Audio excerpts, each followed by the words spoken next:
Pakistan, and other countries, colleagues, friends, and students.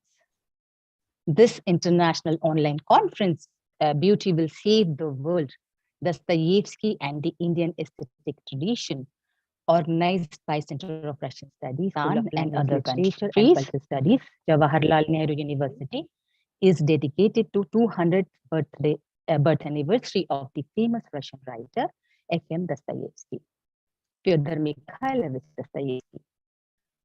On behalf of Center of Russian Studies, School of Language, Literature, and Culture Studies, Jawaharlal Nehru University, it is my great pleasure to welcome our respected chief guest, Registrar, Jawaharlal Nehru University, Professor Ravikesh, Cultural Advisor and Head of the Cultural Desk of the Embassy of Russian Federation, New Delhi, India, Mr. Mikhail Mikhailovich Chitrov, Associate Dean, School of Language, Literature and Culture Studies, JNU, Professor Dhananjay Singh, Chairperson, Center of Russian Studies, School of Language, Literature and Culture Studies, JNU, Professor Arunim Bandyopadhyay.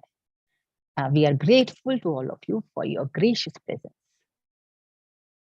It gives me immense pleasure to welcome our respected guest speakers, a number of scholars from Russia and other countries. Professor Igor Vasilievich Ruzhitsky, Faculty of Philology, Moscow State University, Moscow, Russia. Olga Arkadyevna Leontovich, Head of the Department, Intercultural Communication and Translation, Volgograd State Socio-Pedagogical University, Russia. Professor Ilimkhan Jumakovna Lailyeva, I. Arabayev Kyrgyz State University, Bishkek, Kyrgyzstan. Professor Irina Anatolievna Poplavskaya, Tomsk State University, Russia. Professor Gennady Yurievich Karpenko, SP Koroleva Samara National Research University. Приветствуем вас всех, уважаемый профессор Игорь Васильевич Ружицкий, профессор Ольга Аркадьевна Леонтович, профессор Ирина Анатольевна Поплавская, профессор Геннадий Юрьевич Карпенко, профессор Илимкан Джумаковна Лайлева. Примите нашу искреннюю благодарность за то, что вы приняли наше приглашение участвовать в нашем мероприятии. A warm welcome to our respected senior colleagues, our great support, Professor Abhay Maurya, Delhi University and former Vice Chancellor, English and Foreign Language University, Hyderabad, our respected senior colleagues from ASTA, Center of Russian Studies, Professor Varyam Singh, Professor Charanjit Singh, Professor Manu Mittal, and from Delhi University, Professor Nilakshi Suryanarayan.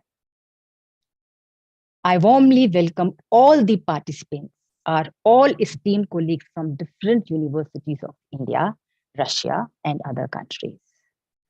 Мы искренне приветствуем всех наших коллег, студентов, гостей из разных стран мира. Я рада приветствовать всех присутствующих в нашем виртуальном зале. Желаю вам счастья, успехов и крепкого здоровья. Welcome all and thank you for being here today. Now I request the chairperson of the Center of Russian Studies, School of Language, Literature and Culture Studies, Professor Arunim Bandyopadhyay, to give the introduction to the conference. Professor Arunim Bandyopadhyay, please. Доброе утро and good afternoon. Respected Professor Ravikesh, Registrar, Jawaharlal Nehru University. Respected Mikhail Mikhailovich Chitarov, советник по культуре и руководитель группы по культуре посольства. Respected Professor Igor Vasilievich Ruzhitsky, Professor, Faculty of Philology, Moscow State University. Respected Professor Dhananjay Singh, Associate Dean, School of Language, Literature and Culture Studies, Jawaharlal Nehru University. Esteemed colleagues, dear students, ladies and gentlemen. The Center of Russian Studies, School of Language, Literature and Culture Studies, Jawaharlal Nehru University, welcome you to the international conference dedicated to the writer and philosopher Fyodor Mikhailovich Dostoevsky. The theme of the conference is Krasota spasiot mir. Dostoevsky и индийская эстетическая традиция. Beauty will save the world. Dostoevsky and the Indian aesthetic tradition.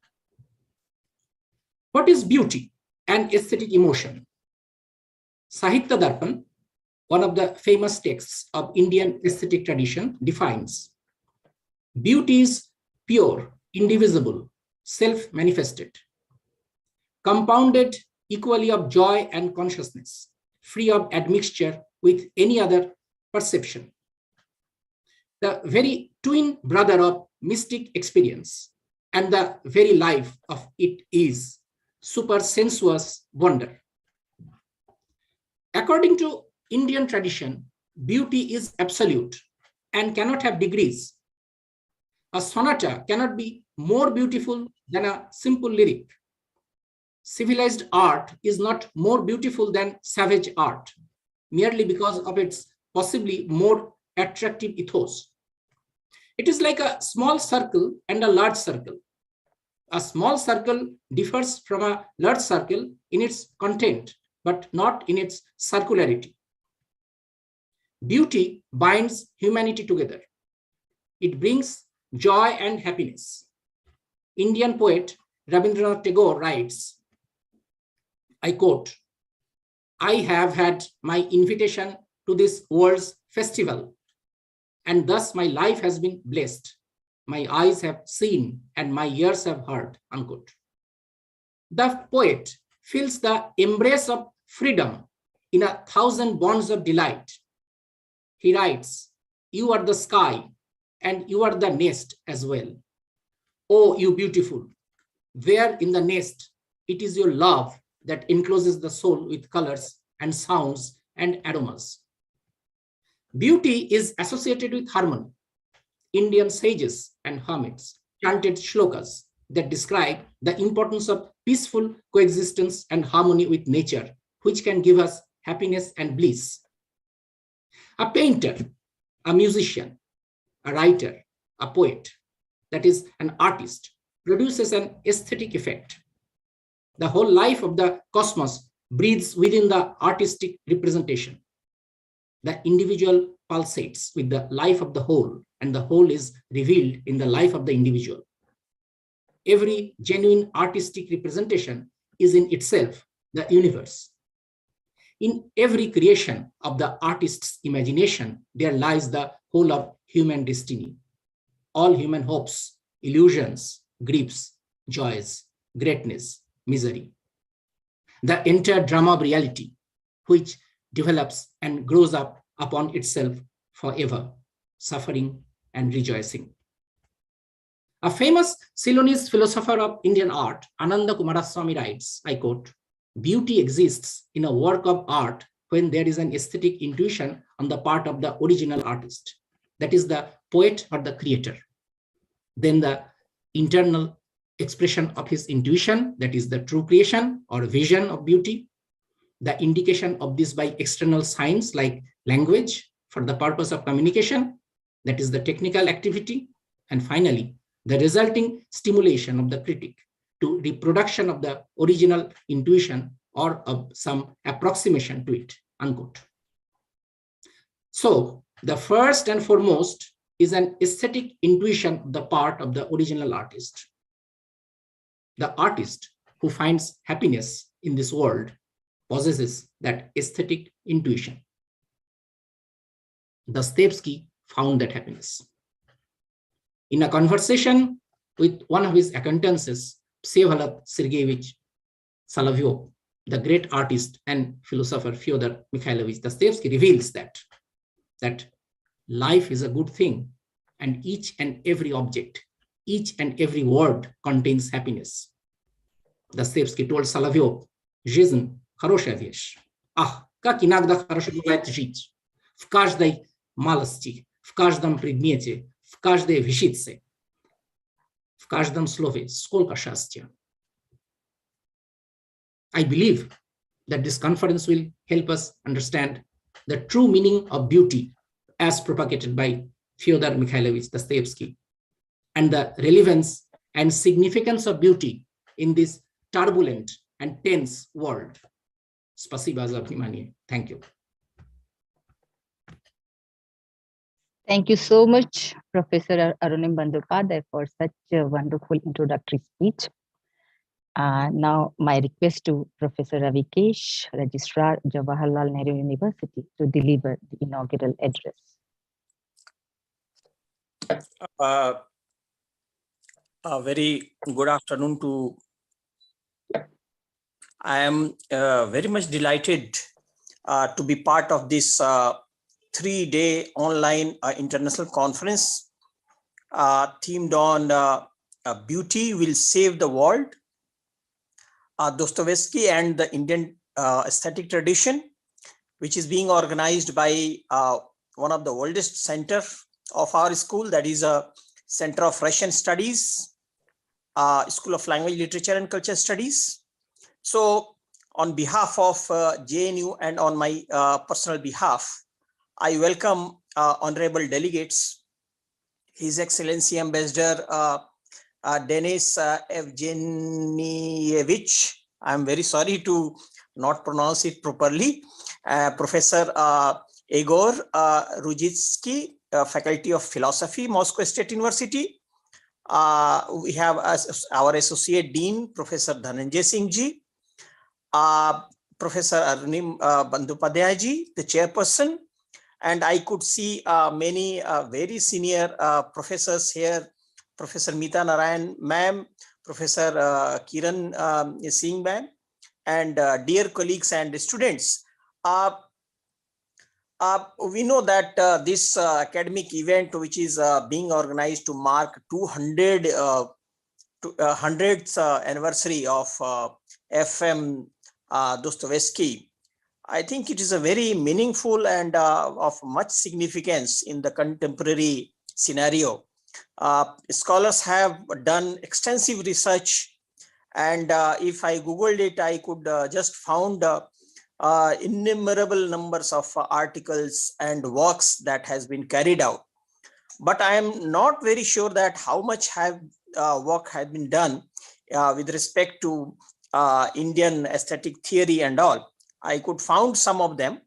So it is a very relevant, and I know that anyone associated with art and literature in the field of that would know him as a very great novelist, short story writer, essayist and journalist.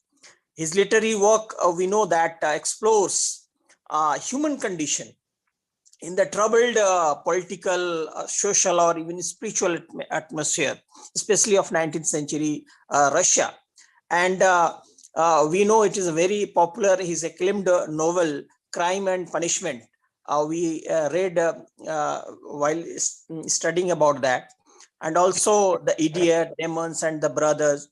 These are all acclaimed novels and works that worth exploring it. We see in his work refined understanding of beauty, and also its moral implications.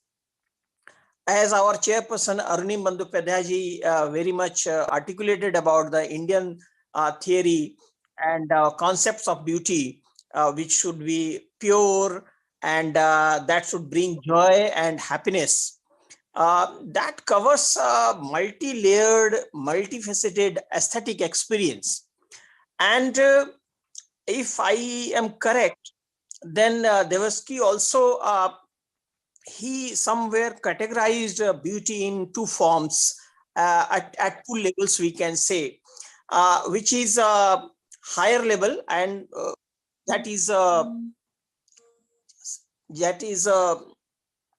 idealistic beauty, which is embodied in the divine, and a lower level, or you can say sensualistic understanding of beauty. So he critics have said that the lower type, that which stimulates the passions, often incites or leads to some kind of type of violence, you can say. So we see in his works which directly addresses the aesthetics of beauty. So today's conference theme also includes themes of Indian aesthetic tradition, which I'm sure will be great combination, and academic deliberations for the next 3 days will further develop deeper understanding about beauty, and also promote further research on these themes between both the countries, which enjoys one of the longest historical ties. So with this, I once again welcome all the distinguished guests and congratulate the organizers for doing it so successfully. Thank you. Namaste. Thank you so much for your interesting and thought-provoking inaugural address, Professor Ravikesh. And thank you so much for appreciating our efforts and your good wishes. Thank you. On behalf of the Ambassador Extraordinary and Plenipotentiary of the Russian Federation to India, His Excellency Mr. Denis Yevgenyevich Alipov, Head of the Cultural Desk of the Embassy of Russian Federation, New Delhi, India, Mr. Mikhail Mikhailovich Krichitarov, Kchitarov will deliver the inaugural address. Very good afternoon, dear friends, dear Dr. Arunim Bhattacharya, distinguished guests, scientists, colleagues. It's my great pleasure today, on behalf of the Russian Ambassador to India, His Excellency Mr. Denis Alipov, welcome all the participants of today's conference. I'm delighted to share this opportune moment with our Indian friends who continue to demonstrate goodwill in preserving and cherishing the unique cultural heritage of one of the greatest Russian writers and philosophers, Fyodor Dostoevsky. He is a master of psychological novels, whose literary legacy has become the global classic and is still recognized around the world. His creations had always been distinguished by the accuracy of descriptions and revealed the human soul. These days, many events dedicated to Fyodor Dostoevsky are taking place. At plenary sessions, academic conferences, meeting of book clubs, exhibitions, and online presentations, people from different parts of the planet made tribute to his ideas. It's heartwarming that a number of commemorative events that have been organized by the Center of Russian Studies at Jawaharlal Nehru University as well. Thanks to your work, we can see that the thoughts inherent in Dostoevsky novels are relevant even nowadays, all around the globe, since the problems raised in them are eternal.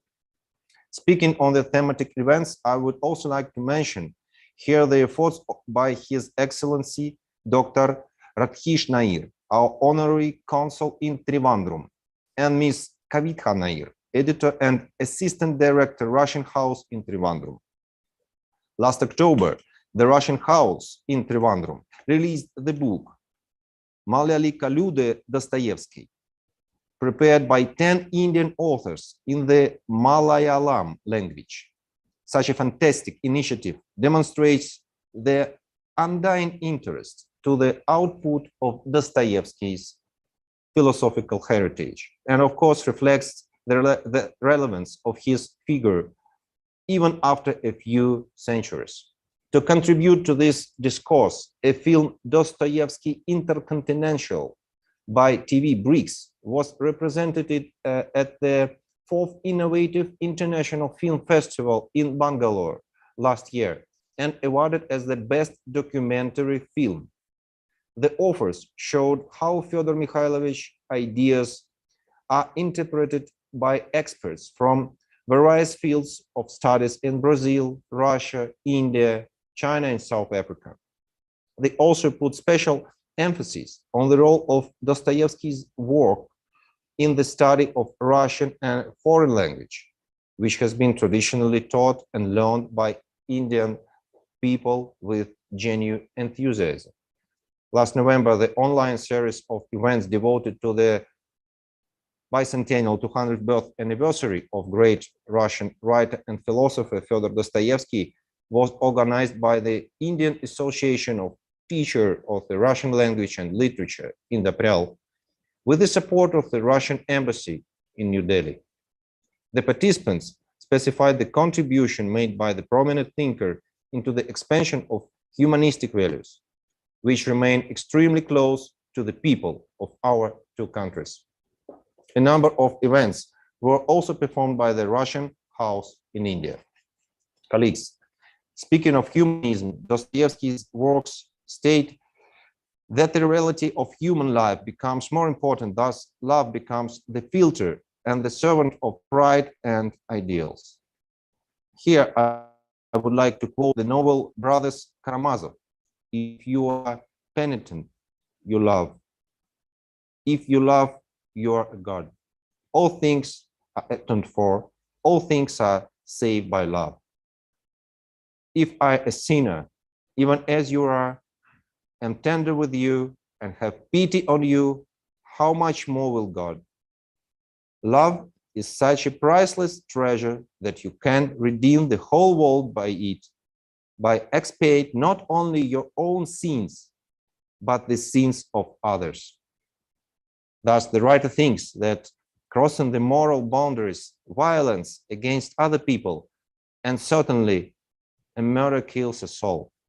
As we can see, Dostoevsky believes that we need to have true faith in order to attain happiness and to create the ground for better life. We need truth, we need faith, and we need beauty, since all of these create love, and only love can save us all.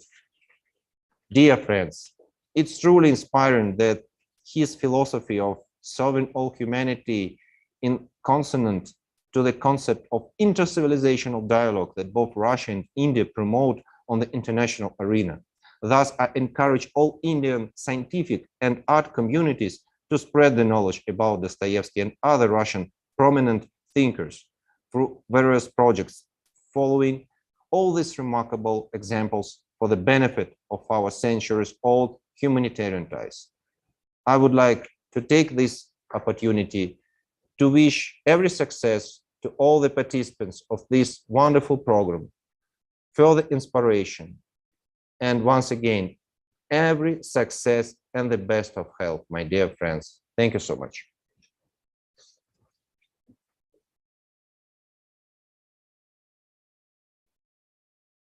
Kiran ma'am, can you please unmute your mic?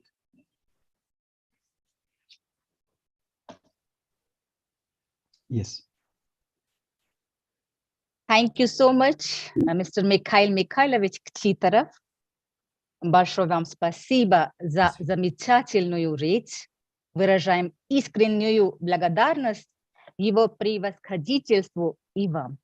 Спасибо. Спасибо большое. Now our next speaker to address the audience is Professor Dhananjay Singh, Associate Dean, School of Language, Literature and Culture Studies. Professor Dhananjay Singh, we invite you to address our audience. Thank you, Professor Kiran Verma-ji. Thank you so much, the Center for Russian Studies, the Chairperson Arunim Bandyopadhyay-ji, Professor Meeta Narayan, other colleagues from the Center for English, from the Center for Russian Studies, and from IGNO as well. I can see that senior my teachers, I must say, Varyam Singh ji and Chandish Singh ji and everybody. It's really a matter of great privilege for me as Associate Dean. I've had this opportunity to address all of you and become a participant to celebrate one of the giants of world literature, Fyodor Mikhailovich Dostoevsky. No student of literature, perhaps of world literature, studying any language and literature, could have avoided being influenced by Dostoevsky. No writer at all who has thought about writing about human condition, as Professor Ravikesh ji, the Honorable Registrar, talked about, could have avoided Dostoevsky. And the fact that we are discussing Dostoevsky today in the current climate, of course, is something extremely relevant. And discussing Dostoevsky with the Indian aesthetic tradition. Arunanji, of course, quoted Kumaraswamy, the great Ananda Kumaraswamy, and talked about beauty as an intuition. This is what makes great writers. There's somebody called Anandavardhan in 9th-10th century India. It was written a hugely influential text on aesthetics called Dhanya Loka. This text is not about theater, but it's about poetry. And he starts, in fact, that text, doesn't start it, but in the beginning of the text, of course, he talks about Valmiki's Ramayana. And then he says this, that all great writer is a pain, is a basic human emotion that gets manifest in writing, the separation of the curly birds in Ramayana, which of course, he says that it gets transformed into those beautiful couplets that Ramayana is all about. The rasa, of course, the pain, the shoka, the grief of separation. Now, is this beautiful? Is pain beautiful, therefore, for writing? When we talk of beauty in literature or art, Saundarya as such, in the Indian aesthetic tradition, Saundarya and beauty is not about perception of the perceptible forms. It's not about the perception of forms as such. It's about perception of the human consciousness and all that contains human consciousness. That's what is beauty. That's what's beautiful, in fact. And Dostoevsky is great for me personally. All of us doing literature, as I said, have read Dostoevsky in our student days. I read Crime and Punishment, was greatly influenced as anybody. In fact, I lost my copy of Crime and Punishment in a train, of course, while traveling from my native place in Bihar, Chhapra, to Delhi, and I lost that copy. And losing that copy had an impact on me, because I thought, what would the person who got the book and must have read it must be going through? Did he read the book completely? Did you read the redemption that's so important for Dostoevsky? That's what makes love so important for him, because we are all the time in the 21st century talking about love and crime, love and violence. And so I was worrying, did he read half the book, or did he complete the book, or she completed the book? Now, when we talk of Dostoevsky today, and I have just, I think, 5 to 7 minutes. The two things that we all of us know, and this is not my thoughts. I'm remembering a critic called Samuel Johnson, who talks about Shakespeare. There are two things that are important to make great writers, of course, in posterity. One, of course, is their understanding of human nature. That's not possible for any writer or every writer as such. The second thing, of course, is the continuance of STEAM, as the honorable, I'm sorry, I'm not able to take the name, but the representative of His Excellency, the ambassador, talked about the continuance of STEAM of Dostoevsky. Great writers, of course, James Joyce, for instance, in Russia, Chekhov himself in Russia, or Orhan Pamuk, to be more contemporary, Salman Rushdie, take all big writers. They have been influenced by Dostoevsky. Why they have been influenced by Dostoevsky? Because Dostoevsky is the one who in fact makes it possible that through words, and even though we have read Dostoevsky in translation, and all of us know that translation takes away the juice of a text, basically. The breath of a text is taken away by translation. It's just impossible to translate, especially works like Dostoevsky's, because they're all dealing with the internal. What makes Dostoevsky great is this, that in Dostoevsky, even as you're reading the external, even as you're reading the streets of streets of Petersburg, poverty, squalor, pain, suffering, you're also reading the mind of Raskolnikov at the same time. That's what makes him so great. Because all writers, even though they are trying to delineate histories, they're talking to write about societies or individuals, they struggle to get into the mind, because the language that can manifest the mind is not the language that is speak.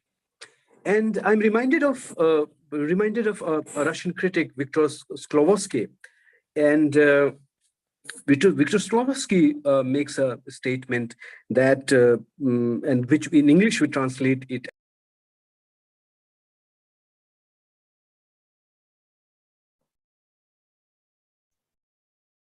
Professor Dhananjay, I think your mic is muted. Professor Dhananjay, your mic is muted. Somehow, I think. So literature extends perception. What Shklovsky says is this, that the difference between the language of great writers, right? And he's there, of course, he's talking about Tolstoy, but it as much relates to Dostoevsky. It's just that it extends the perception of the author as such. So the problem with crime and religion that he's talking about is maybe something quite ordinary for us, maybe something that we all the time think about. But the greatness of his language that kind of extends that perception. Now that is what is beauty, because ultimately it reflects the internal conflict. That is what is great for me. And also, as somebody who studies literature in the 21st century, an idea, of course, again, which comes from Bakhtin, Mikhail Bakhtin, the Russian critic, as many of you or most of you must have read his book on Dostoevsky, Problems of Dostoevsky's Poetics in English translation. This whole idea of polyphony in literature, the fact that in literature you have multiple voices, not simply multiple voices. The great thing that Bakhtin, of course, interprets from Dostoevsky is this, that a voice in literature, a voice in narrative and a novel is never complete. It's always uncertain. It's always seeking for other voices. So it's not that two people are talking. Sonia and Raskolnikov are talking and he wants her to confess. It's not that. But Dostoevsky's statement, even when he's walking towards a pawnbroker and to murder her, and kind of, there's an influence of Nietzsche, of course, on him, as you know. There's an influence on Dickens as well. But in his own voice, in fact, there are multiple voices. That's what makes him great. And considering I don't have time, I feel that in the 21st century, it's important for him, it's important for all of us to celebrate Dostoevsky also, because especially in the context of crime and punishment, he presents this great divide between Western Enlightenment and its primary belief in reason and modernity as such, and the unimpeded violence that constitutes, on the one hand, and on the other, the belief in faith, the belief in love, belief in basic human emotions, and a certain kind of recourse to religion. The fact that modernity did away with religion, attacked it in the name of, let's say, liberalism, in the name of democracy and all that, we know that what it ultimately led to Second World War. All modernity, all science, all enlightenment, all machines led to Second World War, and the world order after Second World War dominated by the West as such. Now, in that context, it's important for us to listen carefully to Dostoevsky today. Listen carefully to how the novel, especially because that's novel I really remember so well, in fact, is that listen to him, listen to Dostoevsky, listen to what he's trying to say. Listen to the fact that there are alternative ways of living, there are alternative ways of thinking and feeling and loving and calling oneself with pride that what one is.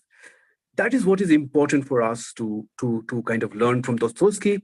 And there are innumerable examples from the Indian tradition, innumerable example. The one example that I really kind of pounce upon when I look at Dostoevsky, of course, is the concept of Vichitra Abhidha. Vichitra Abhidha is a concept that goes to Kuntak Vakokti Jivitam. The Vichitra Abhidha is this: there's a great writer. There's a great writer has an ability to create meanings from mundane objects, small objects, basically, leaf as such. The whole scene of squalor, blood as such. Blood is quite, is an expression of bhayanak. If you're talking of rasa, it's a bhayanak as such. And yet blood is, in terms of the argument that he presents, that his reason for killings as such. And the experience, if you remember, that Raskolnikov has in the tavern, when he is finding reasons to do that. These all make Dostoevsky as a key writer to be interpreted from the Rasa tradition. Now, I'll just stop at this. In the Rasa tradition, the two key things are, of course, darshan and consciousness. Darshan and consciousness. Is this a beauty, as I said in the beginning, is after all human consciousness. Why do we find pleasure in pain? Why do we find pleasure in pain in literature? And the answer that Indian tradition gives is very different from what Aristotle gives. So it's not purgations of those emotions at all. It's because sorrow, sadness, grief are basically intrinsic forms of human consciousness. And it is very important for us to kind of to evoke those. And today, when we're reading Dostoevsky as a community of scholars as such, as a community of readers as such, this is great to note that in the afterlife of Dostoevsky, there's so much of Dostoevsky in each of us, and there's so much in Dostoevsky's writing that concerns us today. Thank you so much for this opportunity. It's really great to be here. Thank you. How interesting! How interesting and very informative. Thank you so much. You are no doubt a well-read person and academician. Thank you so much, Professor Dhananjay Singh, for delivering such an interesting and wonderful inaugural address, as always. Now, my humble request to the keynote speaker, Professor Igor Vasilievich Ruzhitsky, Faculty of Philology, Moscow State University, Moscow, Russia, to share his expertise with our virtual audience. Professor Dear colleagues, first of all, let me thank the organizers of the conference for the invitation to make the presentation at today's forum. The conference is dedicated to the creative works of Dostoevsky, the writer whose works I have spent about a quarter of a century studying. More precisely, the work on the Dostoevsky's language dictionary. There is a famous phrase: you want to punish a philologist, make him write a dictionary. I must say that working on the Dostoevsky's language dictionary is less of a punishment, but a great, endless joy. Dostoevsky's world reflected in his vocabulary, in his words, is infinite. Although, if somebody asks me who is my favorite writer, I never answer that it is Dostoevsky. I doubt very much that a philologist can have a favorite writer or, for example, a favorite language. Nevertheless, Dostoevsky is at least interesting with his language, with his personality, with his attitude to life and to a man. And, of course, the role that Dostoevsky played and plays in Russian world culture is not accidental. Dostoevsky is published. It may seem paradoxical, but in recent years, more and more often, both, for example, in the United Kingdom or in Japan, he's read, he's translated, he is loved or he is hated, trying to understand with varying success. And Russia and the Russian people are often looked at through Dostoevsky's eyes, both in the West and in the East. Dostoevsky gradually turned into a kind of emblem, a symbol of Russia and of the Russian people. The writer who can be loved or hated, but whose genius is indisputable. Vladimir Lenin named Dostoevsky disgusting but genius. He refused to read demons. I started the quote. Obviously, this book is conservative abomination. I haven't absolutely any wish to read it and to waste time on it. I leafed through the book and chucked it aside. I don't need such literature. What can it give to me? I haven't any time for such dirt. The end of the quotation.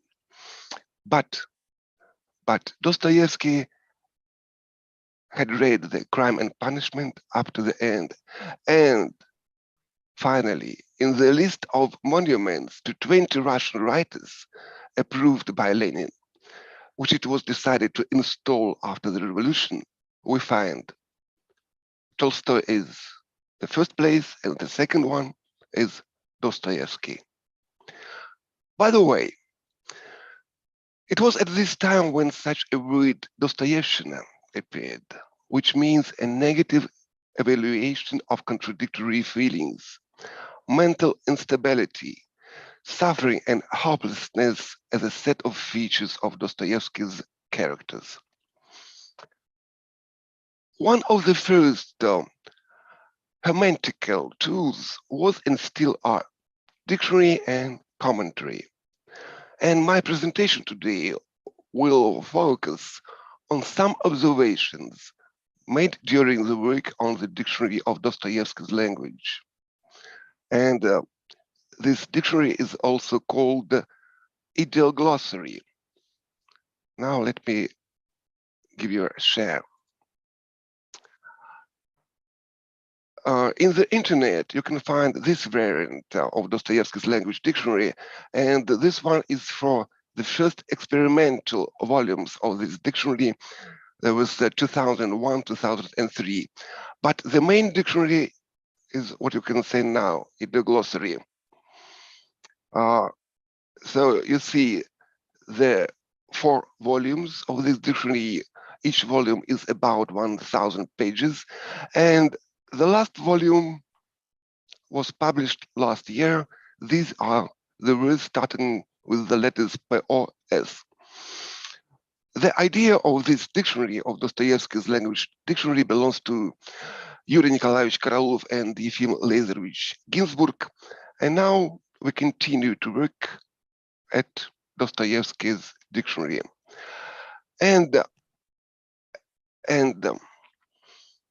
So there are 6 volumes are planned, and the 7th is an additional one, including the words that for some reasons, mostly purely technical, were not included in the previous volumes. Initially, of course, we did not plan that the number of the volumes of the Dostoevsky's language dictionary would be the same as the number of the parts in Crime and Punishment. There are also 7. The 7th part is an epilogue. It is unlikely that such a number of parts in Crime and Punishment is accidental. Dostoevsky has very little accidental, random, accidental characters, their actions, events.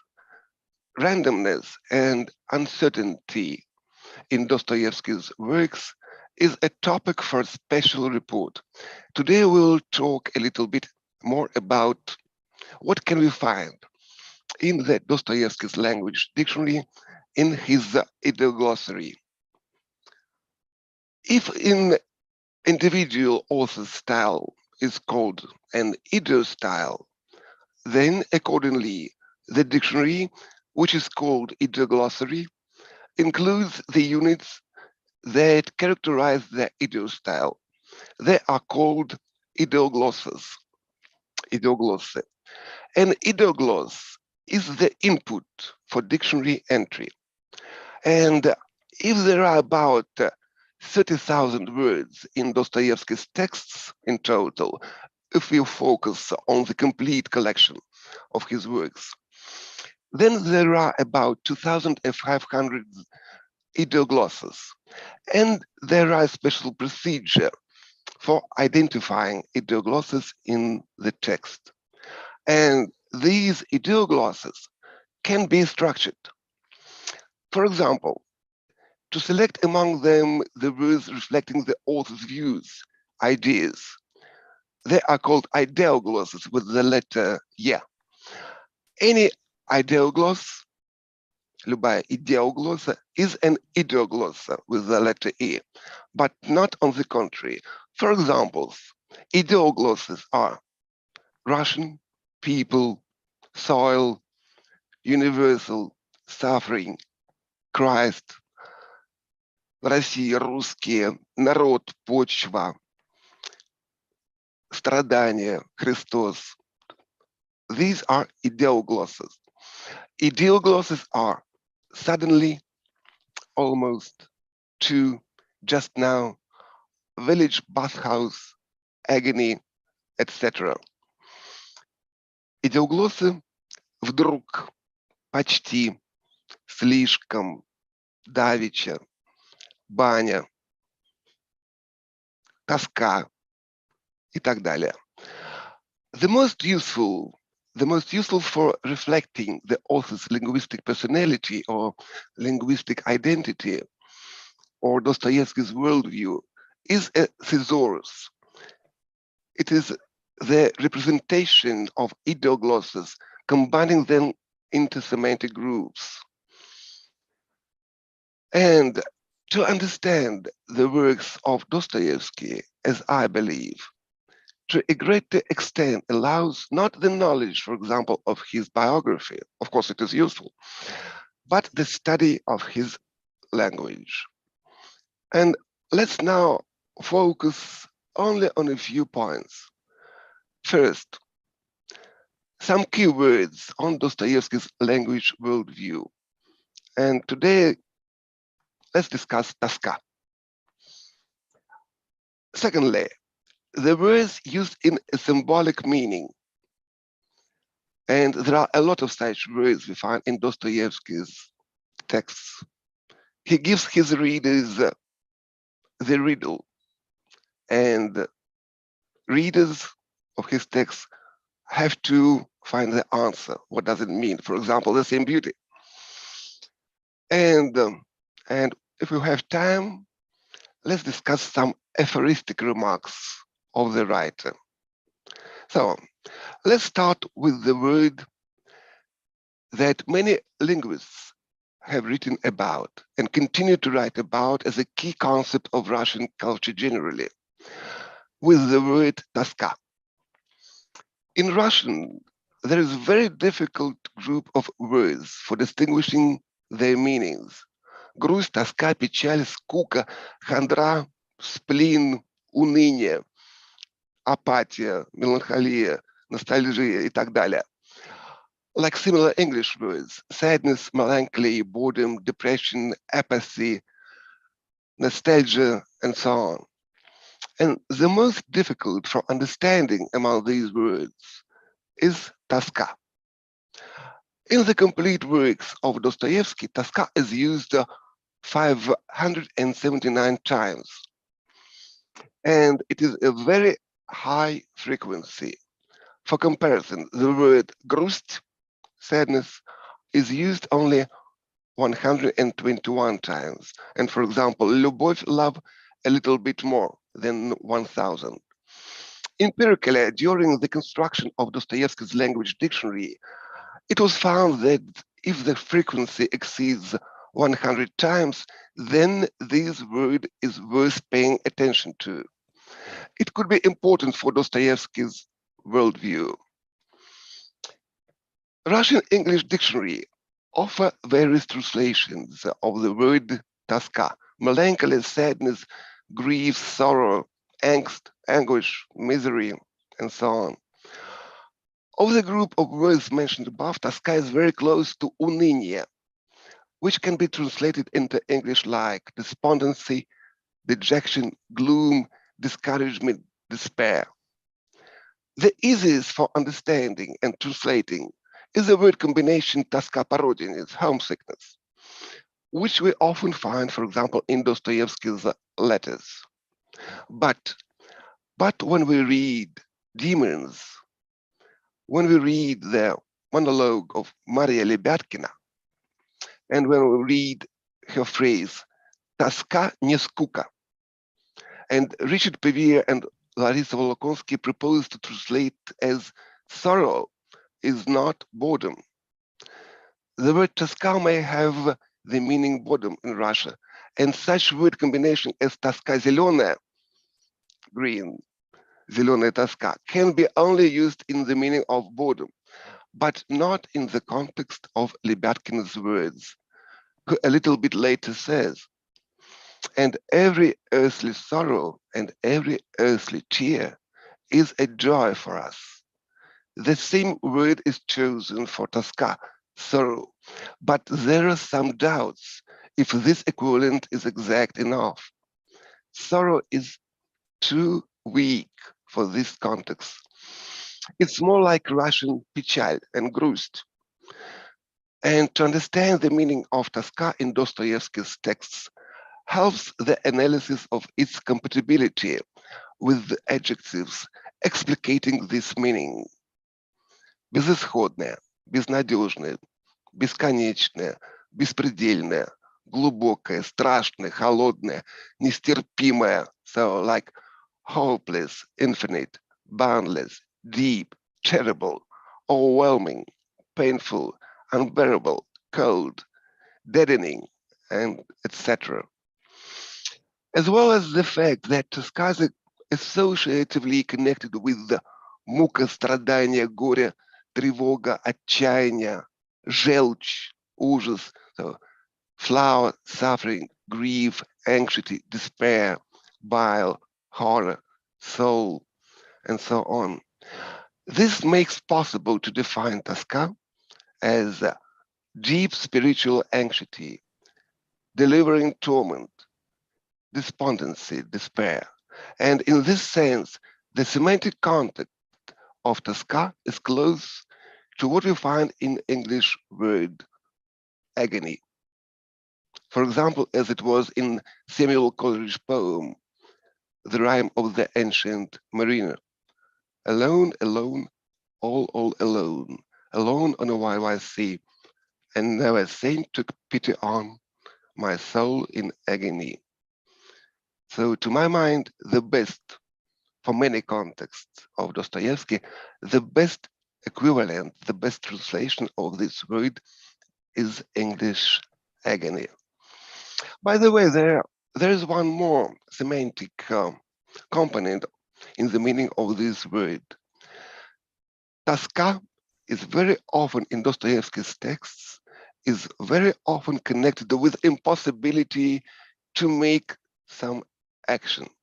And so this impossibility leads to this state, leads to тоска. And let us turn to another specific for Dostoevsky word that is a kind of emblem of the writer himself, the word надрыв. To convey the meaning of which into other languages is even more difficult than the meaning of тоска. While надрыв is used very infrequently, only 30 times, 23 of which in literary texts, and is almost always associated with morbid state. The context's analysis in which надрыв is used allows to conclude that this word means morbidity, exaltation, unnatural in the manifestation of any feelings, emotions, or in committing an act. And the special meaning of this word disclosed in broad context.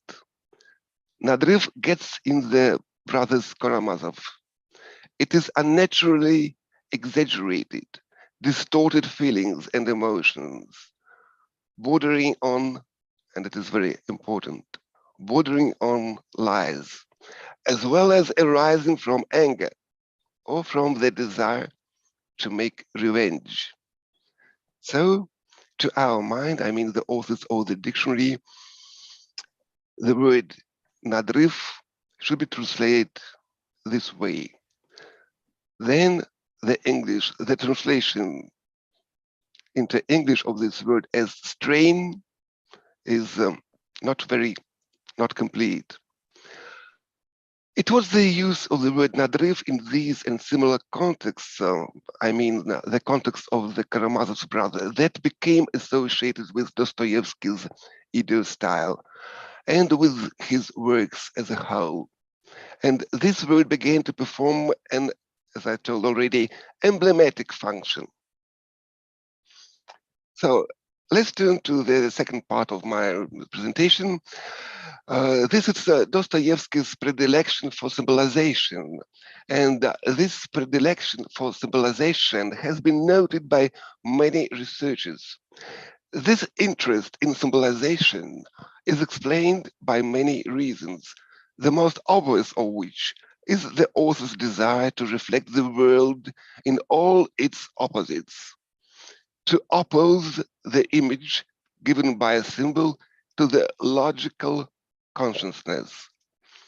Besides, it should be noted that such a function of a symbol in Dostoevsky's works as the coding of meaning, the creation of a certain encryption, a riddle, as I already told, that a reader has to unravel, and after that to come to an understanding of the idea of the whole work.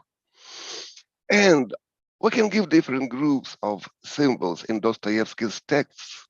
So these are the words with concrete meaning used in an abstract sense. For example, denotative symbols: green Rotterdam scarf, clock, threshold, square, gate, corner, hole, shell, pawn, louse, spider, fly, hair, little red spider, and of course, numbers 3000, or of course, the names Dostoevsky used. We can also emphasize situational symbols. For example, dropping a handkerchief, kissing the ground, kissing a bow, bowing to the ground, refusing to give a hand, refusing to kiss a hand. So these are also symbols. And we can also emphasize sensual symbols: a fly beating against the window glass, oblique rays on the setting sun, green adhesive leaves, and so on. And what is very important for me, we can combine these symbols into groups, the groups of symbols, on the basis of a common symbolized meaning, to combine them into symbolic paradigms. For example, murder weapons. It is a very interesting paradigm of symbols, of the words which are used in symbolic meaning, which we can emphasize in Dostoevsky's texts. For example, axe, knife, revolver, razor, pounder, paperweights, loop, a spare nail, a piece of soap, and a silk string. There is a certain and significant relationship between the author's choice of the murder weapon and the character who committed it. It's not my idea, it's the idea of Lev Karasyov. I only developed it. And this kind of weapon becomes a kind of differential sign of the meanings of the corresponding symbols. Each of the murder weapon has its own symbolic meaning. In Crime and Punishment must be an X, symbolizing punishment retribution. Rogozhin in the DIAT kills Nastasia Filipovna with the knife. So the family name of Nastasia Filipovna Barashkova, from Barashek, a lamb. So it becomes symbolic too. And the knife is perceived as a ritual weapon of sacrifice. Kirillov and Svidrigailov could only shoot themselves.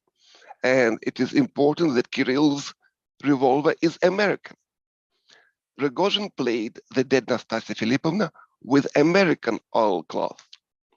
For Svidrigailov's suicide, American also have the symbolic meaning, which is almost clearly realized in the demons. Demons brought the ideas from America. For Stavrogin and Smerdyakov, who committed mortal sins, seduction of a child and murdering of own father, could only be a loop. Another murder weapon in Dostoevsky's works is a razor, and not just a razor, but a razor wrapped in silk, which is found 3 times in the Idead, in the Eternal Husband, and in the writer's diary. And if the symbols are extremely compressed, coded meanings, then it seems quite logical to build the author's thesaurus on the basis of groups of symbols, common meaning. The study of lexical structure of Dostoevsky's idiolect shows that the core of the author's thesaurus is a man represented in such aspects as life, time, death, love, illness, fear, love. So these meanings are symbolized by the writer most often. But the love, which because of its concrete and special compensatory function is not symbolized. So in the center to my mind, and my mind is based on the material of Dostoevsky's language dictionary, in the center of Dostoevsky's worldview, reflected in his language, are these concepts: life, time, death, love, illness, fear, and love. As Kirill says in The Demons, life is pain, life is fear, and a man is unhappy. What is interesting, almost the same we meet in modern psychiatry. So, and now let us turn to the, of course, Русский, Christos, Bog, these concepts are also in the center of Dostoevsky's world, but the core is a man.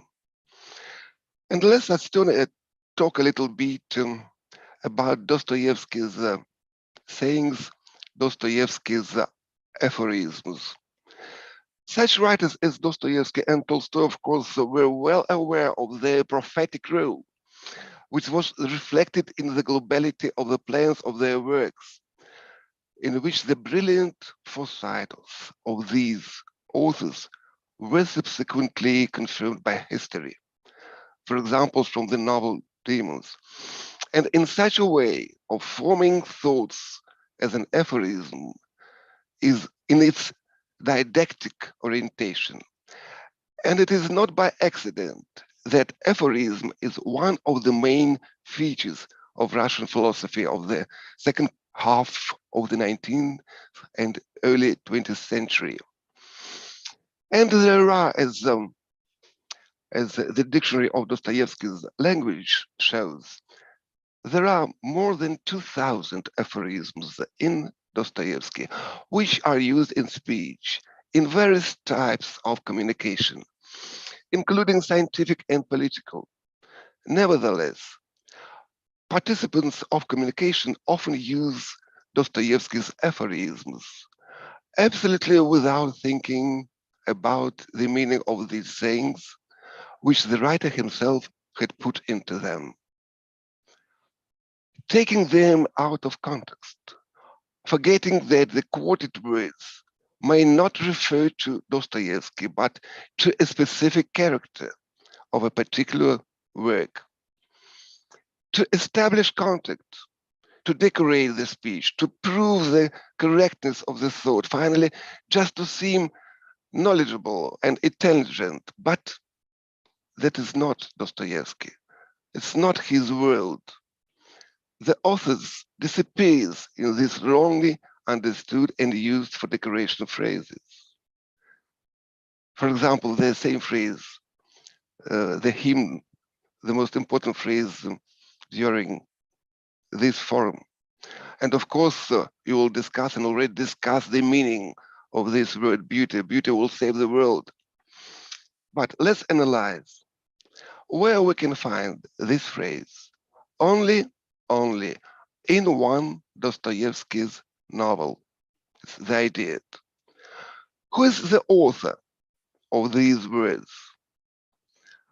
It is very often that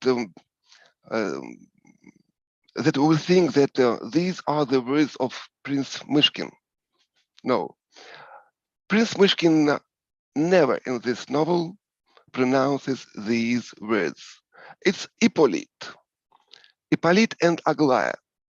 They say that these words belong to Myshkin, but he himself doesn't pronounce these words. And then Hippolyte says, do you remember, Prince, once you told that beauty will save the world. But what is the beauty? Hippolyte answers. And Prince Myshkin didn't answer. But what is the beauty? If we read other Dostoevsky's texts, what we can find? Who can save the world? We never find that beauty will save the world, but God will save the world. Suffering will save the world. Suffering and living life will save the world. And by the way, the same is in the idea. What is beauty? We have to understand what is beauty for Prince Myshkin. He says Nastasia Philippovna is very beautiful, but Nastasia Philippovna suffered, mostly suffered in this novel. But who mostly suffered in the world? Of course, Jesus Christ. So in this context, it's the same. Jesus Christ will save the world, and not some abstract beauty which is impossible to understand. And the same way with other aphorisms of Dostoevsky. Is Dostoevsky's language difficult? Can we call his works dark and gloomy? Fairy tales, for example, are often much more cruel and dark than Dostoevsky's work. Let's remember at least The Little Mermaid or Shadow of Andersen. And the language of fairy tales is more difficult than Dostoevsky's language, but the fact that Dostoevsky makes his reader to suffer is indisputable. As the author himself writes in the writer's diary, every great happiness carries with it some suffering, since it evokes in us a higher consciousness. Or generally, a man was created the way that he loves the suffering he went through. And of course, love. Love, to my mind, is the center of Dostoevsky's world. This very often we simply don't notice it. We can't see it, we can't find it. So thank you very much for your attention. Unfortunately, now I have to leave the conference and go to my students. The educational process has always been in the first place for me. I wish everyone during these 3 days to enjoy the discussion of Dostoevsky's ideas, this leading to infinity process. Thank you very much again.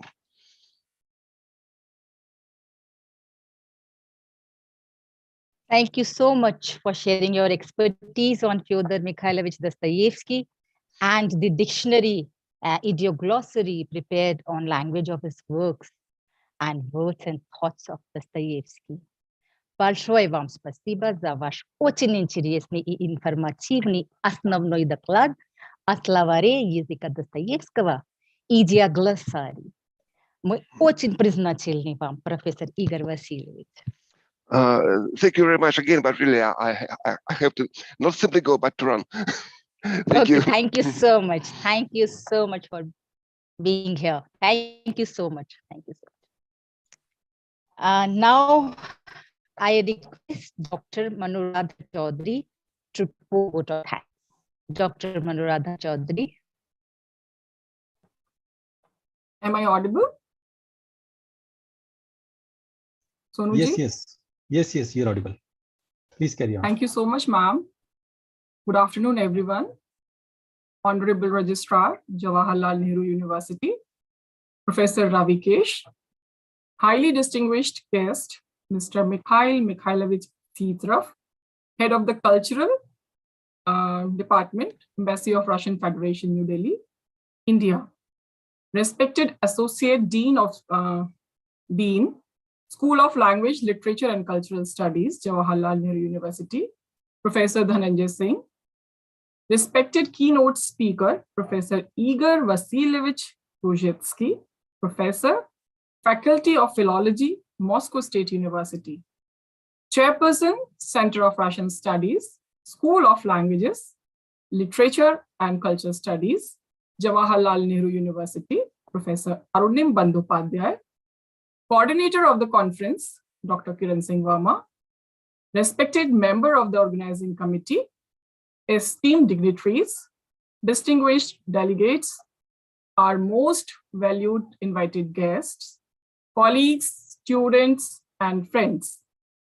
On behalf of the Center of Russian Studies, School of Language, Literature and Culture Studies, Jawaharlal Nehru University, New Delhi, India, it's my privilege to propose vote of thanks on the inauguration of the 3 days international online conference, Beauty Will Save the World, Dostoevsky and the Indian Aesthetic Tradition, to mark the 200th anniversary of Fyodor Mikhailovich Dostoevsky.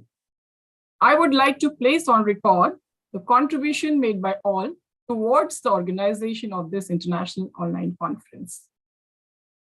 First of all, I sincerely thank Honorable Registrar, Jawaharlal Nehru University, Professor Ravikesh, for accepting our invitation and sparing his time out of his very busy schedule and contributing towards the organization of the conference.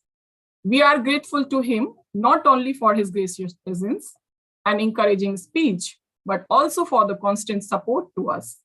His great words of encouragement and extreme politeness always inspire everyone in our university.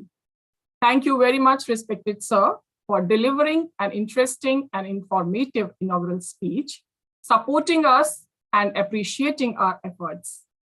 Our sincere gratitude to highly distinguished guest, Mr. Mikhail Mikhailovich Titrov, Head of the Cultural Desk, Embassy of Russian Federation, New Delhi, India, for not only sparing his invaluable time to grace the occasion, but also to enlightening everyone with his commendable, informative inaugural speech. Уважаемый Mikhail Mikhailovich Titrov, мы очень благодарны вам за то, что вы приняли наше приглашение, и мы высоко ценим ваше присутствие. Спасибо вам огромное за ваши слова и за вашу поддержку. Our sincere thanks goes to Associate Dean, School of Language, Literature and Culture Studies, JNU, Professor Dhananjay Singh, one of the very humble and polite professors, young and dynamic, for his ever-willing support. Thank you so much, respected Professor Dhananjay Singh, for your enlightening speech on the importance of writings of Dostoevsky in the literature and its relevance in present time, and also highlighting Indian aesthetic traditions in literature. I extend my thanks to Professor Igor Vasilievich Rozhetsky, Professor, Faculty of Philology, Moscow State University, for gracing the event and delivering an interesting and thought-provoking keynote address. Thank you so much for discussing dictionaries on the language of Dostoevsky. Уважаемый профессор Игорь Васильевич Розhetsky, от имени Центра русских исследований Университета имени Джавахарлала Нехру выражаю вам искреннюю признательность за такие интересные и информативные слова и за вашу поддержку. My heartfelt gratitude and appreciation to the chairperson, Center of Russian Studies, Professor Arunim Bandyopadhyay, who is also director of the event, whose leadership and his painstaking efforts made this gala event successful and deserves a special thanks. He has organized many online events, including international conferences, webinars, and competitions in collaboration with different higher education institutions in India and CIS countries during his tenure as chairperson. Thank you very much, Professor Arunim Bandyopadhyay, for constantly keeping us, the teachers and the students, engaged in teaching learning process during the pandemic. I would also like to express my sincere thanks to Dr. Kiran Singh Verma, coordinator of this conference, for her welcome address and for her continuous guidance and support. She is the backbone of this event, whose excellent organizational skills have brought this event a great success. We are grateful to you, ma'am. Without your support and motivation, this event could not have been organized. Madam, you are an inspiration for all the students who are striving to achieve their dreams to become a teacher.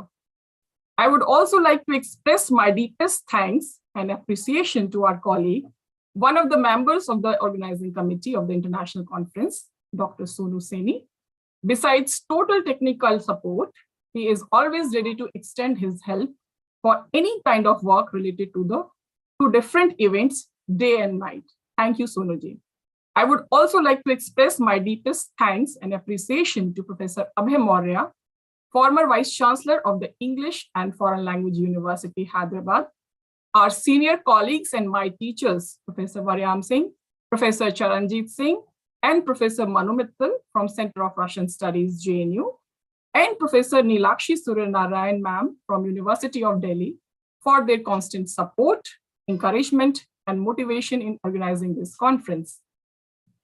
On behalf of CRS, I owe a huge debt of gratitude to the members of our organizing committee, Professor Nasser Shakil Rumi, Professor Meeta Narayan, Professor Ranjana Banerjee, Dr. Richa Sawant, Dr. Nagendra Srinivas, Dr. Meenu Bhatnagar, Dr. Ajay Kumar Karnati, Dr. Asutosh Anand, Dr. Sonu Seni, Dr. Vinay Ambedkar, Dr. Sandeep Kumar Pandey, Dr. Yogesh Kumar Rai, and Dr. Radha Mohan Meena.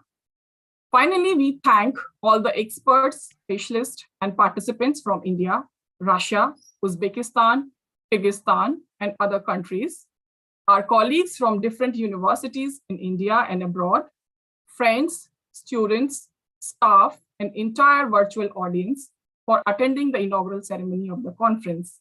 Thank you all. And now I yield the virtual floor to Dr. Kiran Singh Verma. Thank you so much, ma'am.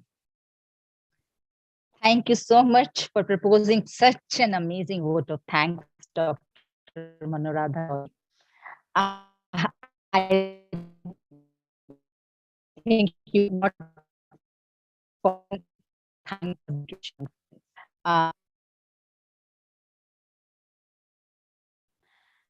over to our colleague, Dr. Sonu Seni.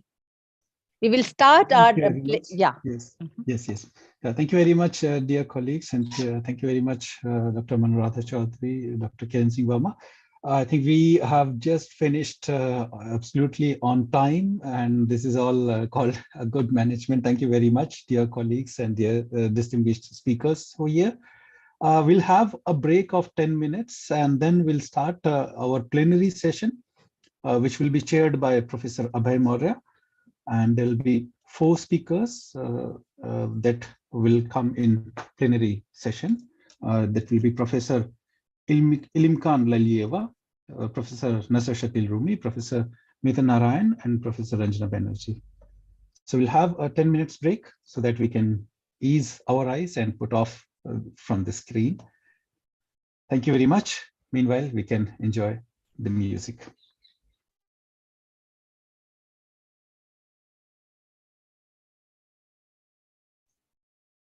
You may stay connected or you may rejoin after 10 minutes. Thank you very much.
So dear colleagues, we are going to start within a minute.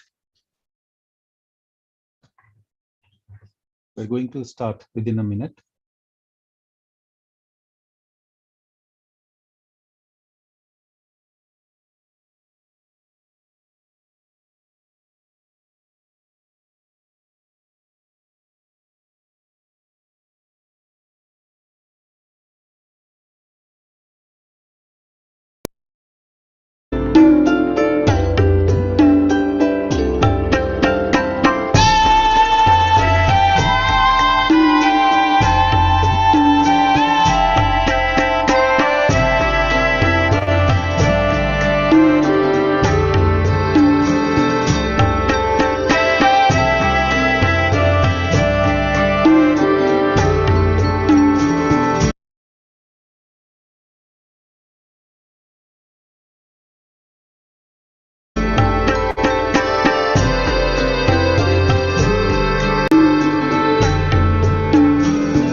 So we can start now.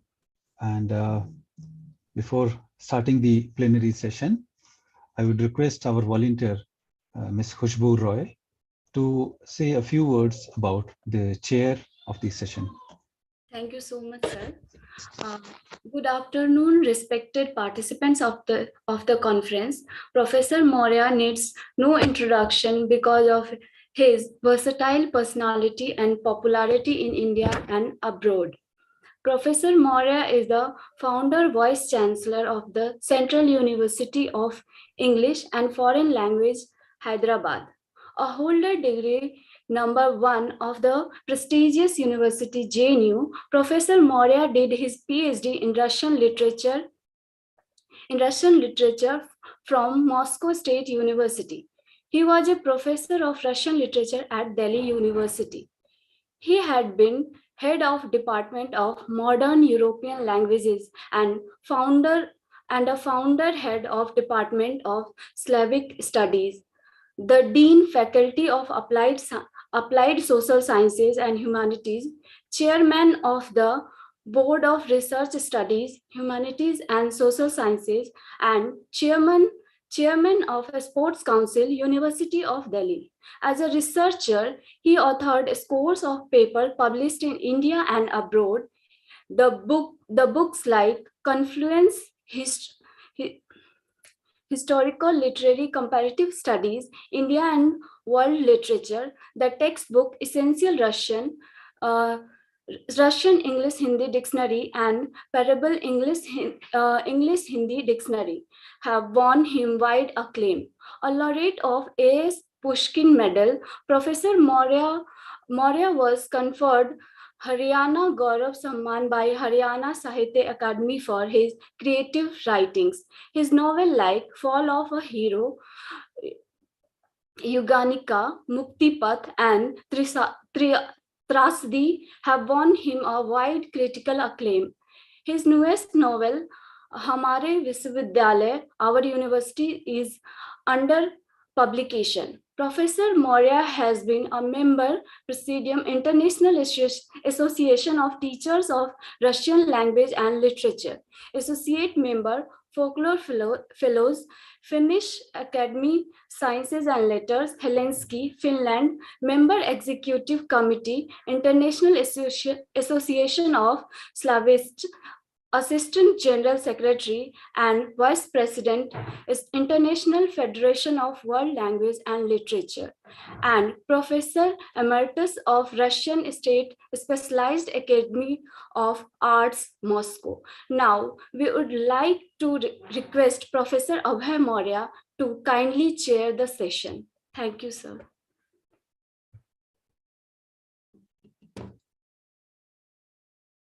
Спасибо, дорогие друзья. Я очень рад присутствовать на этом вебинаре. Мне профессор доктор Kiran Singh Verma сообщила или попросила только 2 дня тому назад, и я с удовольствием согласился. Я очень рад, что мой alma mater, CRS, Center of Russian Studies, Jawaharlal Nehru University, of which I also happen to be a product, is doing very well. And during these, and the proof of which is this webinar that is being organized in very difficult times. You know, I need not describe the times. Nevertheless, the work should go on. I must congratulate the head of the center, Professor Dr. Arunim Chakravarti. I'm sorry, my name might have made the mistake. Arunim, I'll call him, and other organizers of this webinar. I feel very happy to see all these activities, even during the difficult times.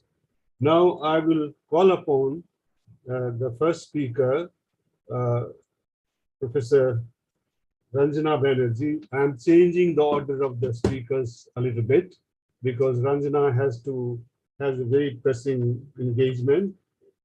Her daughter got recently married, and naturally we must respect her request. So Ranjana Banerjee, as you know, has been the head of the Center of Russian Studies previously. She is very diligent and very hardworking and intelligent.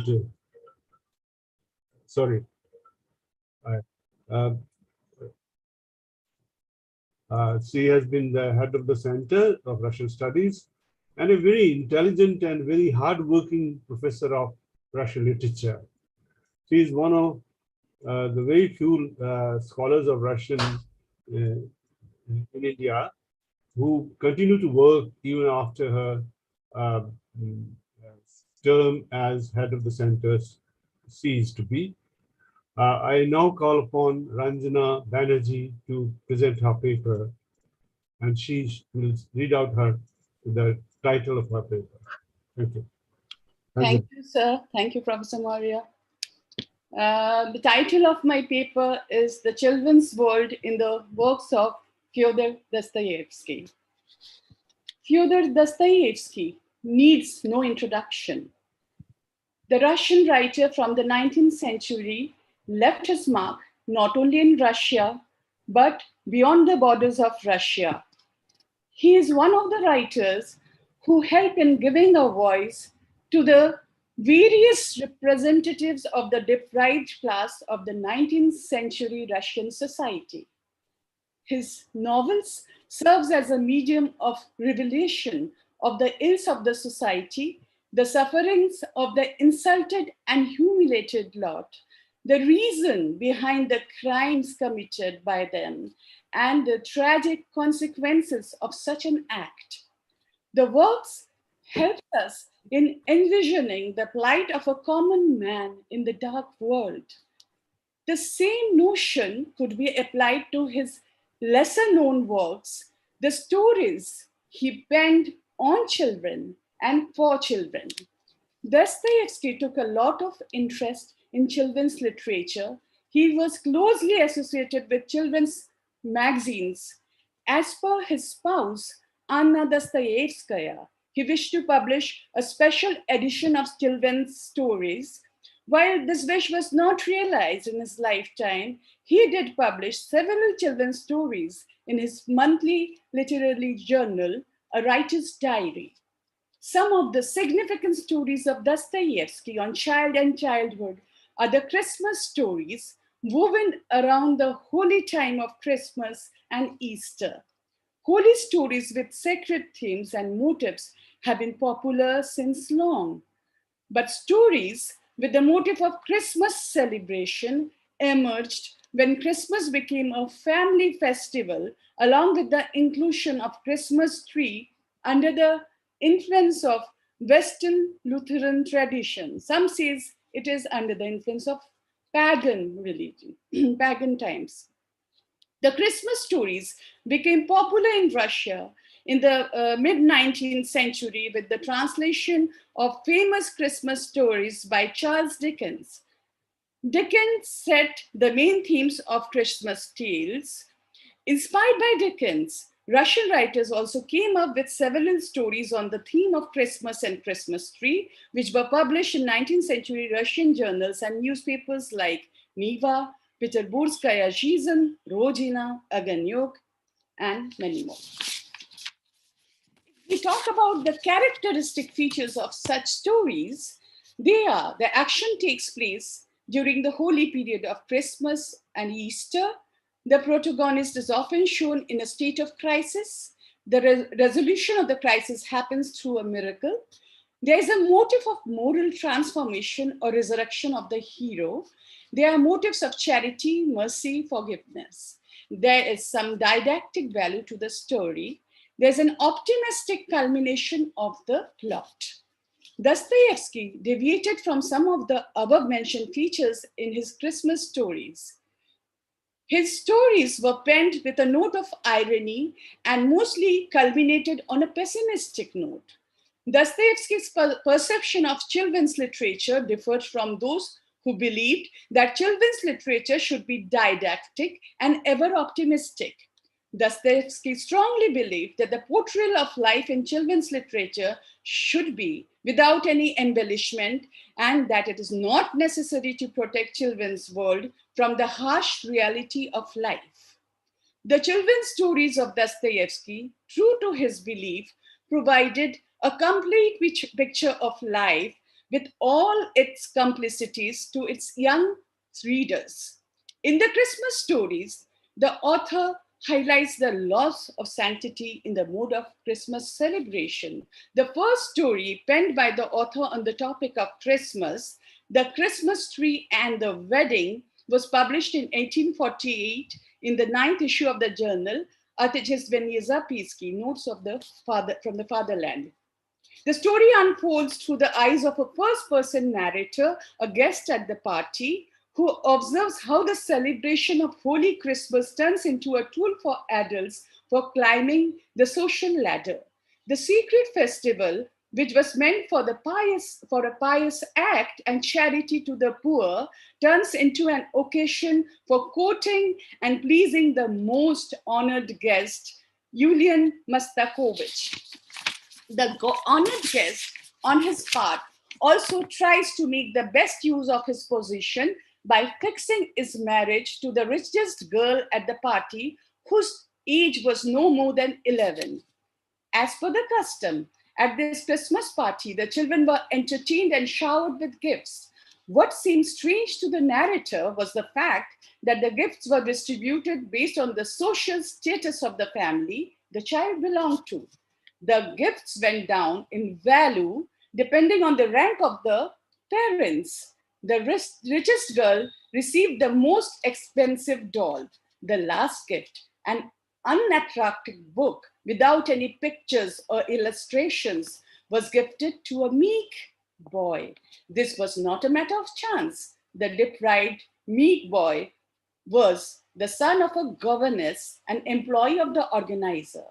It is not surprising that the little boy, like any other child, longed to play with the colorful toys, especially a toy theater. With difficulty, he gathered the courage to break the wall of disparity and mingle with the privileged children. But as he did so, he was hit by one of them. The little boy did not dare to cry. Well aware of the invisible curtain drawn between the two classes, the privileged and the underprivileged, the governess too warned her child from interfering in the games of the privileged children. The little rich heiress in the party, on the other hand, was still naive and pious, unaffected by the materialistic world. Indeed, in this calculating world, children are the exceptions. True to the spirit of the festival, she invited the son of the governess to play with her beautiful doll. However, the game was disrupted by Yulian Mastakovich, who probably could not accept that his rich prospective bride was showering all her attention on the governess's son, defying the unwritten social norms of the society of rich and famous. Jealousy probably was also one of the causes. The naive mind of the little rich heiress was unable to understand the calculation of her class and was disturbed by the act of Yulian Mastakovich, who forced the little boy to leave the room by accusing him of stealing fruits. The poor, scared boy crawled under the table to save himself from the vicious world of the privileged class. The social humiliations with which less privileged children, like governor's son, lived often painfully crippled their self-esteem and many a times was the cause of their moral and even physical death. The next story of Dostoevsky talks about the inhuman condition that street children lived in and the merciless treatment extended to them by the upper class, even during the holy time of Christmas. The story, The Boy at Christ's Christmas Tree, was published in the January edition of a writer's diary in 1876. Critics believe that Dostoevsky's story was inspired by the poem The Orphan's Christmas Tree by the German poet Friedrich Ruckert. Dostoevsky's story depicts the tale of one of the many migrant street children of Petersburg living, well, it is assumed that it is Petersburg. The writer does not name the city, a big city, living in a damp and cold basement with his ailing mother. It could be said that the mother and the child were dragging out a miserable existence after migrating to this large city. On Christmas Eve, the famished child, around 6 years of age, tries to wake up his mother, but in vain. He could feel his mother's body turning cold. Famished, the boy goes out on the street, leaving his cold mother, little realizing that the mother is dead. In one of the streets, the boy found festive and cheerful celebrations going on inside the well-illuminated building. Standing out on the cold, dark street, he started watching the grand Christmas celebration with awe through the window panes. At one such celebration, the child decides to step into this world of grandeur, where goodies were being distributed. Unfortunately, he was not aware that this generosity and kindness was confined strictly to the children of the privileged class, and himself faced only indifference and cruelty. The boy was turned out from the house with a decorated Christmas tree and dancing children with a charity of only 1 kopeck. He had no other option but to watch these privileged children from a distance, laughing, playing, eating, and drinking in the warm, illuminated room. The poor boy was so fascinated by the glittering images of the party that he continued to stand on the dark street in the severe winter while his fingers and toes started aching and freezing and turning red. Even he could no longer bend his fingers from the pain, but he did not complain. He was happy to get just a glimpse of the other world where there was no place for him. The sight of the dolls in one such celebration amused him since he had never seen a doll. Unfortunately, he was not destined to be happy. A wicked boy hit the little angel hard on the head, snatching his cap and tripping him. Sympathy and compassion, usually practiced during this sacred festival, were nowhere to be seen in this big city. The traumatized boy ran far away and sat down behind a stack of wood to hide from this brutal society. However, there he fell and froze to his death due to the indifference of the people around. A voice of the oppressed, Dostoevsky took to fantasy to give a happy ending to the child's story. A firm believer of Christ as the savior of mankind, the author highlights how the little orphan boy found a place in the abode of Christ, along with many like him, when hunger and cold and the heartless human world killed them. The writer depicts the little boy's death as a means of salvation. As depicted in the story, as the little boy sat down, his pain vanished.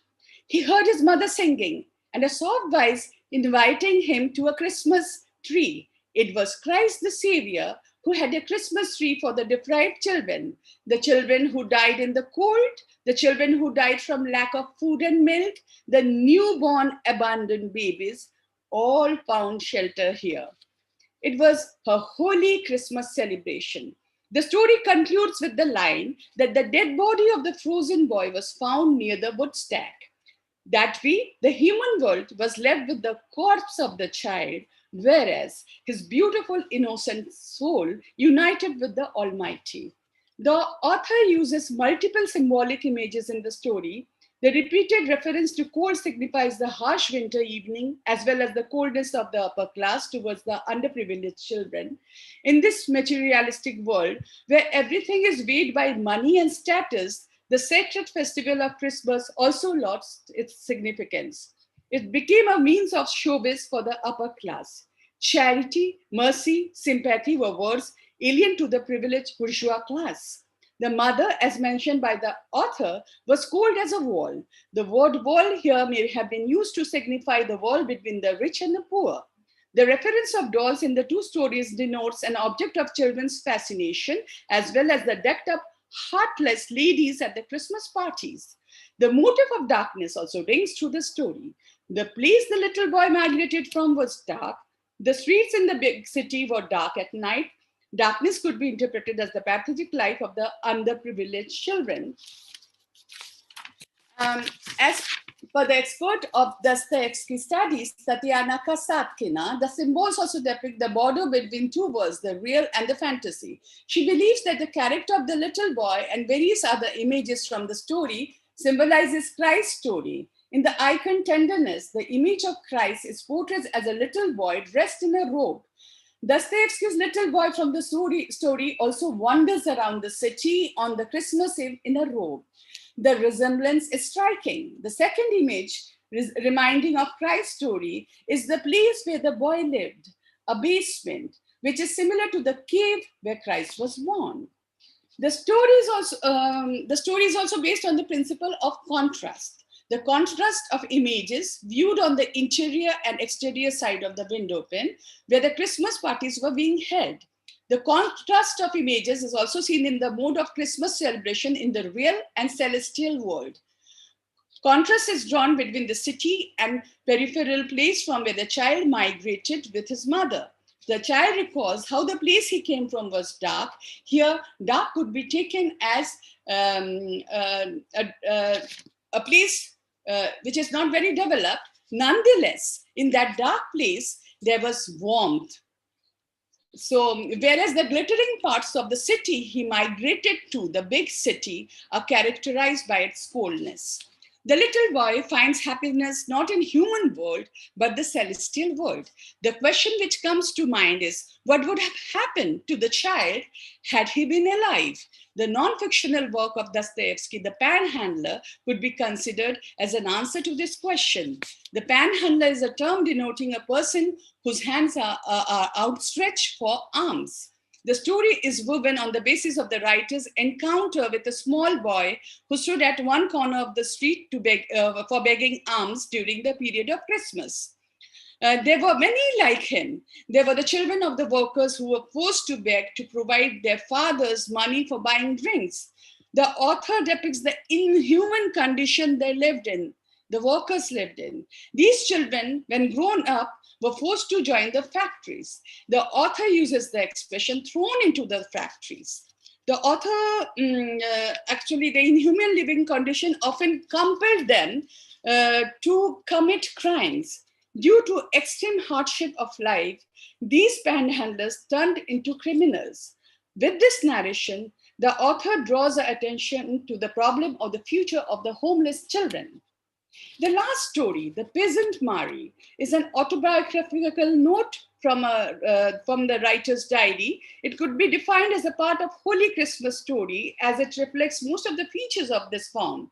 The savior of mankind in this story is not from the celestial world, neither a prince or a noble, but an ordinary peasant Mary. Dostoevsky, a voice of the common man, like many stalwart writers of Russia, highlights the fact that people from the lower strata of the society, the common Russian peasants, are the people with high moral values and noble souls.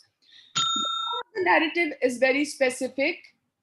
Is it, how much time I have? Can I take 5 minutes?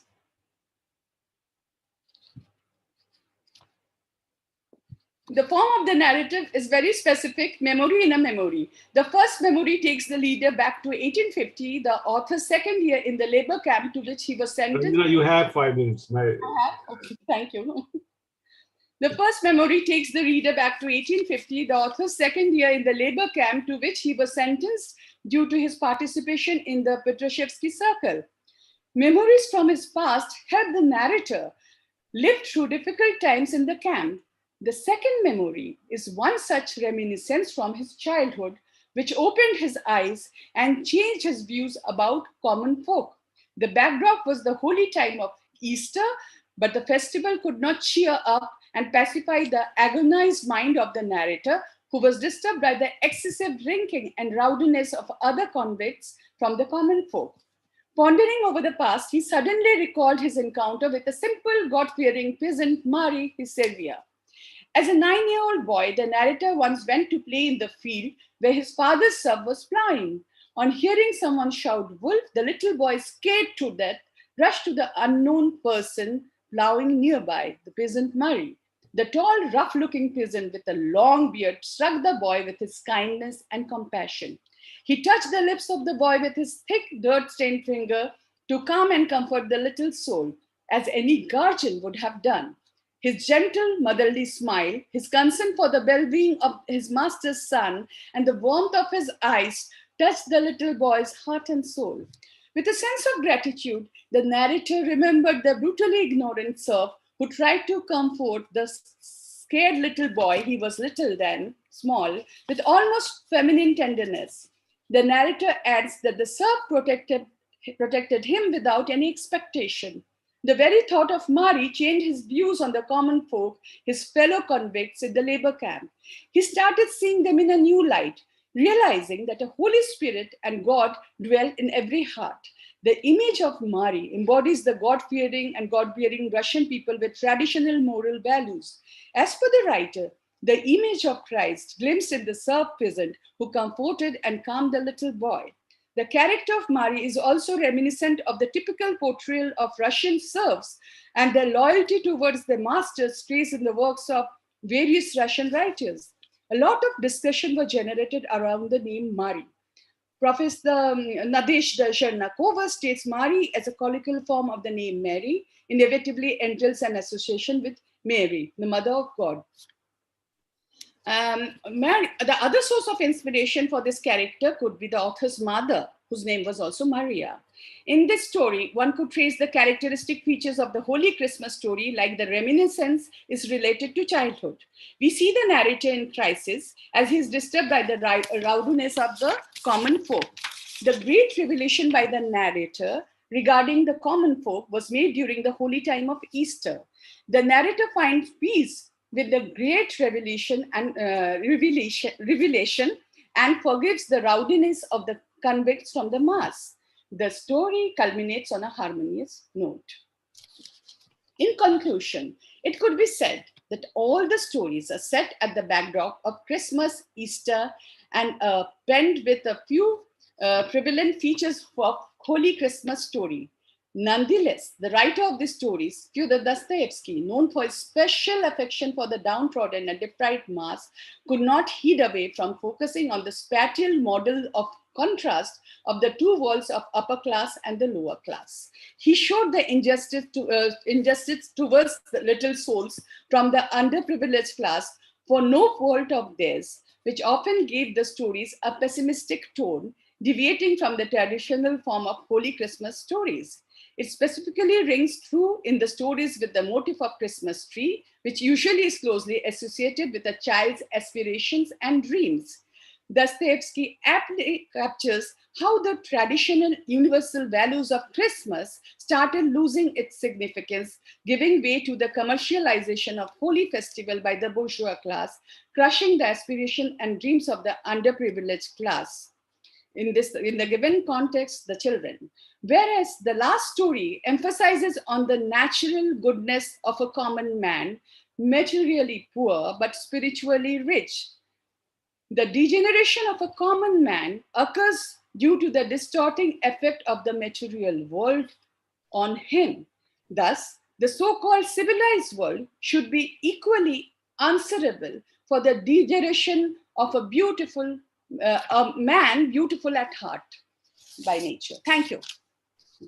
Thank you, Ranjana, for your very exhaustive paper on a very interesting topic, the children's world in the works of Fyodor Dostoevsky.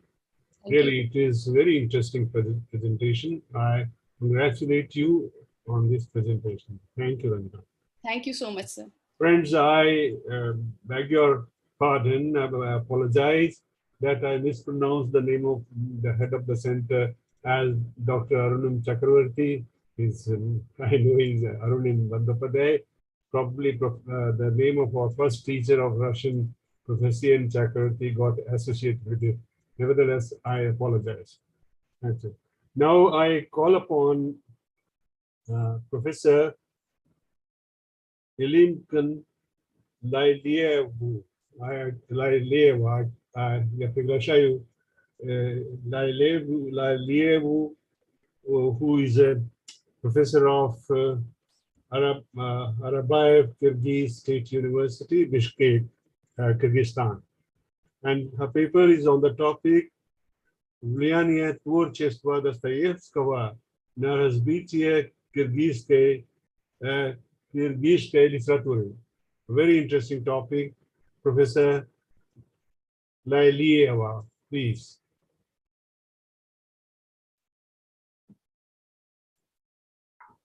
Is Professor Lailieva here? I can't see the name in the list. So she is not here. In case like she'll join later, then maybe we can request her later. Maybe, sir, we can proceed further. Да, вот, наверное, кто-то говорит. Меня слышно? Да, слышно. Отлично, отлично, спасибо большое. Вот это, понятно, вот это вы. Хорошо, мы поняли. Да, вас. это я, спасибо большое. Значит, прежде чем я выступлю, я хотела предоставить слово заведующему кафедрой русского языка и литературы университета имени Шеналы Арабаева, профессору, доктору филологических наук Гульджигиту Умаровичу. Он хотел поприветствовать вашу конференцию. Спасибо большое. Пожалуйста, Гульджигит Умарович. Уважаемые коллеги, я рад приветствовать всех коллег и особенно организаторов из Индии за то, что вот такую прекрасную конференцию организовали. Я хочу поприветствовать Киран Сингх Верму. 2 года назад она у нас была в университете, прочитала лекцию, встретилась с нашими студентами, и мы до сих пор ее вспоминаем очень добрыми словами. Ну а сейчас спасибо большое за конференцию. Слово Илимхан Джумахановне. Спасибо, Гульджигит Умарович. Я буду выступать на русском языке, коллеги. Ну, вы все говорите на русском, вы все понимаете русский язык. Пожалуйста. Да? Да, спасибо большое. Значит, моя тема влияние Федора Михайловича Достоевского на киргизскую литературу. Но говорить я буду все-таки, конечно, более подробно о влиянии Достоевского на творчество нашего выдающегося писателя Чингиза Айтматова.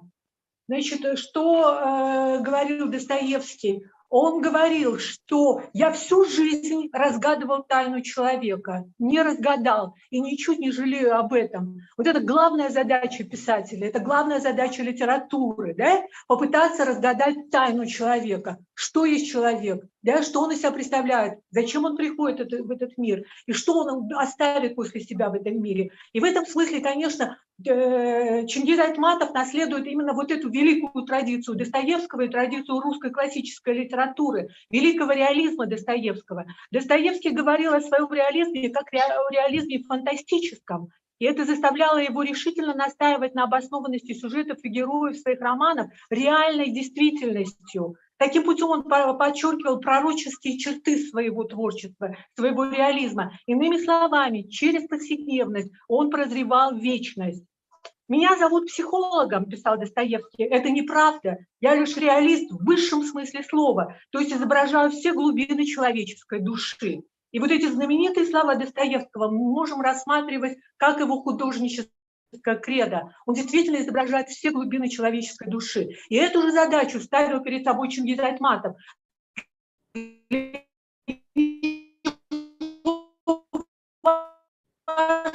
Было то, что он исследовал человеческой души и тем самым заявил эпохи. И благодаря творчеству Достоевского художественная мысль последующих поколений сосредоточилась именно на этой проблеме, на глубинном рассмотрении человеческой личности, ее психологии, ее побуждений в связи с действительностью.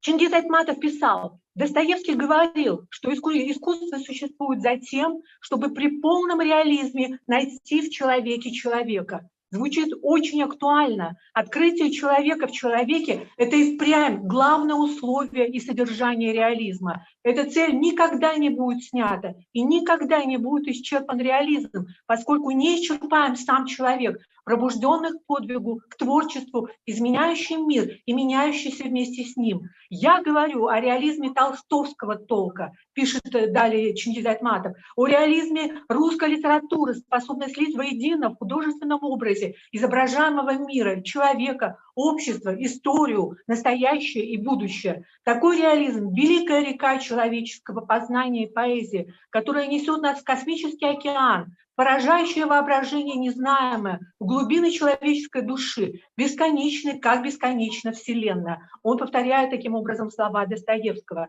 Достоевского всегда волновал вопрос об объединении разума и морали, сознательной, нравственной личности, отдельного индивида и большой человеческой массы, народа с его нравственным миром, хранящим в себе опыт многих поколений. И разве буранный Едигей из романа Айтматова «И дольше века длится день», как человек, хранящий в себе совесть и мудрость своего народа и передающий этот опыт идущим во след поколениям, как звено бесконечной цепи существования народа, не является героем, созданным с учетом традиций и заветов величайшего русского писателя Федора Михайловича Достоевского.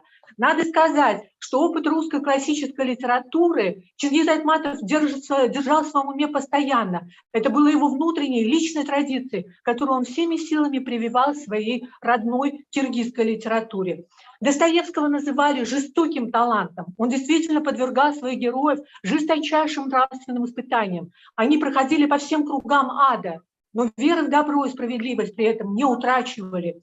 Трагический мир, созданный гением русской литературы, не всем по силам, писал Чингиз Айтматов. Его герои также проходят через великие страдания и беды, обретая при этом высокую мудрость человечности. Вспомним Талганай, Танабая, Едигея, Авдия Калистратова. Жизнь тяжела, и бремя ее порой невыносимо, но человек выстоит, и не только выстоит, но и восторжествует. И эти слова Чингиз Айтматов может повторить вслед за Достоевским и вслед за великим американским писателем Уильямом Фолкнером, который говорил точно так же о Достоевском и подтверждал колоссальное влияние Достоевского на мировую литературу XX века.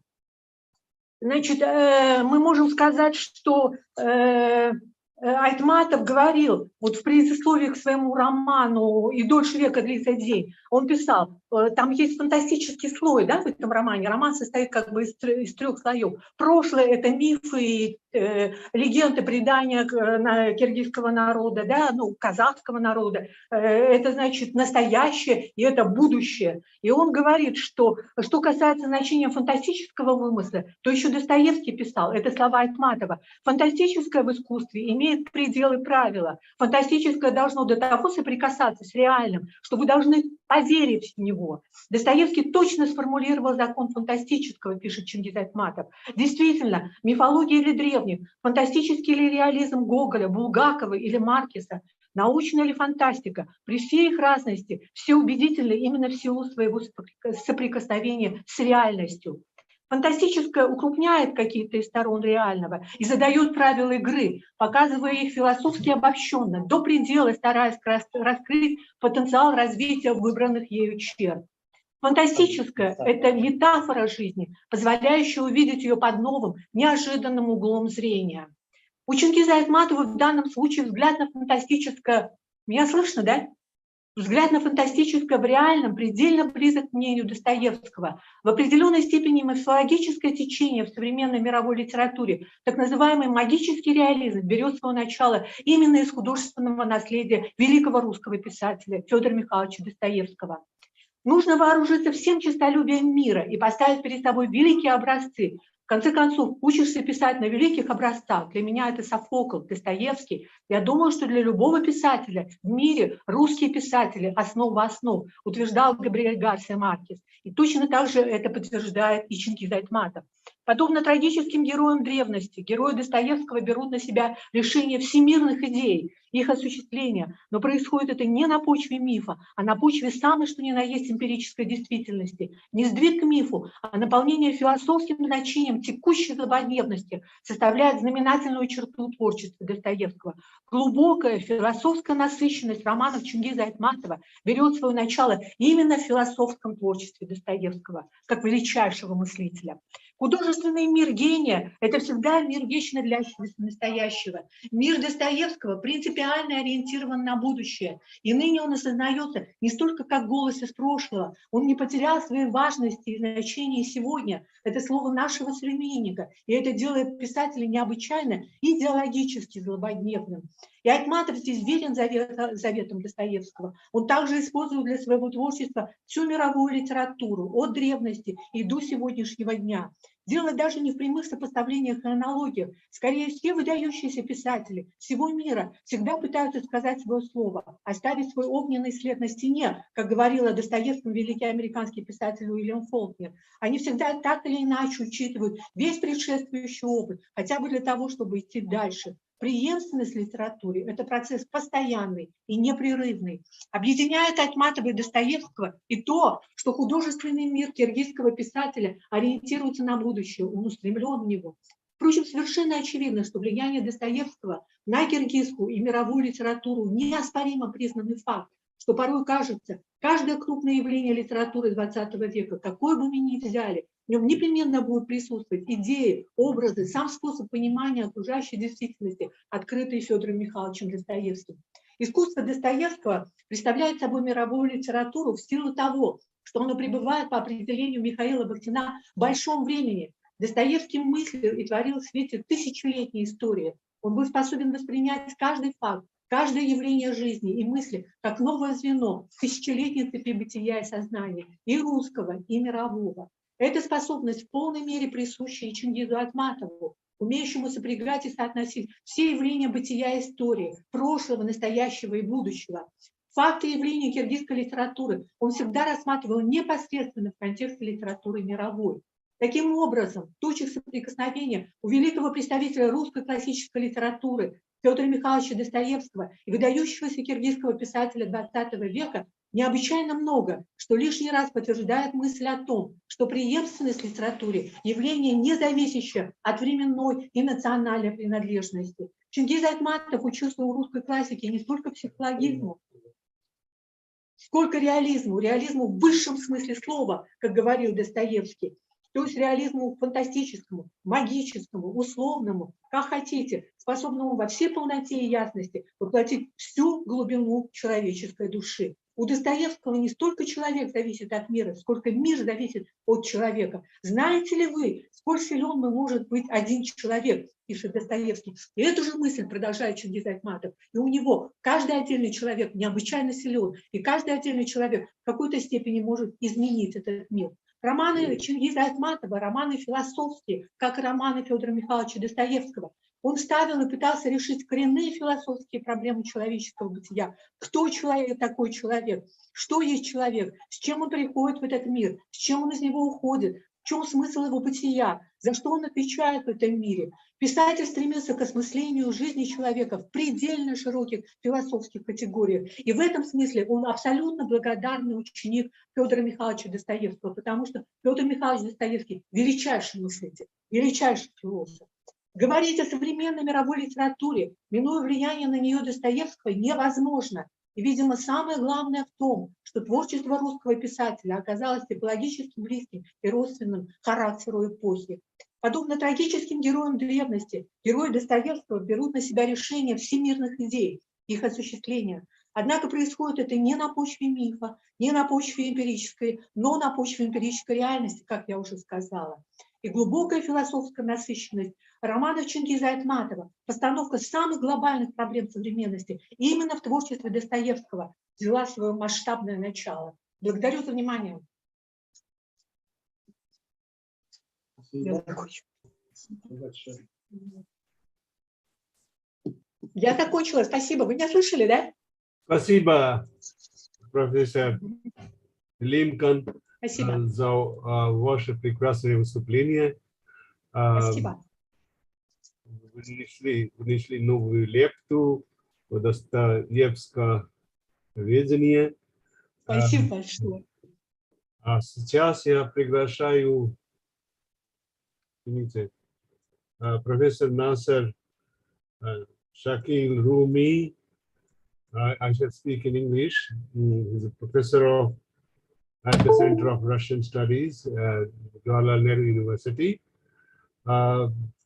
Professor Shakil Rumi will present his paper on the topic, the jovial Dostoevsky. That's very interesting. Jovial and Dostoevsky, it's like oxymoron, you know. But you found something. We will certainly listen to you with great pleasure. Thank you, Professor Rumi.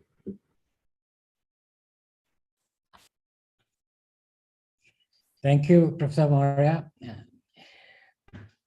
Well, as a matter of fact, it is really true what Professor Moria said, that Dostoevsky and being jovial is absolutely different platform. Now, actually, while writing this paper, I've taken the help of basically memoirs of persons close to Dostoevsky, his letters, and to him, the letters, which give a panoramic view of Dostoevsky's deep insight into human psychology. His writer's diary is yet another source revealing the fascinating details of his personality. Dostoevsky's most cited and read works like Crime and Punishment, Brother Karamazov, Possessed, The Demon, and many others leave a gloomy feeling about the writer and as a person. While reading these works, the reader is engulfed by death, suicide, molestation, murder. But there is another side to this great writer. The letters, memoirs of person close to him, especially that of his wife, Anna Dostoevskaya, reveal an entirely different Dostoevsky. In one of the letters, he wrote a lot of letters to his wife. In one of the many letters to Anna Grigorievna, he wrote, "You usually see me, Anya, gloomy, dull, and capricious. It is only from outside. Inside, I am different, believe me." This unveils the secret behind the jovial interruptions in many of his otherwise bleak literary works. Turning the pages of his personal life only adds to the humorous side of the towering literary giant. One of these occasions is worth mentioning. Anna Grigorievna, in her memoirs, mentions how Dostoevsky proposed to her. He told her that he was working on a novel, which was very interesting, but he was unable to find a fitting end for this novel and therefore wanted her help.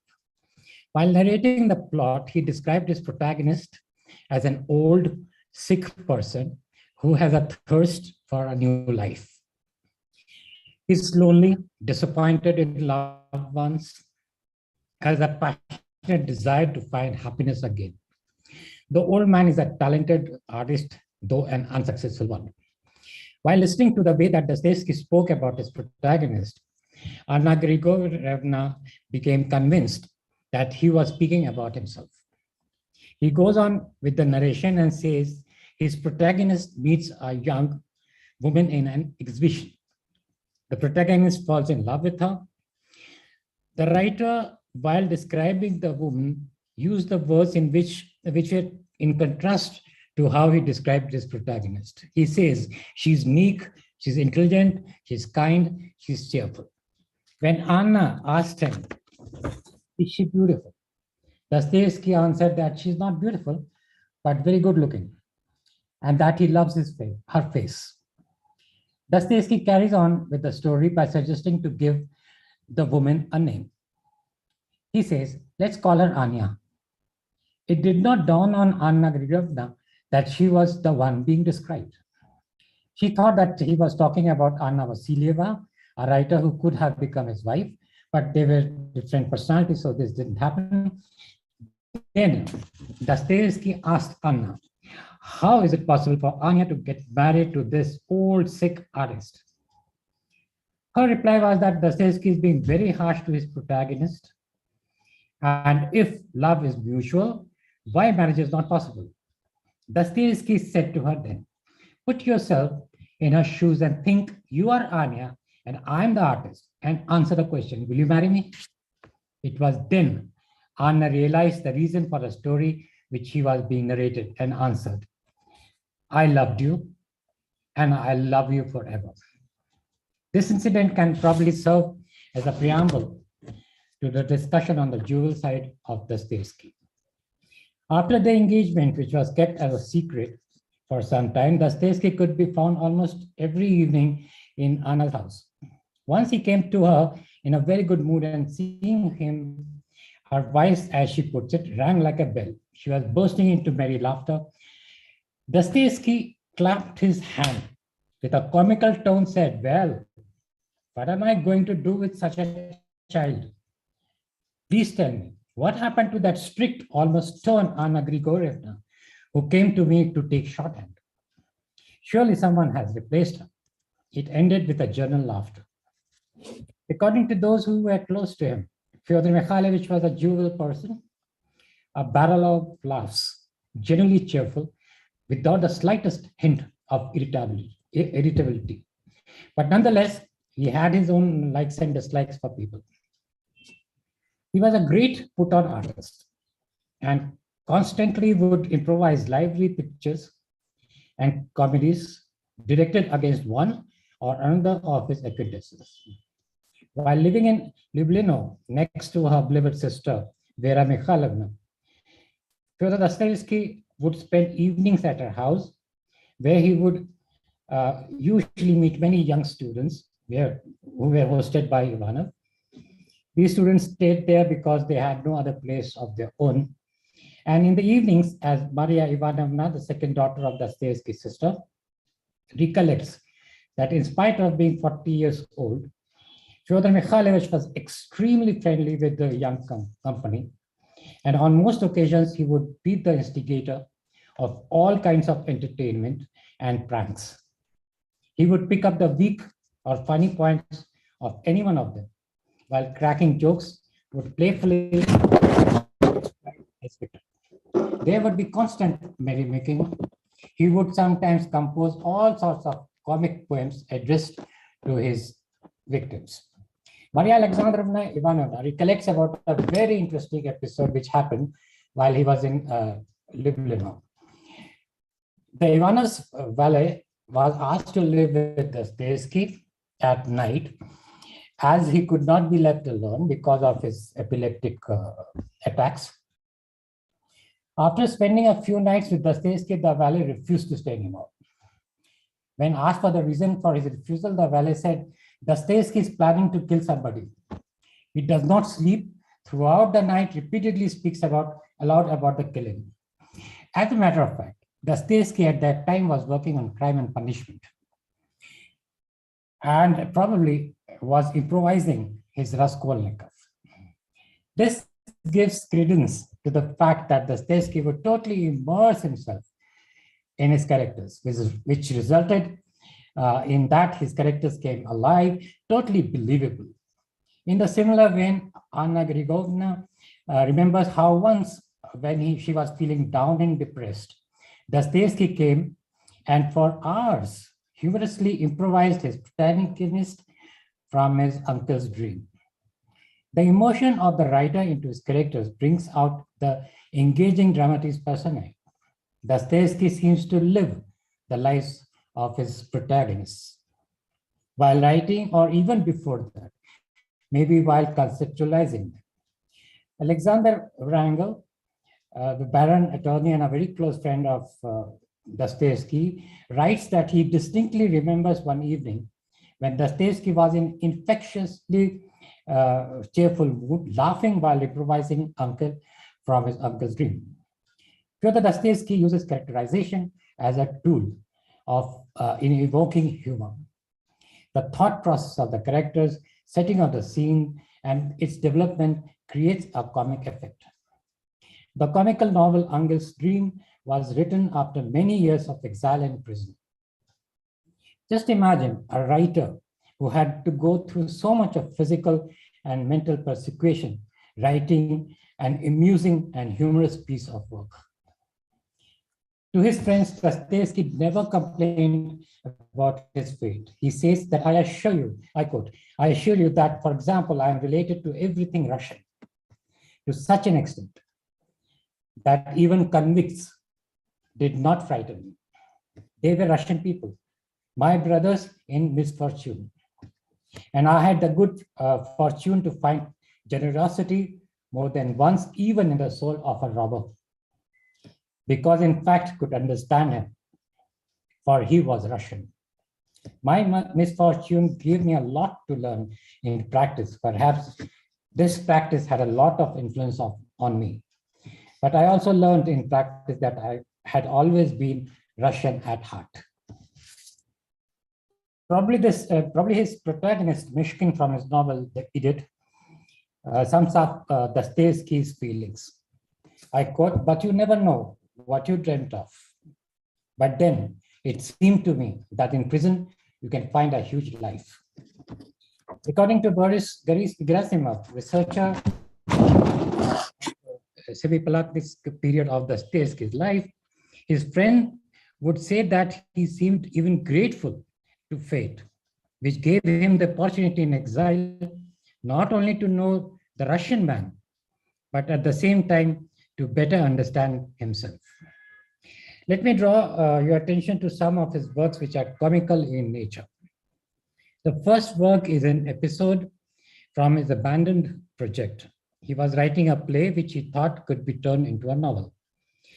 Though he thought that the plot was good enough for a novel, he himself was not happy the way it was turning and was so critical about the whole project that he discarded it. An episode from the same project formed the basis of which we know now as Uncle's Dream. It was published in 1859. In 1856, Dostoevsky, in his letter to Apollon Maikov, his very good friend and a poet, wrote that he was working on a comic play. He says, "I jokingly started a comedy and jokingly created so many comic situations, so many comic faces. I liked my hero so much that I abandoned the form of comedy, despite the fact that it was successful actually for pleasure, as I could follow the adventures of my new hero longer, swarm, and laughed at himself." This character is somewhat like me. In short, I'm writing a comic novel. But so far, I have written everything in separate adventures. I have written enough. Now I see everything together. The situation and characters of this Uncle's Dream are very comical, and the dialogue structure gives a humorous effect. The plot, though simple, is in itself hilarious. There's a lady who people call Napoleon, by the way, who is among the highest echelons of the professional setup. Maria Alexandrovna is considered as the first lady in Mordosova, whom no one loves and even sincerely hate.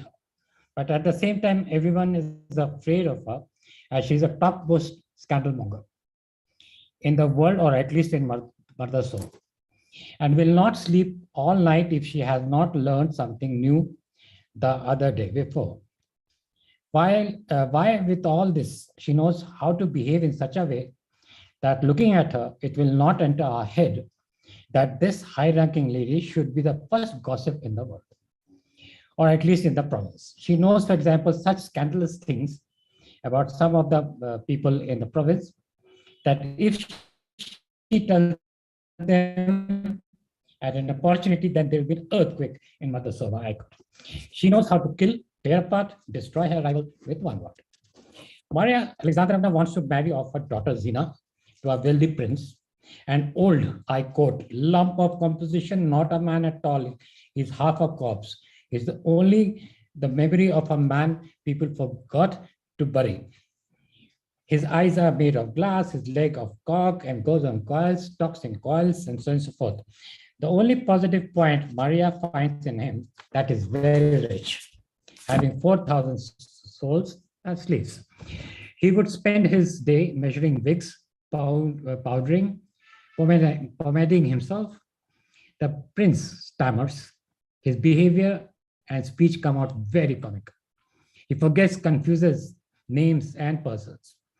The very first day, he mixes up Maria Alexandrovna with Anna Nikolaevna, her sworn enemy. Maria Alexandrovna makes a very shrewd plan to marry her daughter, who is in love with another person, who is not well, to the prince. She tells Zina that prince is old and sick and would die in 2 years maximum. And Zina would become rich, independent widow, inheriting the property. And then she can marry anybody she likes. When confronted by Zina that this is deceit, Maria almost blackmails her and says that as a true Christian, you will be filling the heart of a dying man with hope, love, and with the money inherited, she can help her lover to get well, to recover from his illness. The plan is to marry the prince without him realizing what actually occurred and taking the advantage of his senile feebleness. Now, there's another twist. After convincing Zina, she convinces Pavel, who calls the prince his uncle and who wants to marry Zina. She tells him the same story as how he can marry Zina after his uncle's death. With both Zina and Pavel on her side, she takes the plunge. Maria, by sheer playing around with her words, makes the prince propose to Zina. She advises Pavel to stay away for a while, to which he agrees with a doubt, what if uncle doesn't die? It is such instances that we see how Dostoevsky creates comic situations with the help of words used by his characters. Maria wants to complete her project to confiscate, as it is written there, the prince before Zina changes her mind. But all her plans fall flat as Pavel, after realizing the cunningness of Maria, convinces the prince that the proposal he made to Zina was just a dream. And maybe he had been purposely intoxicated and he must have seen his dream in a drunken stupor. This leads to scolding, abuse among the women folk who had gathered at Maria's place and a direct attack on the prince. Now she attacks, I quote, one-legged misery, toothless, one-eyed, etc. Despite Maria's insistence that this was not a dream, but it happened in reality, the prince seems absolutely adamant that this was a dream. And probably Maria either trespassed his dream or maybe she dreamt it herself. Maria, a woman who could cunningly turn reversals into victory, is finally defeated. Another story of Dostoevsky that fits the canvas of our discussion is called Babuk. With philosophical astuteness, Dostoevsky lay threadbare the fearless interests of people. The discussion among the dead corpses in Babuk is overheard by an unsuccessful writer who is the protagonist of this book. The conversation in the cemetery exposes the concern of the people about the social status, their ego. One of the dead pronounces that after death, truth is exposed, as it is impossible to live on earth and not lie. In the grave, we tell our stories aloud and not be ashamed of anything now. The conversation seems not only about lying at all, it is about the trust deficit that runs deep amongst us. If we see the character of the writer protagonist Ivan Ivanovich vis-a-vis the personification of the dead, the first thing that strikes us is that the living world, there are not many who understand each other. The protagonist is unsuccessful as his works are not appreciated and thus not published. Being a psychologist, Dostoevsky, as far as I can comprehend, shows the inner self of the protagonist, whose inner thoughts and conflicts are being articulated by the dead in the cemetery. Where he sits on a grave, an entire description is constructed with stinging satire, which Mikhail Bakhtin, in his Problems of Dostoevsky's Poetics, called classical mimicry. The dejected writer seems to be going insane, but at the same time, his expressions give us a profound insight into our own self. He says, I quote, "The wisest of all, in my opinion, is he who can, if only once a month, call himself a fool, a faculty unheard of these days. In olden days, once a year, at any rate, a fool would recognize that he was a fool. And nowadays, not a bit of it. And they have so bundled things up, there is no telling a fool from a wise man." If we see today's Twitter and Facebook or any other social media site, we'll be able to relate ourselves with what Ivan Ivanovich says in Babok. He says, nowadays humor and fine style have disappeared and abuse is accepted as wit. I would like to just mention one more work in short, which is called Crocodile. I will not go into the controversy it created because few call this work as a satire against Chernyshevsky. The story unfolds in an arcade in St. Petersburg, where a crocodile is being exhibited. The central character goes with his wife to see the crocodile, which suddenly swallows him. He settles down inside the crocodile and is very pleased to find himself in the stomach of the creature. The crowd swells to see this extraordinary phenomenon as the protagonist starts instructing the public and is happy that, I quote, "Only now I'm able to dream at leisure about improving the fate of all mankind. Truth and light will now issue forth from a crocodile. I shall revolutionize everything. I shall become a new Fourier." His wife refuses to join the husband in the stomach of the crocodile, as she has now started getting attention of public and gentlemen in particular. The owner of the crocodile, a German, is excited and happy. As with the swelling crowd, his income is increasing. A Russian bureaucrat does not want to slit open the stomach of the crocodile, as that way it will discourage foreign investment in Russia. Incidents after incidents are so humorous that you have to read it to feel it. Right from the whole process of the crocodile swallowing the main character, the reaction of his wife, her affair with another man, the newspaper that carried the news of the incident. In short, not a passage goes without laughter. The topic which I have taken is huge. There's a lot to say and discuss besides what I have said as far as humor of Dostoevsky is concerned. What I have done here is just open a small window to the other side of the great writer. I would like to stop here and take a breather to later continue my work on this topic. To end, let me quote from Dostoevsky's novel, The Adolescent. "If you wish to glimpse inside a human soul and get to know a man, don't bother analyzing his ways of being silent, of talking, of weeping, of seeing how much he's moved by noble ideas. You will get better results if you just watch him laugh. If he laughs, well, he's a good man." Thank you very much.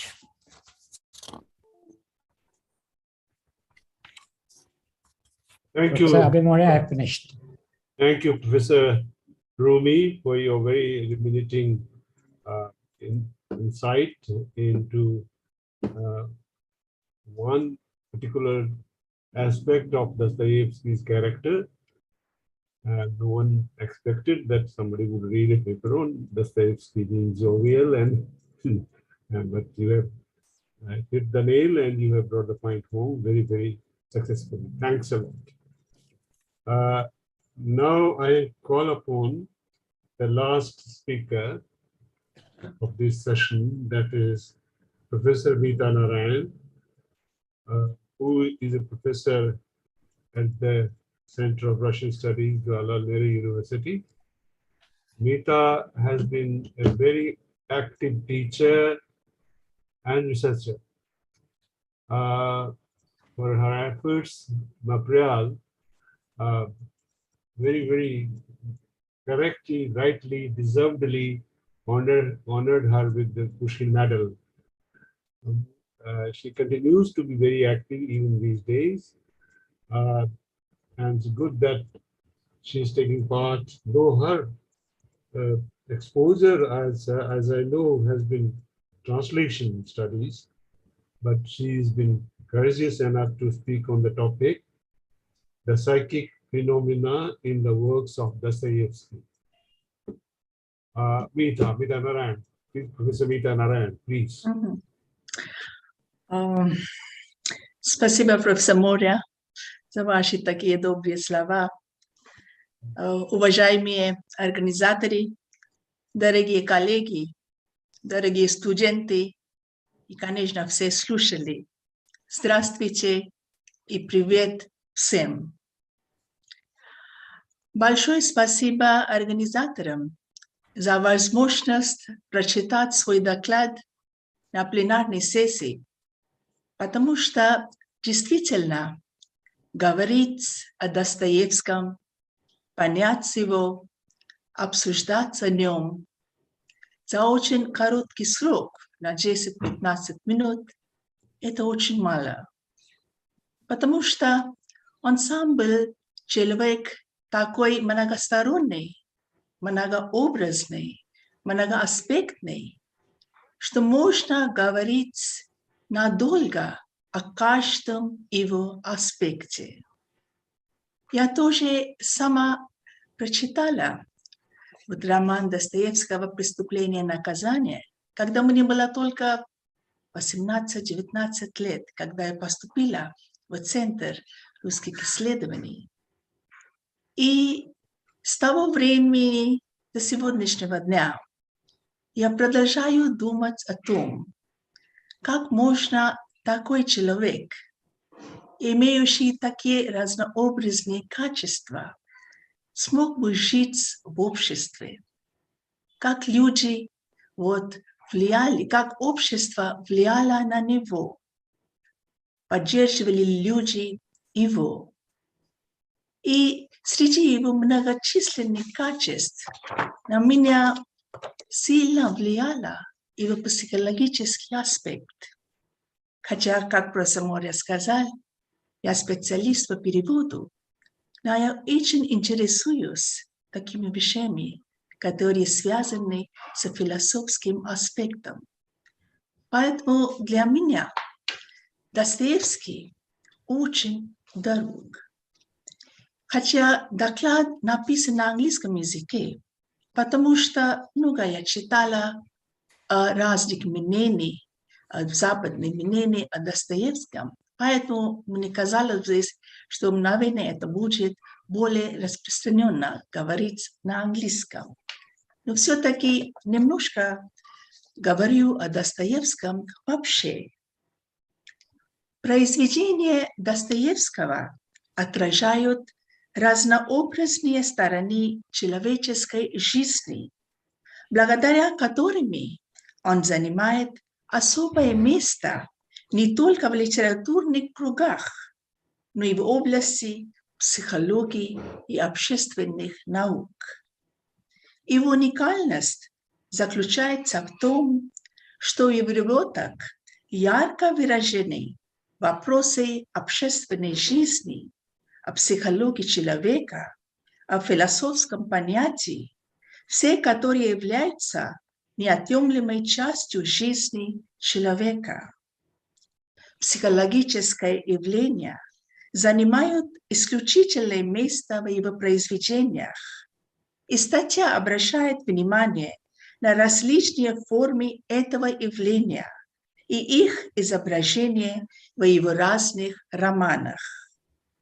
Нелегко понять стиль такого писателя, так как он содержит мистические формы, которые усложняют понятие содержания романа, но одновременно и говорится о богатстве понятия самого писателя. Статья четко познакомит нас с необыкновенными чертами Достоевского, с его религиозным и философским, мистическим и психологическим восприятием и их изображение в каждом периоде его жизни, с детства до юности. Это нам надо понять, что не только такое влияние, да, такое психологическое вот феномен, вот он почувствовал, вот, когда мы читаем его творчество, но с детства вот такие вот чувства влияли на него.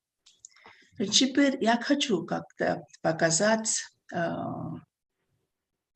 share screen, да, Достоевский, share, да.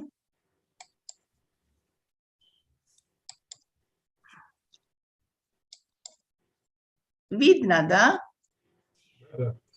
Да, все видно, да? Хорошо, да? Доклад мой называется The Psychic Phenomena in the Works of Dostoevsky. Но что исключительно в его работах? The uniqueness in the works of Dostoevsky.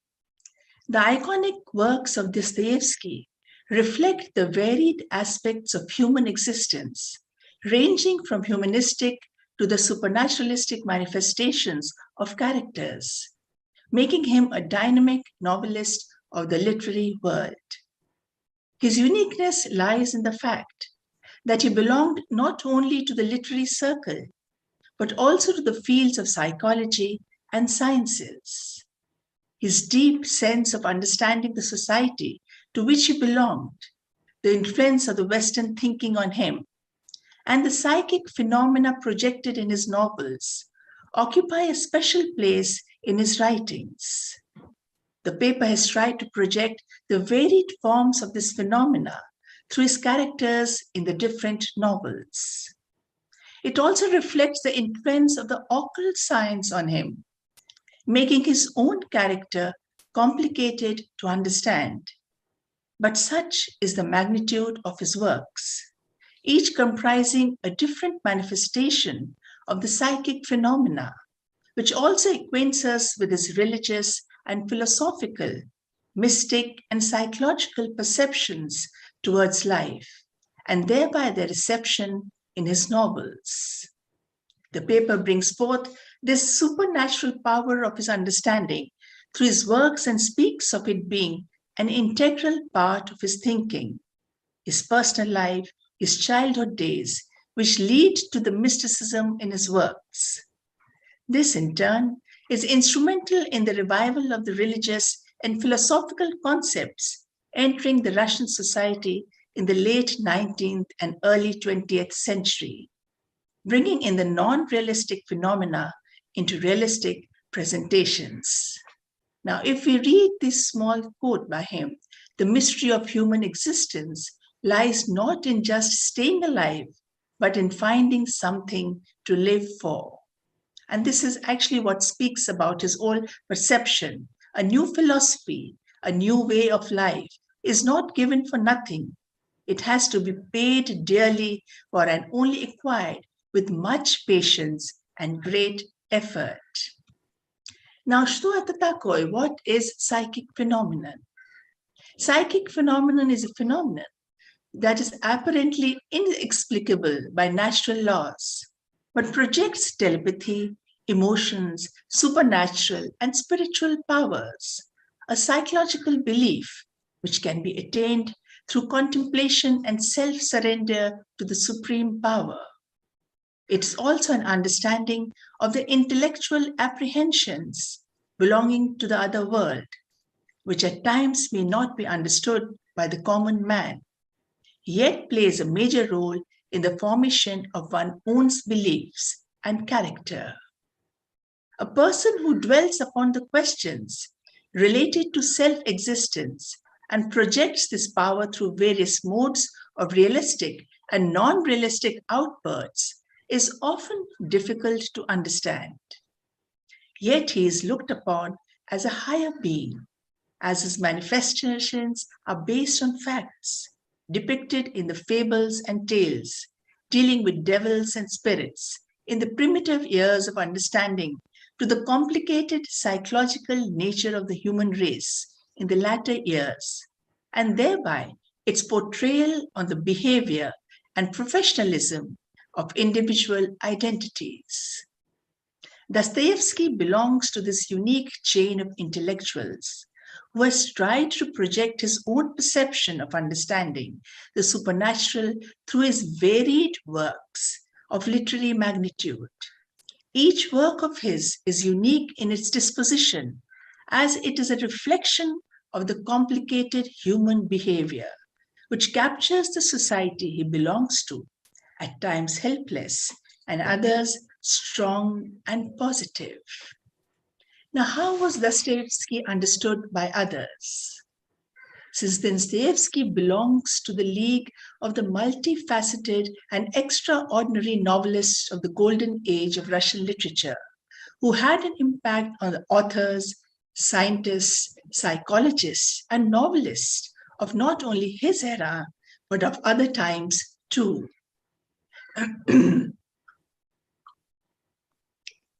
Dostoevsky and Tolstoy admired each other, and Tolstoy considered his novels magnificent.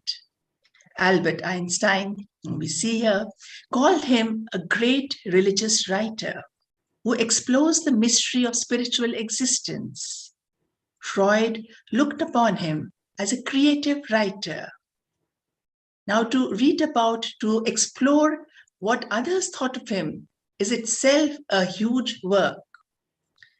Friedrich Nietzsche noted Dostoevsky as the only psychologist from whom one has much to learn, as he drew the most beautiful strokes of fortune in his life from him. The Norwegian novelist Knud Hamsun admired his analysis of the complicated human structure, calling his psychological sense as overwhelming and visionary. And of course, the Russian literary theorist Mikhail Bakhtin argued that Dostoevsky's use of multiple voices was a major advancement in the development of the novel as a genre. And much has written about him and Bakhtin. Now, if we see his childhood, his interest, and then to the youth, we find the religion occupied a central place in his life right from his childhood days, as he belonged to a religious family of Orthodox Christianity, and at a tender age knew the gospel. The Russian translations of the German Bible for children, 104 sacred stories from the Old and New Testaments selected for children, greatly influenced him. He attended the Sunday church programs and also participated in the annual pilgrimages to religious monasteries. He often was found reciting prayers to others and selected passages from the holy books to his guests. In addition to this, literature became a subject of deep interest to him, as he frequently read fairy tales, legends, and books by Russian and foreign authors. Unfortunately, his mother passed away at an early age, but his perseverance led him to carry forward his interest in translation and writing, which made his name to be circulated in the literary circles of St. Petersburg.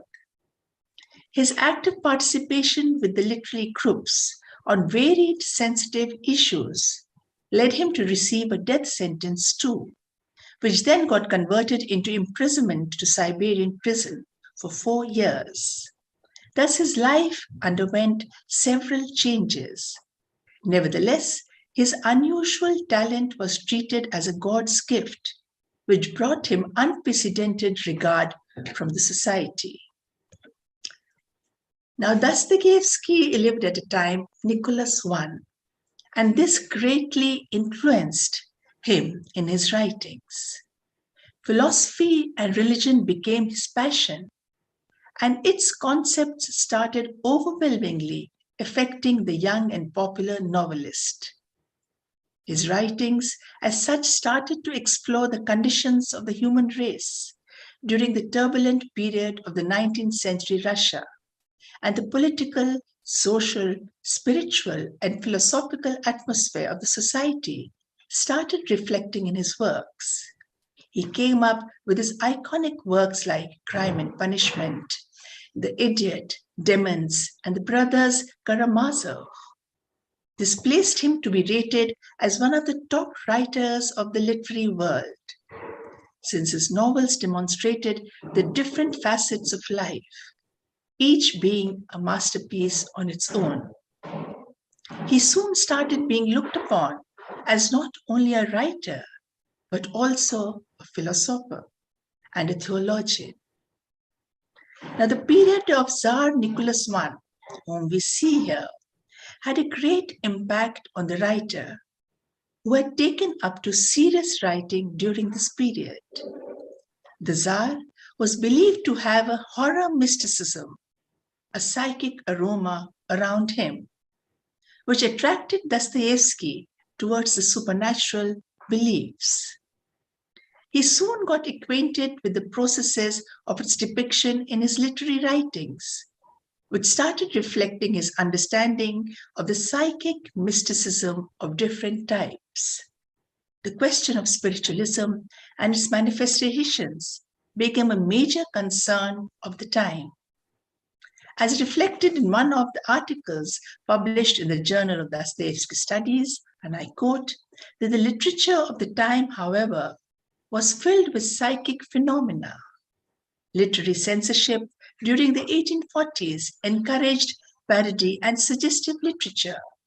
Spirits and spiritualism were popular in the tales of Gogol also and other writers. Now, reflection of the psychic mysticism in the works of Dostoevsky, how are they manifested? The psychic mysticism is reflected in some way or the other in each of the creation of Dostoevsky. The evil powers and the devils of the Russian and Western folk tales are similar to the ones portrayed in his works. His novel, The Double, discusses imbalance of the mind to the main character as we find him mumbling to his own image. The problems of psychological imbalance are again portrayed by the heroine of The Landlady, written in 1847, where she is possessed by the devil, and the author analyzes the problem. Again in the novel, Nitushka Nizabanovna, 1848, written in 1848, a clarinet player possessed an extraordinary violin, and when he played, he became a victim of the power of the devil over him. Of course, each work can be analyzed individually, but here I'm just speaking about how this mystic phenomena, psychic phenomena, was prevalent in each of his work. The understanding and impact of the seances on Dostoevsky is clearly visible in the novel Crime and Punishment. Through the discussions between the characters Svidrigailov and Raskolnikov on ghosts. Further, the iconic work also discusses the psychology surrounding the thoughts and deeds of the characters in the story, which speaks of the varied views changing from passage of time, of Dostoevsky on the existence of human race. Having considered that men from the higher society look upon the world more optimistically and have a clearer vision, it changed to mysticism, considering the world to be an illusion, capable of being subject to one's own thoughts and deeds. This too is clearly manifested in the novel Crime and Punishment, where he shows the fate of people who succumb to false ideals and do not follow the correct path. His psyche flares up when he sees the helplessness of those who see the true face of the world but cannot act. This negativity is often a dangerous phenomenon and can even result in suicide. Now, if we see Dostoevsky and the period of Alexander II, where the occult science was very popular, we can see that the knowledge of this occult science of seances and mediums, which is also related to spiritualism, was promoted during the reign of Alexander II, whom we see here. who welcomed these spiritualists to the royal palaces as guests. This further enhanced the interest of Dostoevsky in this occult science, who thereby continued to write his impressions during this period. As such, Dostoevsky's works show both types of spiritualism, as depicted in the folk tales through devils and spirits, to the devil of the complicated nature, as witnessed by Ivan in his dreams in the Brothers Karamazov. This is a scene from Brothers Karamazov, where he says there are references to spiritualism, the dream which takes place in candlelight with the demon dressed possibly like a medium. The devil's statements about spiritualism refer to the Western occult science, which was so popular in the country. The devil speaks of himself as a spirit of jokes that Ivan seems to think that he is dreaming. At various times, Ivan himself calls the demonic visitor a phantom, a hallucination, and a ghost. Now, this psychic phenomena makes the Dostoevsky's character a complex character to understand. We see that in his personal life too, it is a witness to his deep interest in the psychic phenomena, and he often discussed spiritualism with his peer groups. He associated devils with spiritualism. This is evident from his publication of The Diary of a Writer in 1876 of his mindset on devils and spirits, where he writes, "I think that a person who wants to believe in spiritualism cannot be hindered by anything, neither by lectures nor by entire commissions. And the disbeliever, if he really does not wish to believe, cannot be persuaded by anything." The complexity of the character of Dostoevsky is reflected in his dilemma of the existence and non-existence of the spirits, where he starts questioning himself of the spiritualistic phenomena. He is confused at times, and not finding an answer to his questions, he finds himself at a loss to explain his theories on devils. But all the same, his interest and knowledge lead him to their portrayal in his works. Bobok, as we know, a short story in his Diary of a Writer, is again a depiction of his imaginative thinking related to devils and spirits. These seances undoubtedly had an impact on his writing, as the hero of Bobok is disturbed by the haunting voices from the graves and the irrelevant conversation of the spirits. Although Dostoevsky finds these thoughts shallow, yet the thought of spirits seemed to fascinate him. As such, Bobok has both the elements of absurdity and reality, both finding an equal place in the stories.